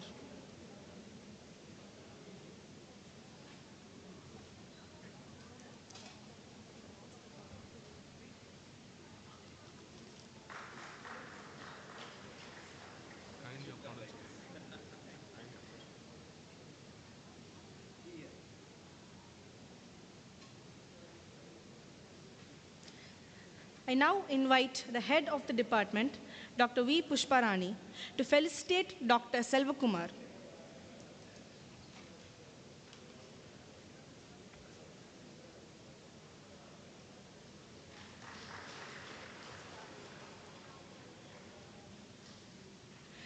I now invite the convener, Dr. M. Raja, to felicitate the co-convener, Dr. P.K. Srivastava.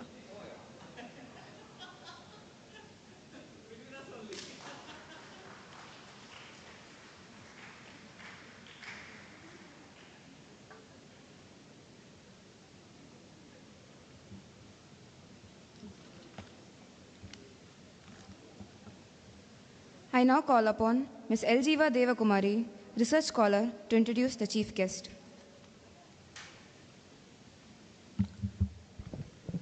Good evening, one and all present here. I am extremely privileged to introduce today's chief guest, Dr. P. Dhanraj. You can all admire him at the age of 85. Nobody can believe that he is. So at the age of 85, Dr. P. Dhanraj still contribute to the science world. He is a retired Chief Vector Control Officer. Right from the start of his career, he has contributed a lot in various programs like NSCP, cholera control, malaria eradication, filariasis, and other vector-borne zoonotic diseases. He was selected by the government of Denmark to undergo training in pedagogy. He was made a part-time trainer in the Environment Training Institute, Tamil Nadu Pollution Control Board. It's not easy to devise a system during the year 1992, but Dr. Dhanraj has devised a system to spot and diagnose for the treatment of malaria. This system drastically brought down the malarial incidence in Chennai city. You can give a hand of applause for this. In the year of 92, he has devised a system. He visited few Southeast Asian countries under the World Health Organization Fellowship for exchange of knowledge. He underwent a specialized training in malaria control at Mahidol University, Bangkok in Thailand. He worked in the Department of Medical Research at Yangon in Myanmar. He organized various rodent control projects to prevent leptospirosis and published the reports in scientific journals. And he is also a fellow of the Indian Society for Malaria and Other Communicable Diseases, Delhi. Now, without any further delay, on behalf of everyone, I would like to say that you are the apt person to distribute prizes for the prize winner of this conference. Thank you again for joining us today, sir. Dr. P. Dhanraj, we are honored to have you with us. Thank you.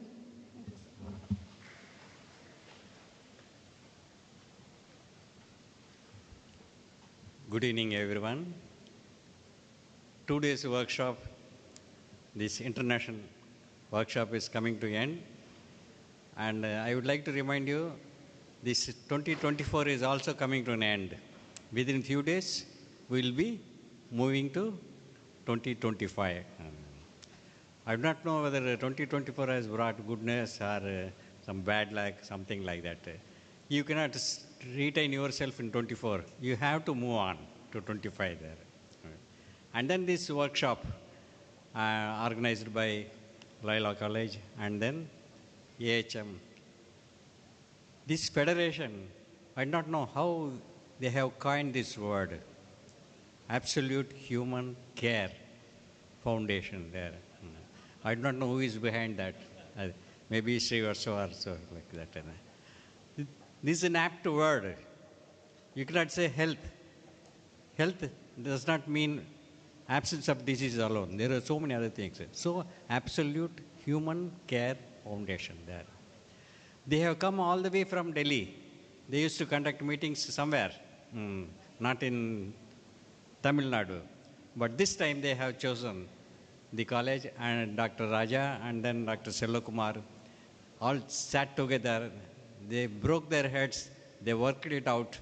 And then you know how difficult it is to conduct an workshop like this.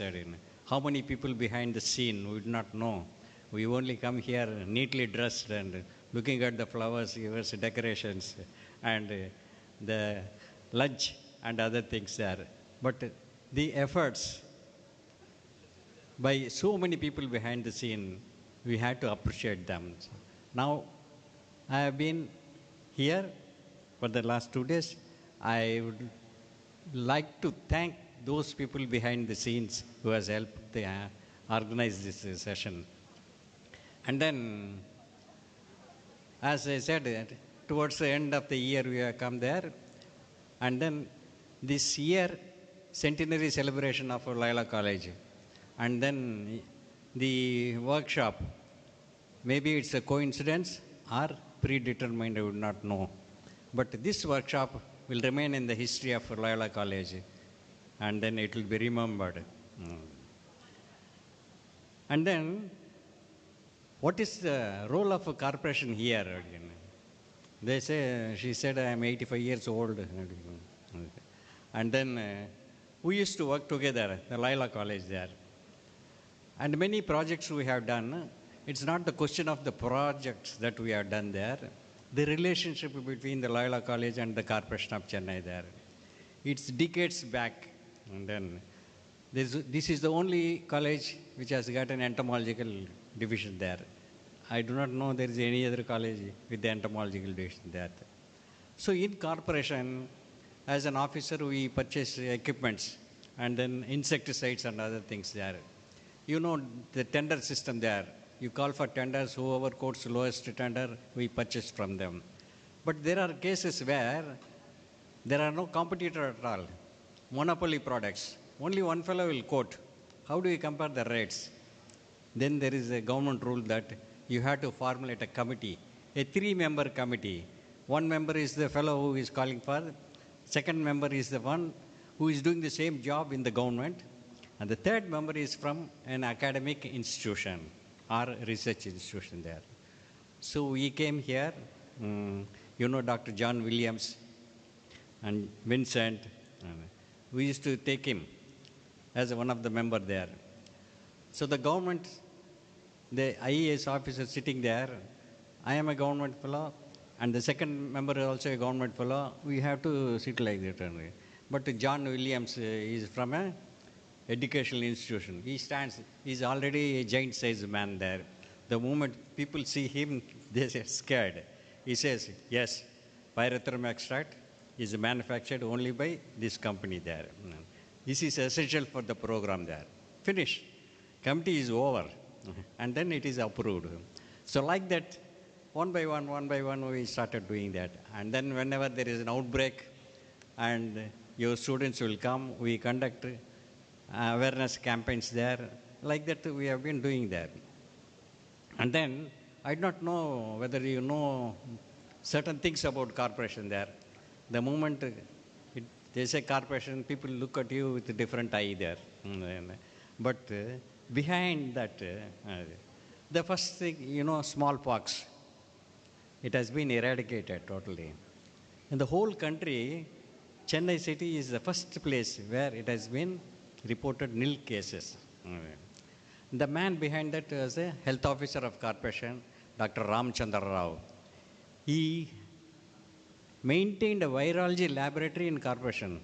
We call it Cholera Hospital. It's called Communicable Disease Hospital. He maintained a virology. He is the one who found 3 variants of smallpox. Confluence, semi-confluence, and hemorrhagic. This is their worldwide record. And then it's vaccination. We started doing vaccination there. We have employed people there. Most of them were women. And then it was such a rigid job there. The registry is maintained. The moment a child is born in any hospital, anywhere there, it's called UPC, Unprotected Child Register there. Within 3 months, the child should be protected by the vaccine there. And what happens once you take the vaccine there, in those days, we did not have immunological tests there, immunological assay, whether the antibodies have been formed or not.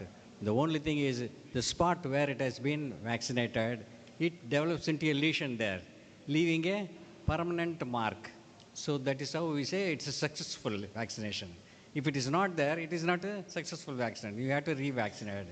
I think my age, all people will have the scar, even now. The next generation, there is no scar because no vaccine, no smallpox like that. One more thing I would like to add there is, before the WHO declaring it's free, there was a appraisal team. WHO mission is there.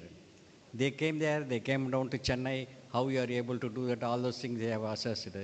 And then there were 2 Japanese people there in that WHO mission.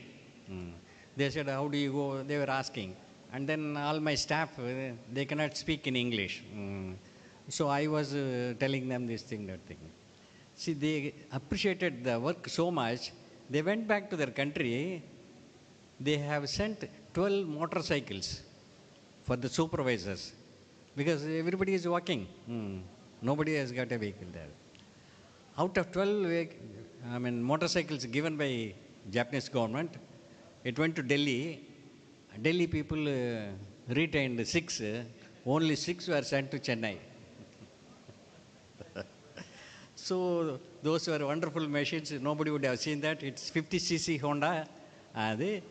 No clutch, but gear. Nowadays you call it auto car, auto gear car. Same way in those days there. We used it for not only smallpox, and then even for malaria also we used it.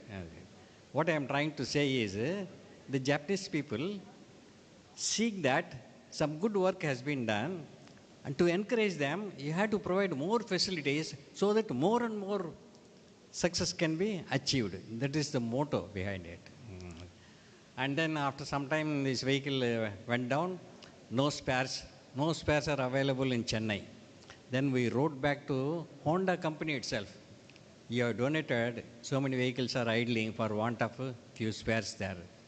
Then they spent couple of spares, 2 plugs, 2 spark plugs, 2 tires, 2 tubes, so much.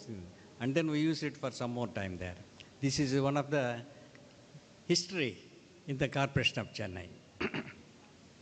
Then, one disease-wise, let's say, there used to be smallpox and chicken pox, you know. Smallpox is called periyamma in Tamil. Chicken pox is there. 2 diseases occur. Basically, they are viral diseases. Mode of transmission is airborne, contact like that only.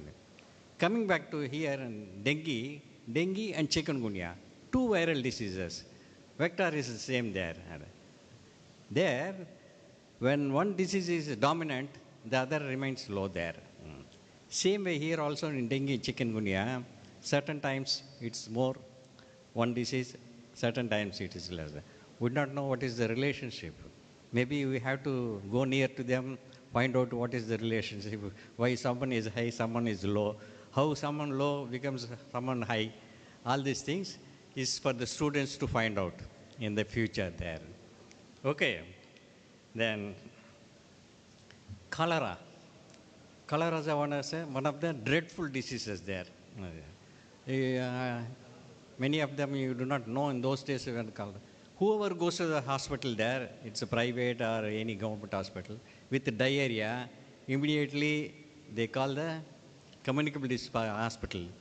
No patient is treated anywhere by any doctor there. It is an offense. So the patient is shifted to cholera hospital there. There we treat them. The death due to cholera is only due to dehydration. So we have to rehydrate them. You need a lot of saline. This saline is manufactured there itself in the hospital. There's a saline manufacturing unit. That's how we saved so many people there. And then as a prevention, what do you do for the prevention there? Again, vaccine, cholera vaccine. And then in the smallpox, there was a time when you go to college for admission, school for admission, you have to produce a certificate, revaccinated. Going for a job also, you have to produce a certificate, revaccinated. Then only you will be allowed to join there. So with the eradication, these things have gone there. So cholera also was like that only. So inoculation is necessary. And then there will be massive cases. We make the people stand in queue, and then those days sterilization is with the lamp. We sterilize the syringes, 23 size needles there. So with a fork, we will have to take that and then poke the people there. In the process, there are many times the syringe itself was broken there. Then came another system called jet inoculator. You got a pressurized thing there, put it there, no touching, no needle will prick you. You keep 1 inch away from that, like a gun like that, you just shoot it. It's such an enormous speed that the vaccine enters your system there. So that system was also brought. But later on, the vaccine is of no use because we are not touching the right button there. So it is an infection in the stomach there. Something should be done there, not taking overall immunization. So it's gone there. What I am trying to say is, most often we forget the disease and treat the symptoms there. So there was a case, a man has got a patch on his mouth. If you have intestinal parasites, you will develop a patch. Then where you go? You go to dermatologist there. So he will ask how long it is there. It's there. And then what soap you use? Hammam soap. No, use Synthol soap. Then ask, what cream you use? Fair and Lovely, sir. No. Use Garnier. What hair oil you use? This hair oil. Tata coconut oil you use. No. Keocarpine you use like that. Then he prescribes tablets there. Take it for 3 days. You have to take it only during night time there because it induces sleep there. Come back after some time. Will the patch go away? Tell me. It will disappear, only to reappear, because you have not treated the disease. You have been treating the symptoms only. This is what we do often there. So one caution is, don't treat the symptoms, treat the disease. One tablet of what? Deworming tablet will finish this job there. So like that, we have been fighting these diseases called vector-borne diseases, zoonotic diseases, all these diseases. These diseases are there from the ancient time there. Even before you are born, the disease was there. Now you have been fighting. Sometimes certain fronts we lose the battle there. Certain fronts we gain. Whatever the gains we have, you have to keep it in hand and go for the thing where we are lacking there. So we have to take a pledge today that before I die, I should eliminate these diseases. So this is what I want all the students to take up and say that before I die, we want to eliminate all these diseases. That should be the motto for even for the entomologists or all the students there. So before I conclude, I would like to say recognition of the problem is the most thing there. A middle-aged woman in US, she developed some congestion in the heart there. She went to a hospital there. The surgeon saw it and said she should be subjected for surgery immediately. Otherwise, her life is at risk there. Then said she accepted. And then she was admitted to the hospital. All preparations were there. She is being taken, anesthesia, and then she prayed to God. And then suddenly God appeared before her. He asked, what child, what do you want to do? Sir, my time is up. Then God said, who said? You got 40 years more, 6 months and 8 days. So with that, she went into the coma and then she got admitted and operation surgery was done there. She came back to ICU from semi-ICU there. She was recovering. The doctor came and then said, it was such a risky surgery. I was very doubtful. Now you are okay. Your problem is over. So whatever you can stay here and then get discharged if you want to. She never listened to what he was telling. All the time she was thinking, 40 years, 6 months and 8 days. 40 years, 6 months. This was the thing there. Then she told the doctor, I want to stay here for some more time. Fine, you stay here. So the doctor went away. She went to the salon there, facial, hair dyeing, liposuction, because 40 years more. This is what lingering in her mind there. So everything was done there. One fine morning, she paid the bill, and then she was going home. Crossing the road, a car came and hit her. She died on the spot there. Poor lady. And then she went to heaven. Good lady, she saw God there. Sir, you said 40 years and 8 months. Yes. Then why didn't you save me from being hit by a car? I could have done that, but I couldn't recognize who you are. The way she made herself transformation, even God could not recognize her. So that's the thing there. So you have to recognize the problem. When the problem is there, what is the root cause? This we have to touch. And then when you are fighting all the vectors, one thing I would like to keep in your mind. What is the basic requirement for a human to live? What do you require? There's only 3 things. Roti, kapda or makan. Food, shelter and clothing. These 3 things are necessary there. And for animals, food, shelter. No chudidar, no lungi, nothing. God has given the apparel there.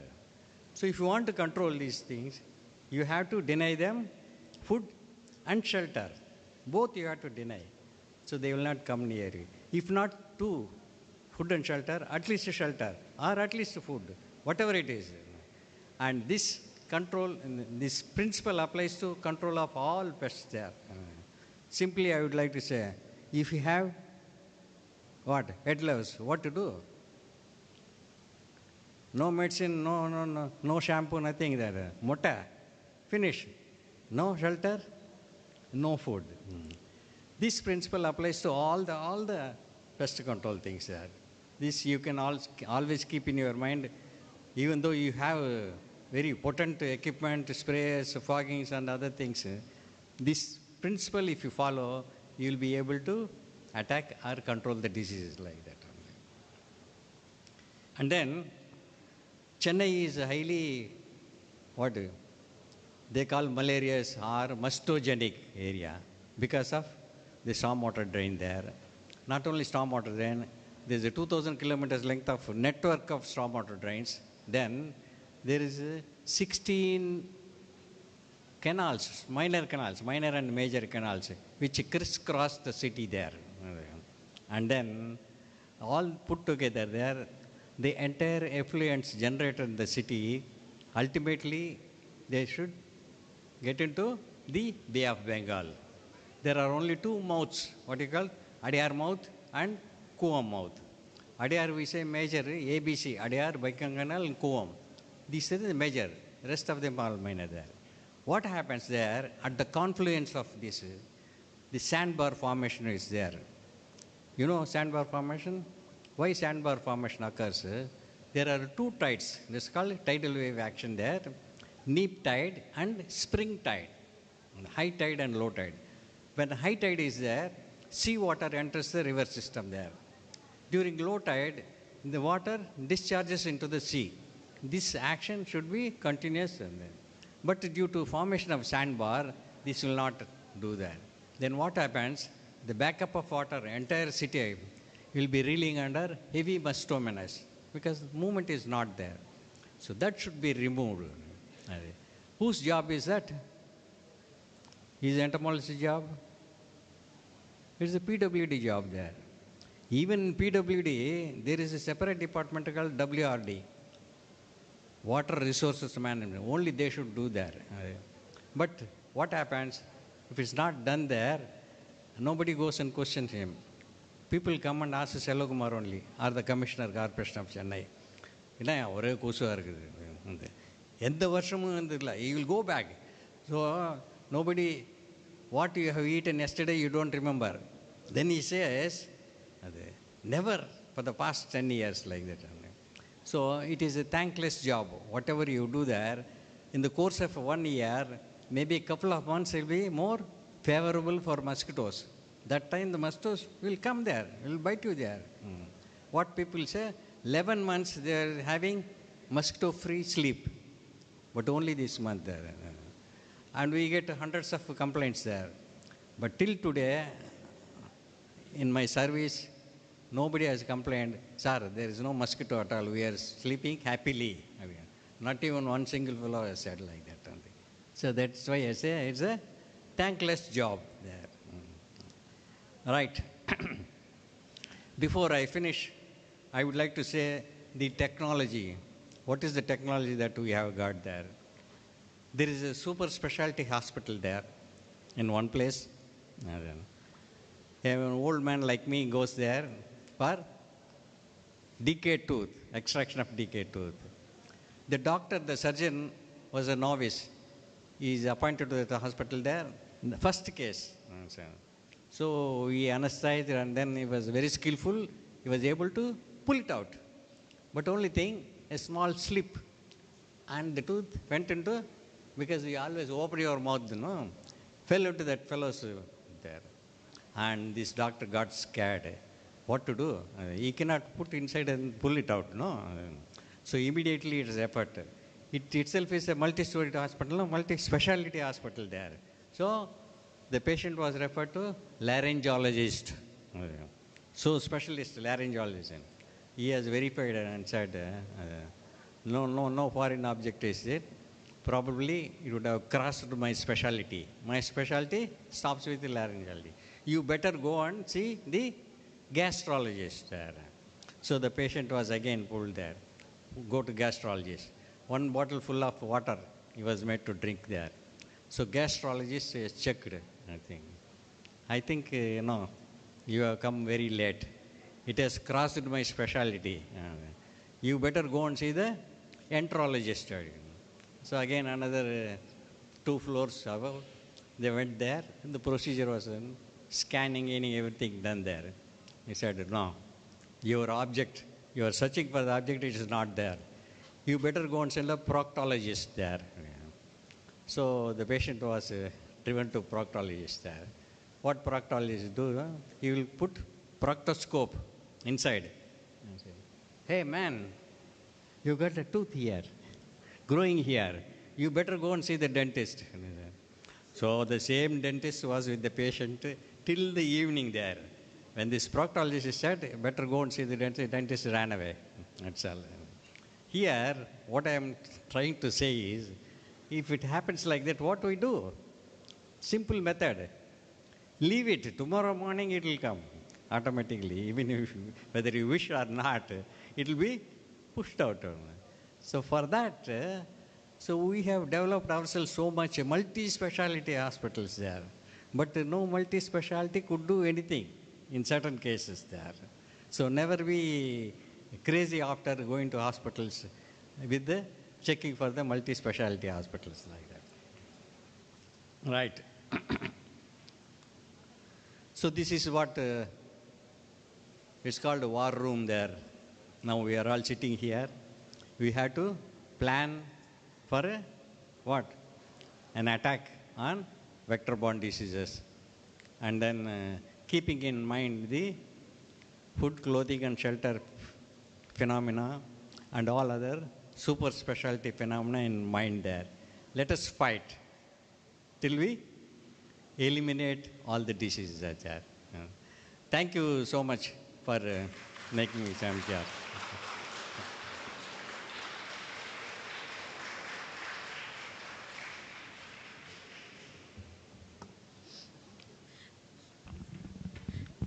Thank you, sir. Let us move on to the awaited part of this session. We have had a wide range of presentations, both oral and poster, to foster the research rationale and to pique the interest of the research community. Thank you, judges, for assisting us with finalizing the seats.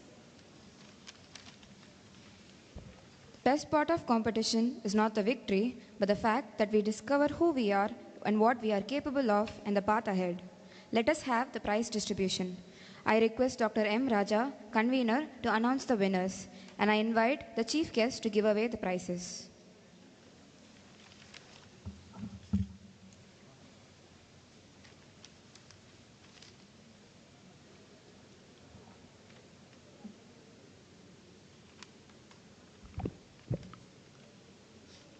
Oral presentation, offline.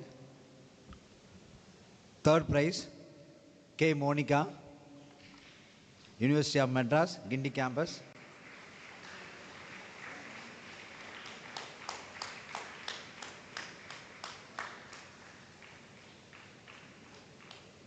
Second prize, Dr. Alok Kumar Sharma,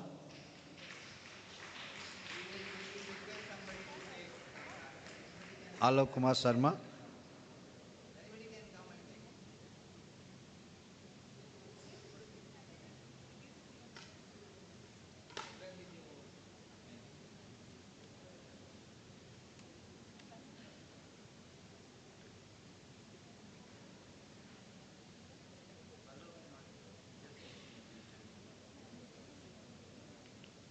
The first prize goes to Dr. Jayalashmi Krishnan,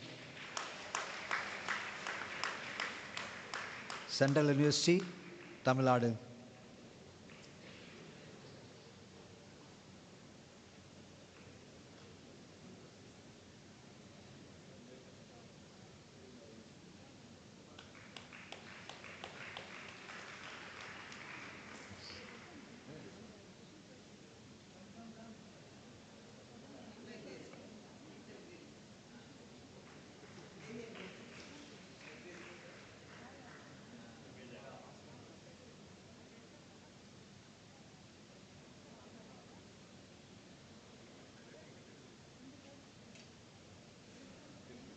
So one more online prize, we'll give you only the e-certificate, not memento. Dr. Mansi Rajendra Malik. Only e-certificate. We'll send you the e-certificate, okay. The next is poster presentation, offline. The third prize, Kritika NS. Kritika NS.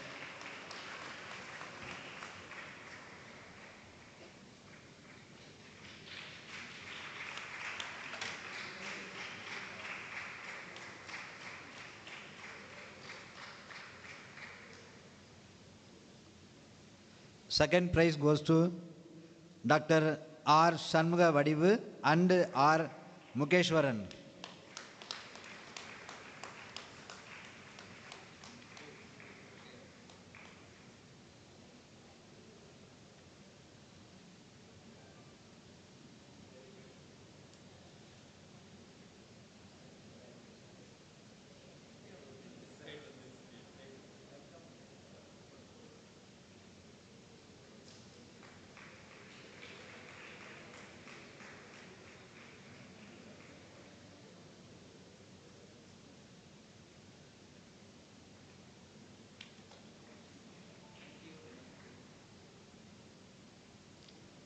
The first prize goes to Mr. Karnan R. Raja Sarafuji Government College, Bharatidasan University, Trichy.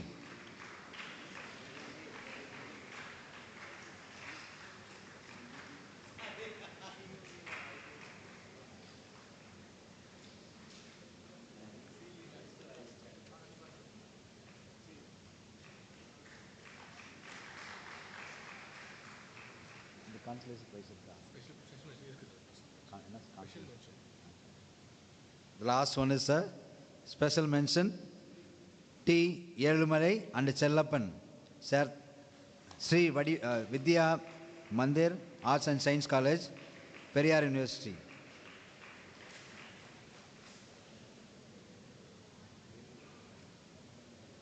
Thank you so much to the participant.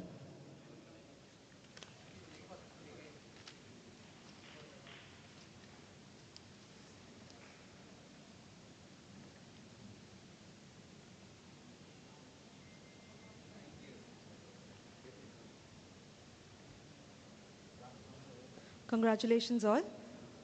I now request our chief guest to present the certificates to our chairpersons.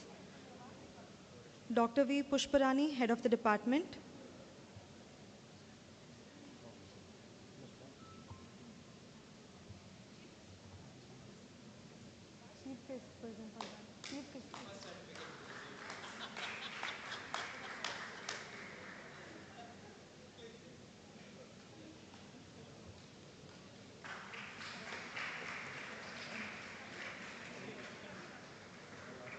Dr. M. Raja, convener.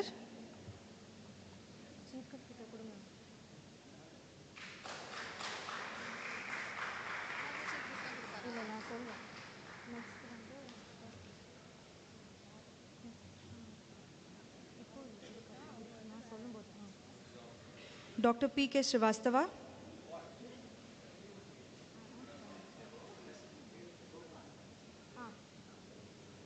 Dr. P. K. Srivastava, co-convener.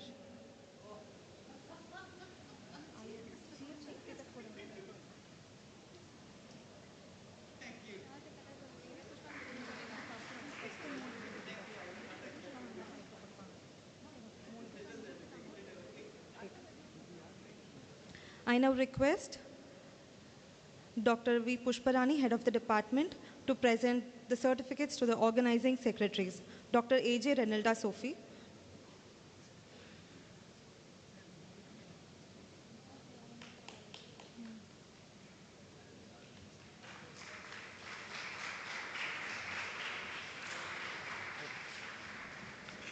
I request Dr. Janathanan from Madras University, former head of the department and an associate professor, to give the certificate to the organizing secretaries.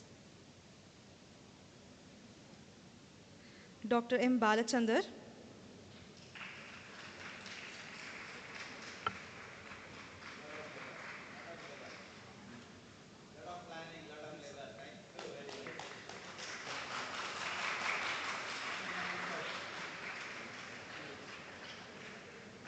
Dr. P. Nallamuthu.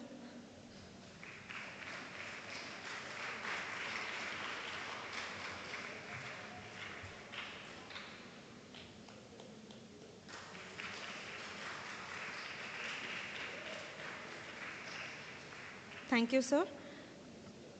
I now request Dr. S. Selvakumar, Chief Vector Control Officer, GCC, to present the certificates to the Executive Committee.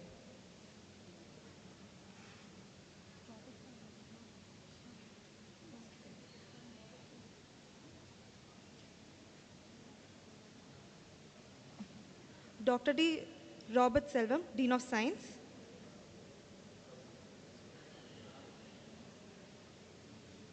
Dr. M. C. John Milton.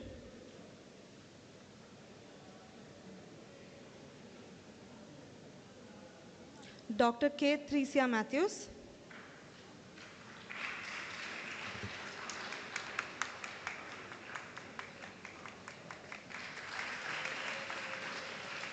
Dr. Mary Dorothy Anita Sebastian.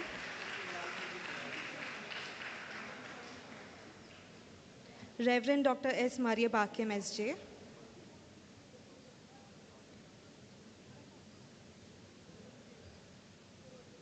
Professor V. Jellin.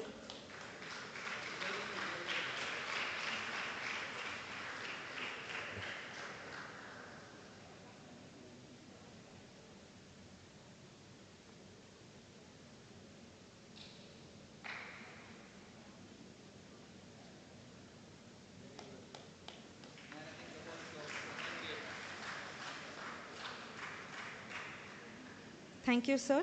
I now request Dr. P. K. Srivastava, co-convener, to present the certificates to our mosquito warriors. Mrs. C. K. Swaroop Rani.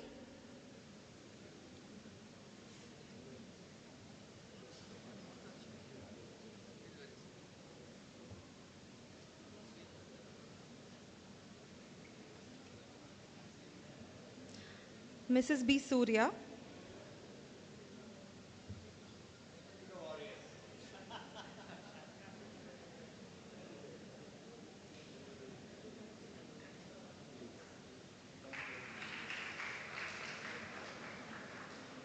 Mrs. N. Yamuna,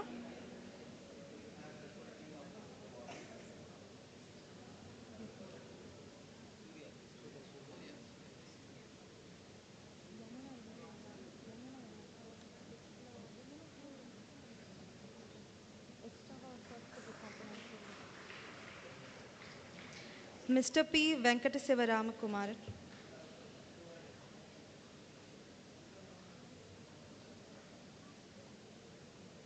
Mrs. S. A. Julie Violet, Mr. A. Jagadishan,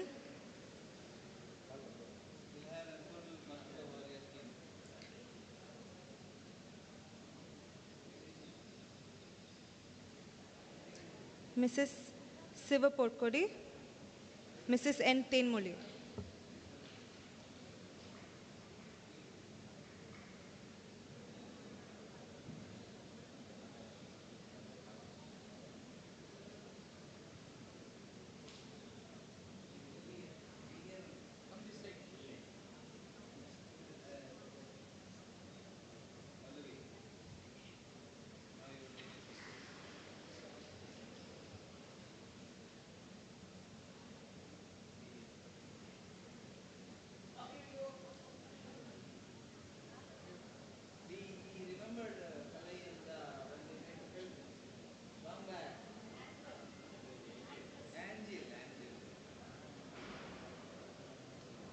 Thank you, sir.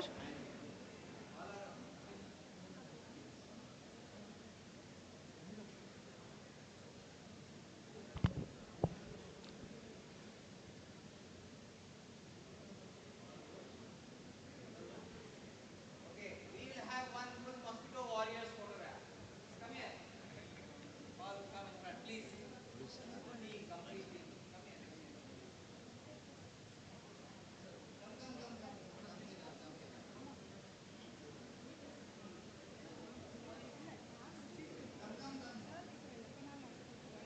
take. This is the most important part of this conference, mosquito warriors. Okay, okay, okay.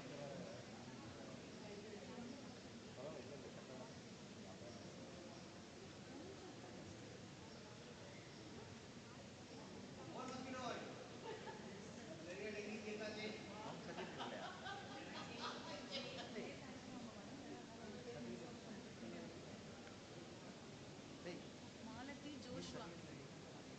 Put this photo as a mosquito warriors. Thank you. Thank you very much.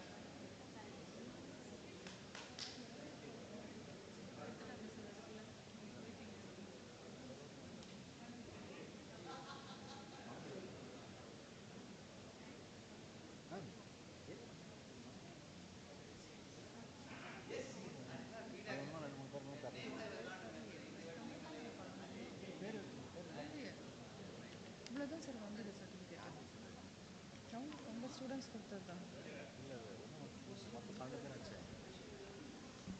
I request our Chief Guest, Dr. Dhanraj, to present the certificates to the members of the organizing committee who has worked tirelessly throughout the last 2 months for the success of this conference. So please. Eljiva Devakumari,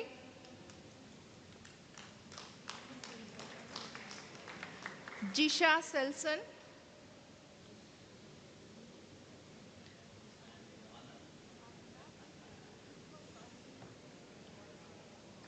R.O.K. Jesse,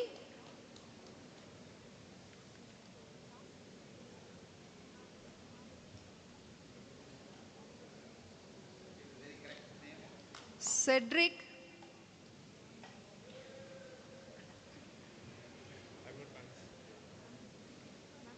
Apsara,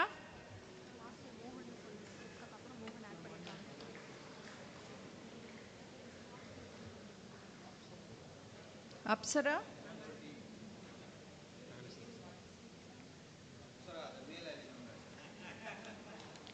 Dharani,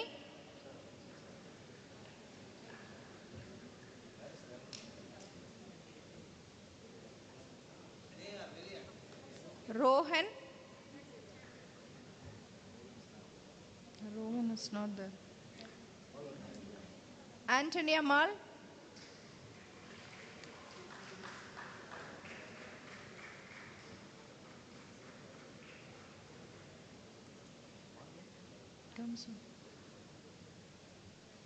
Charles.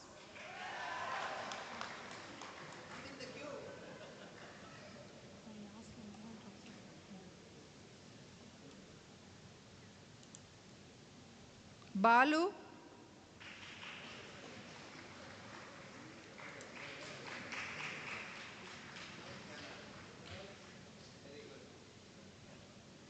Mugilan.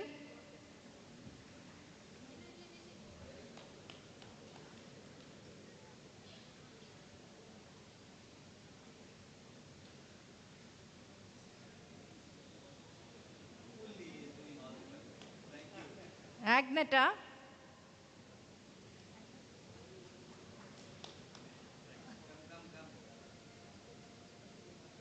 Vincy.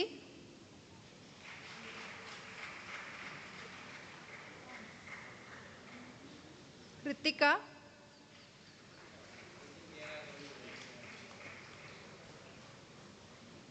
Mohan Ram. Kritika varla.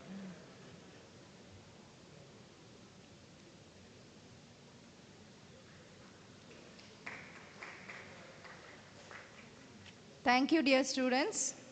Thank you, sir.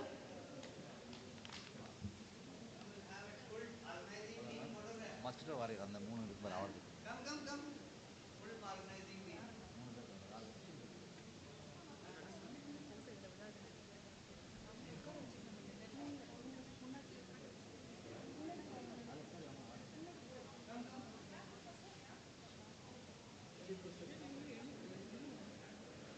Okay.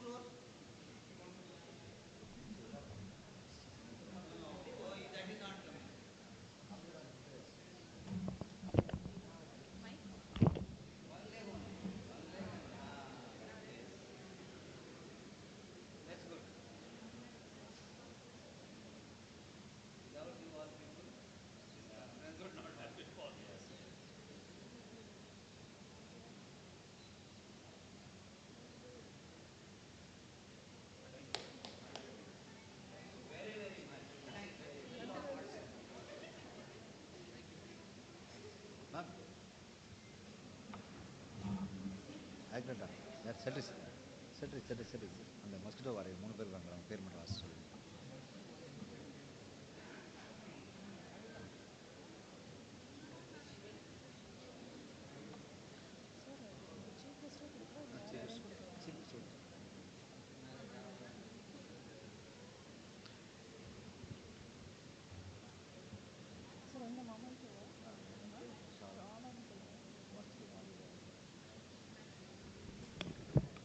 Some more mementos. I request the chief guest to give away the Urban Entomologist Excellent Award to Mrs. K. Malati.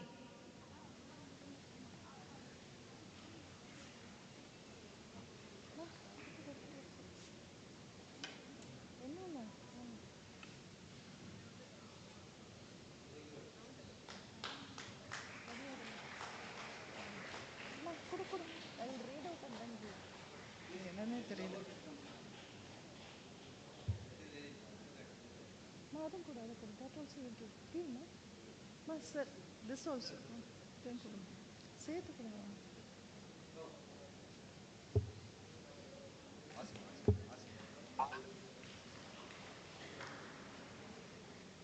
Mr. B.S. Balaji.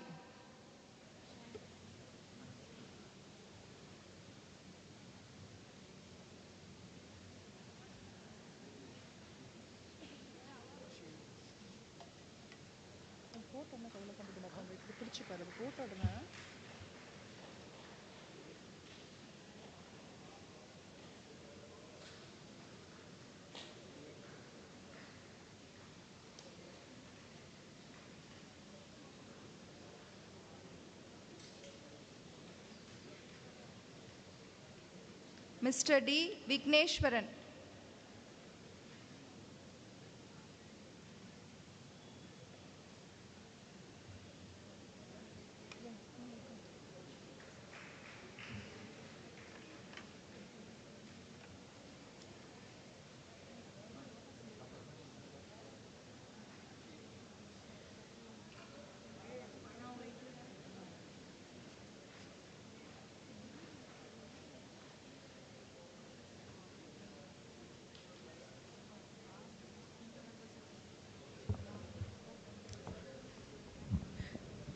Moving on, I now call upon the convener, Dr. M. Raja, Associate Professor for Center of Insect Molecular Studies and Environmental Research, to honor the dignitaries.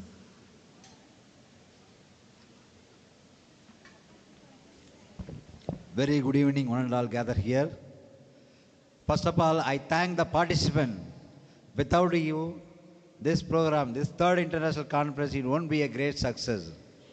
So I congratulate all the participants, and also I congratulate Dr. Selva Kumar, Dr. P. Sivasa, and other team. Without them, I cannot conduct this program. It's a great success. Thank you, sir. Thank you, Sivasa, sir. Thank you, Selva Kumar, sir. Under the CIMSER, Center for Insect Molecular Studies Environmental Research, this is the third international conference conducted with the help of Dr. Sivasa and Dr. Selva Kumar, sir. So the CIMSER would like to honor some of the dignitaries to involve this conference. Dr. S.N. Sharma, come to the dais, sir. Just will honor. The Center for Insect Molecular Studies and Environmental Research will honor you for your contribution to this third international conference on emerging challenges and vector-borne diseases.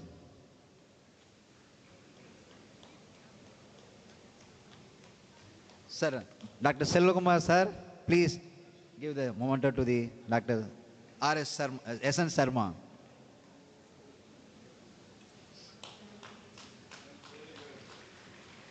The next important person is Dr. R.S. Sharma. Dr. R.S. Sharma, Dr. S. Janathan, sir, please give the memento to the Dr. R.S. Sharma.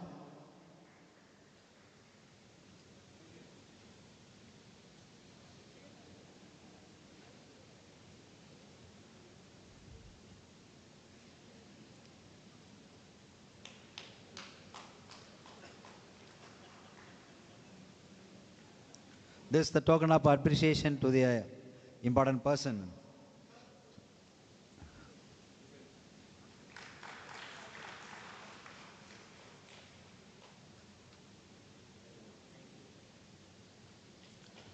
Dr. B. Dhanraj, sir, please honor Dr. Jayalakshmi, ma'am, come to the stage.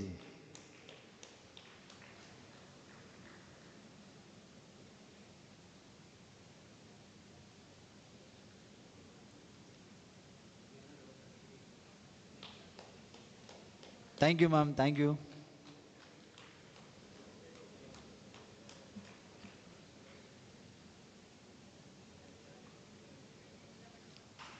Next, Dr. Anju Viswan.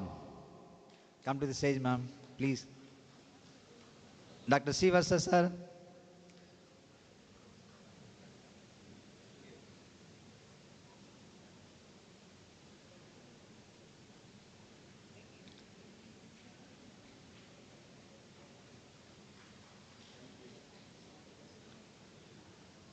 Next, Dr.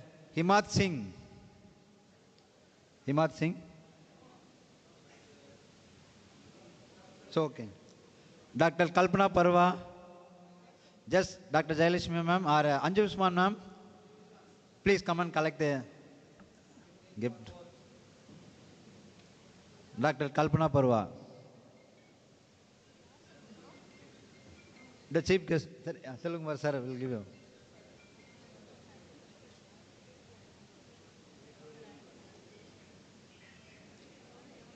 Oh, okay.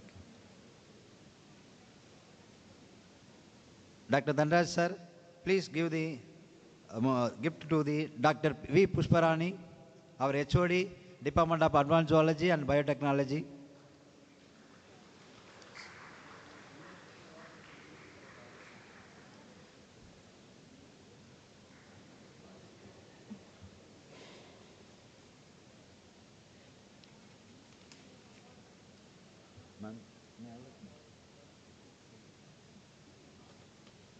The organizing secretary, Dr. B. Balachandar, sorry, M. Balachandar, please come to the stage.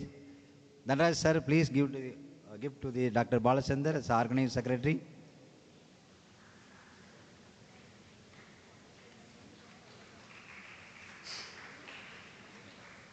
Dr. Redilda Sophie, ma'am. Dr. Redilda Sophie, ma'am, organizing secretary.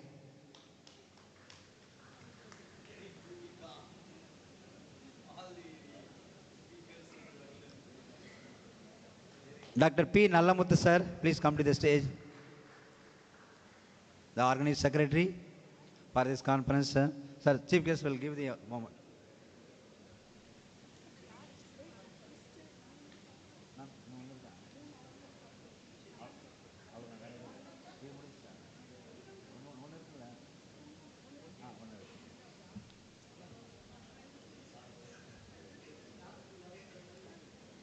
Finally, I will honor, but the name is not there in the brochure, but it's voluntary working on this conference, not only this conference, all the conference, not only the conference, apart from the personal life.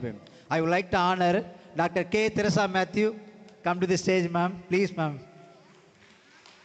Chief guest will give the memento to the Dr. K. Teresa Matthew.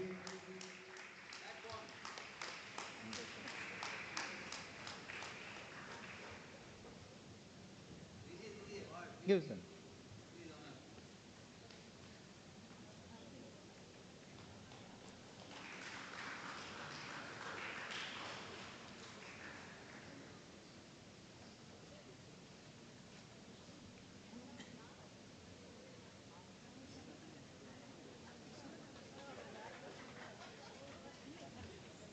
Just token of appreciation, our driver, Mr. Prasant sir, please come to the stage.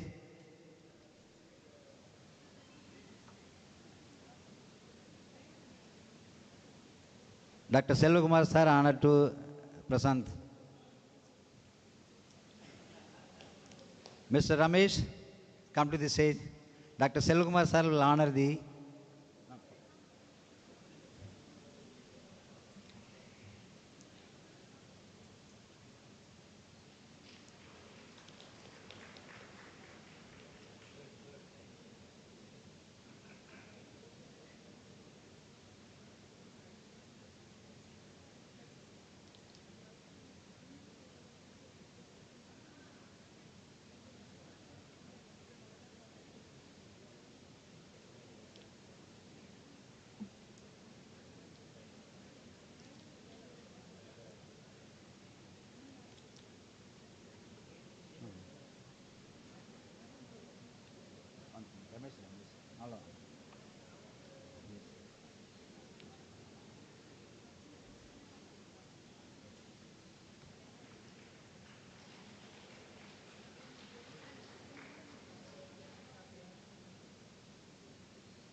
Finally, I thank our sponsors, Biotech International Private Limited and Agro Biochem Limited and G Plus team and other co-sponsors. There are many sponsors. I would like to thank each one of you for your sponsor. Without you, I cannot conduct this program in a success manner. Finally, I thank each one of you, the participants, delegates from the outside and in Chennai district and other places, other dignitaries on the dais.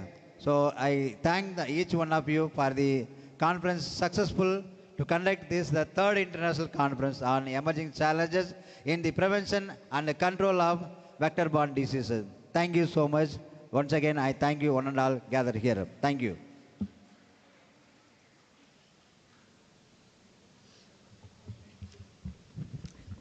Thank you, sir.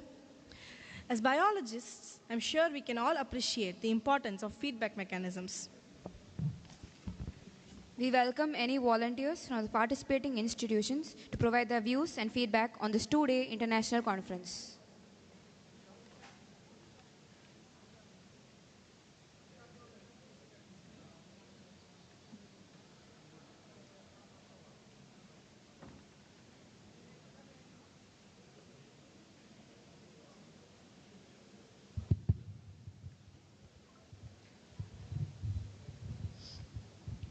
Good evening to one and all present here.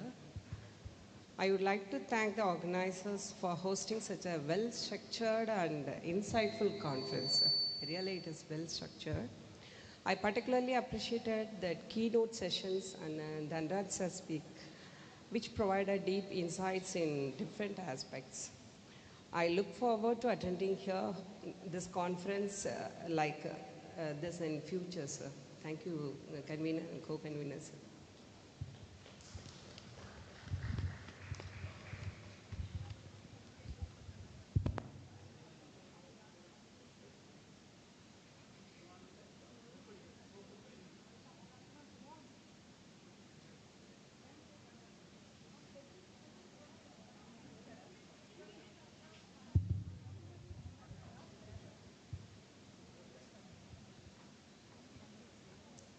Good evening all. On behalf of entomologists of GCC Greater Chennai Corporation, it gives me immense pleasure for participating in this third international conference on emerging and challenges in prevention and control of vector-borne diseases. We gain more exposure in various fields of vector-borne diseases and their control.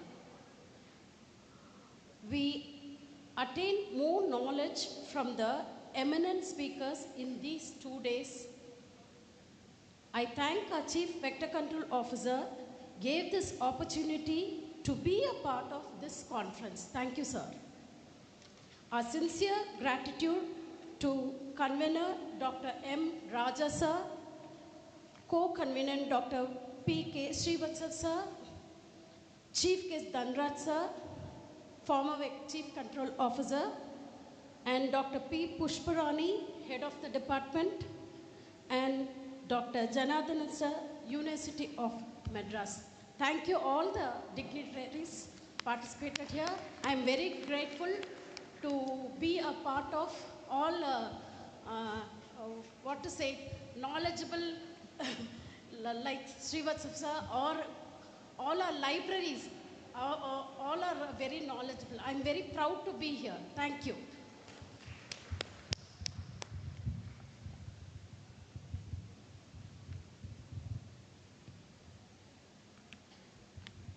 Good evening, one and all. Thank you so much for giving me the opportunity to share my views and my experience in this enlightened conference. And I'm thankful to Dr. Srivastava and Dr. Raja for giving me opportunity. I am the alumni of this college. I was having a dream. I wanted to give a lecture of this kind, and this is a very great opportunity and great time I got it, and I made use of also, because it was, I didn't expect this, but it happened. So this conference went on very well, and many good lectures I could attend, and it is a good get together and sharing of knowledge, and we met so many our own old people. After my retirement also, I am in touch with all my, as if that I am in still service. I'm meeting each and every, because I'm doing it. So one has to keep on active. So it makes us to feel happy, and I'll be doing this also. Anytime, Dr. Selvakumar, will be with you. So we'll work together. Whatever help we want from my side, I'm always there. So I'm in Tamara only, I'm not I'm a local person. So definitely, and this conference was very, very successful, and I wish all the best. Let us hope to meet again. Thank you so much, sir. Okay, sir.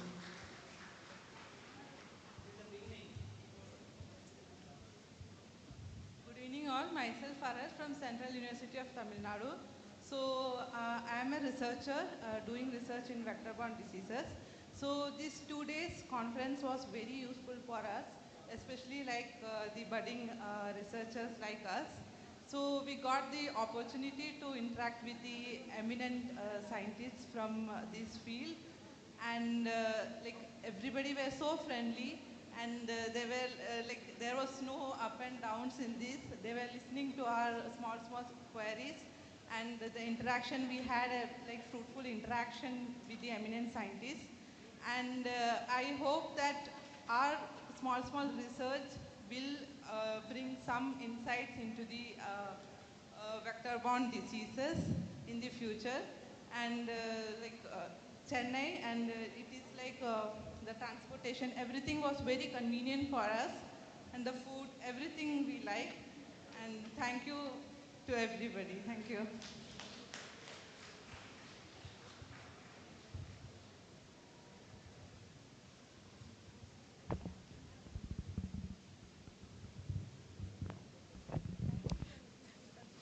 Thank you for your feedback, participants. As we reach the end of this event, I would like to call upon the co-convener, Dr. R.S. Sharma, to provide his concluding remarks.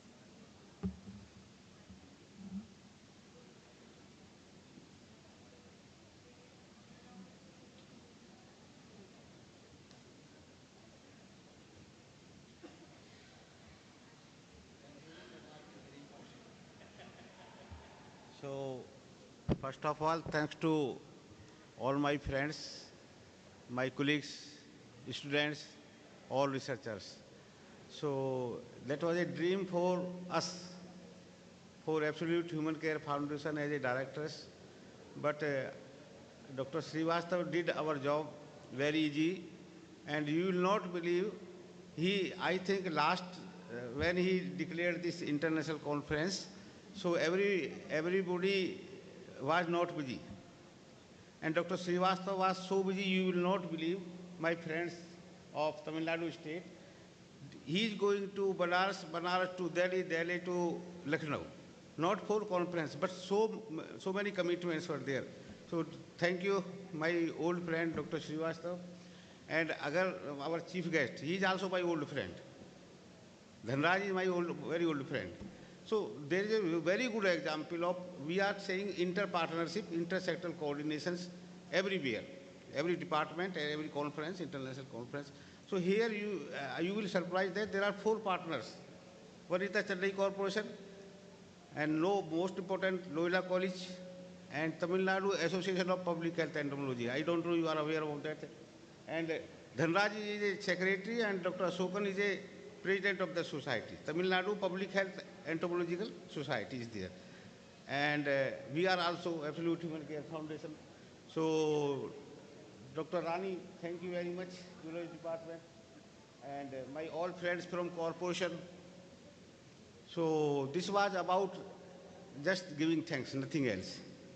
And now 2 days, actually, excellent presentations from our country, from out of the country also. And congratulations who got prizes. Our students' prizes they have distributed. And really, no doubt, actually. I am a ground person, so I was the happiest person in this conference. Everything is going very smooth. So congratulations, Dr. Raja and his team. And our Chief Vector Control Officer. So he was also, last 2 days he is here. Otherwise it is difficult that is a officer from corporation can sit regular for 2 days. At least I am surprised. So thank you very much, sir. And Dr. Raja, I already give thanks for you are busy. Kindly accept our feelings. So thank you very much.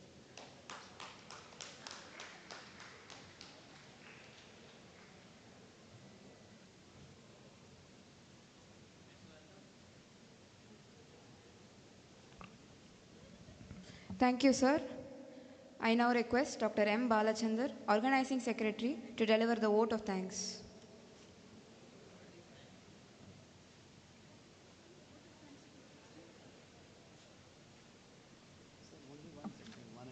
Okay, sir. Sure. Whatever you do, work at it with all your heart, as working for the Lord Almighty. not for the human masters, says Colossians 3:23. Good evening to everyone present here. It's my privilege and honor to deliver the vote of thanks for this third international conference. First and foremost, I extend my heartfelt, sincere thanks to Lord Almighty for blessing and His grace for these 2 days.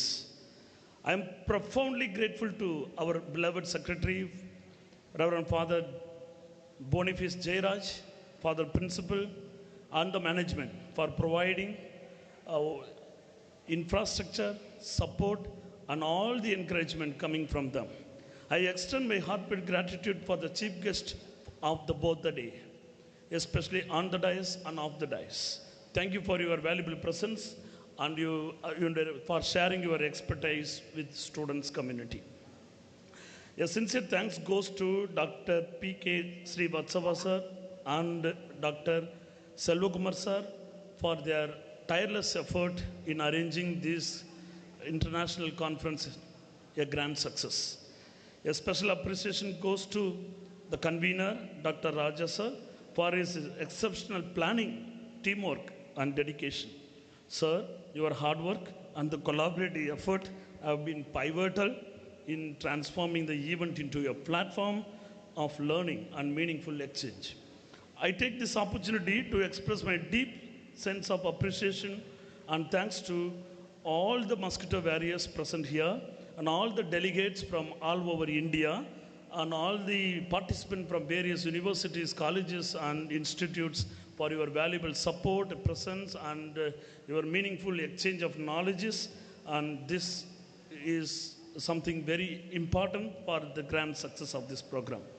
A special thanks goes to the organizing secretaries, Dr. A.J. Renilda Sophie, Dr. Balachandar, and Dr. P. Nalamud sir for their valuable support and seamlessly they are working and helping us.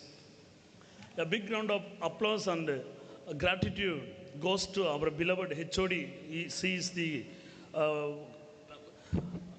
president of this particular program.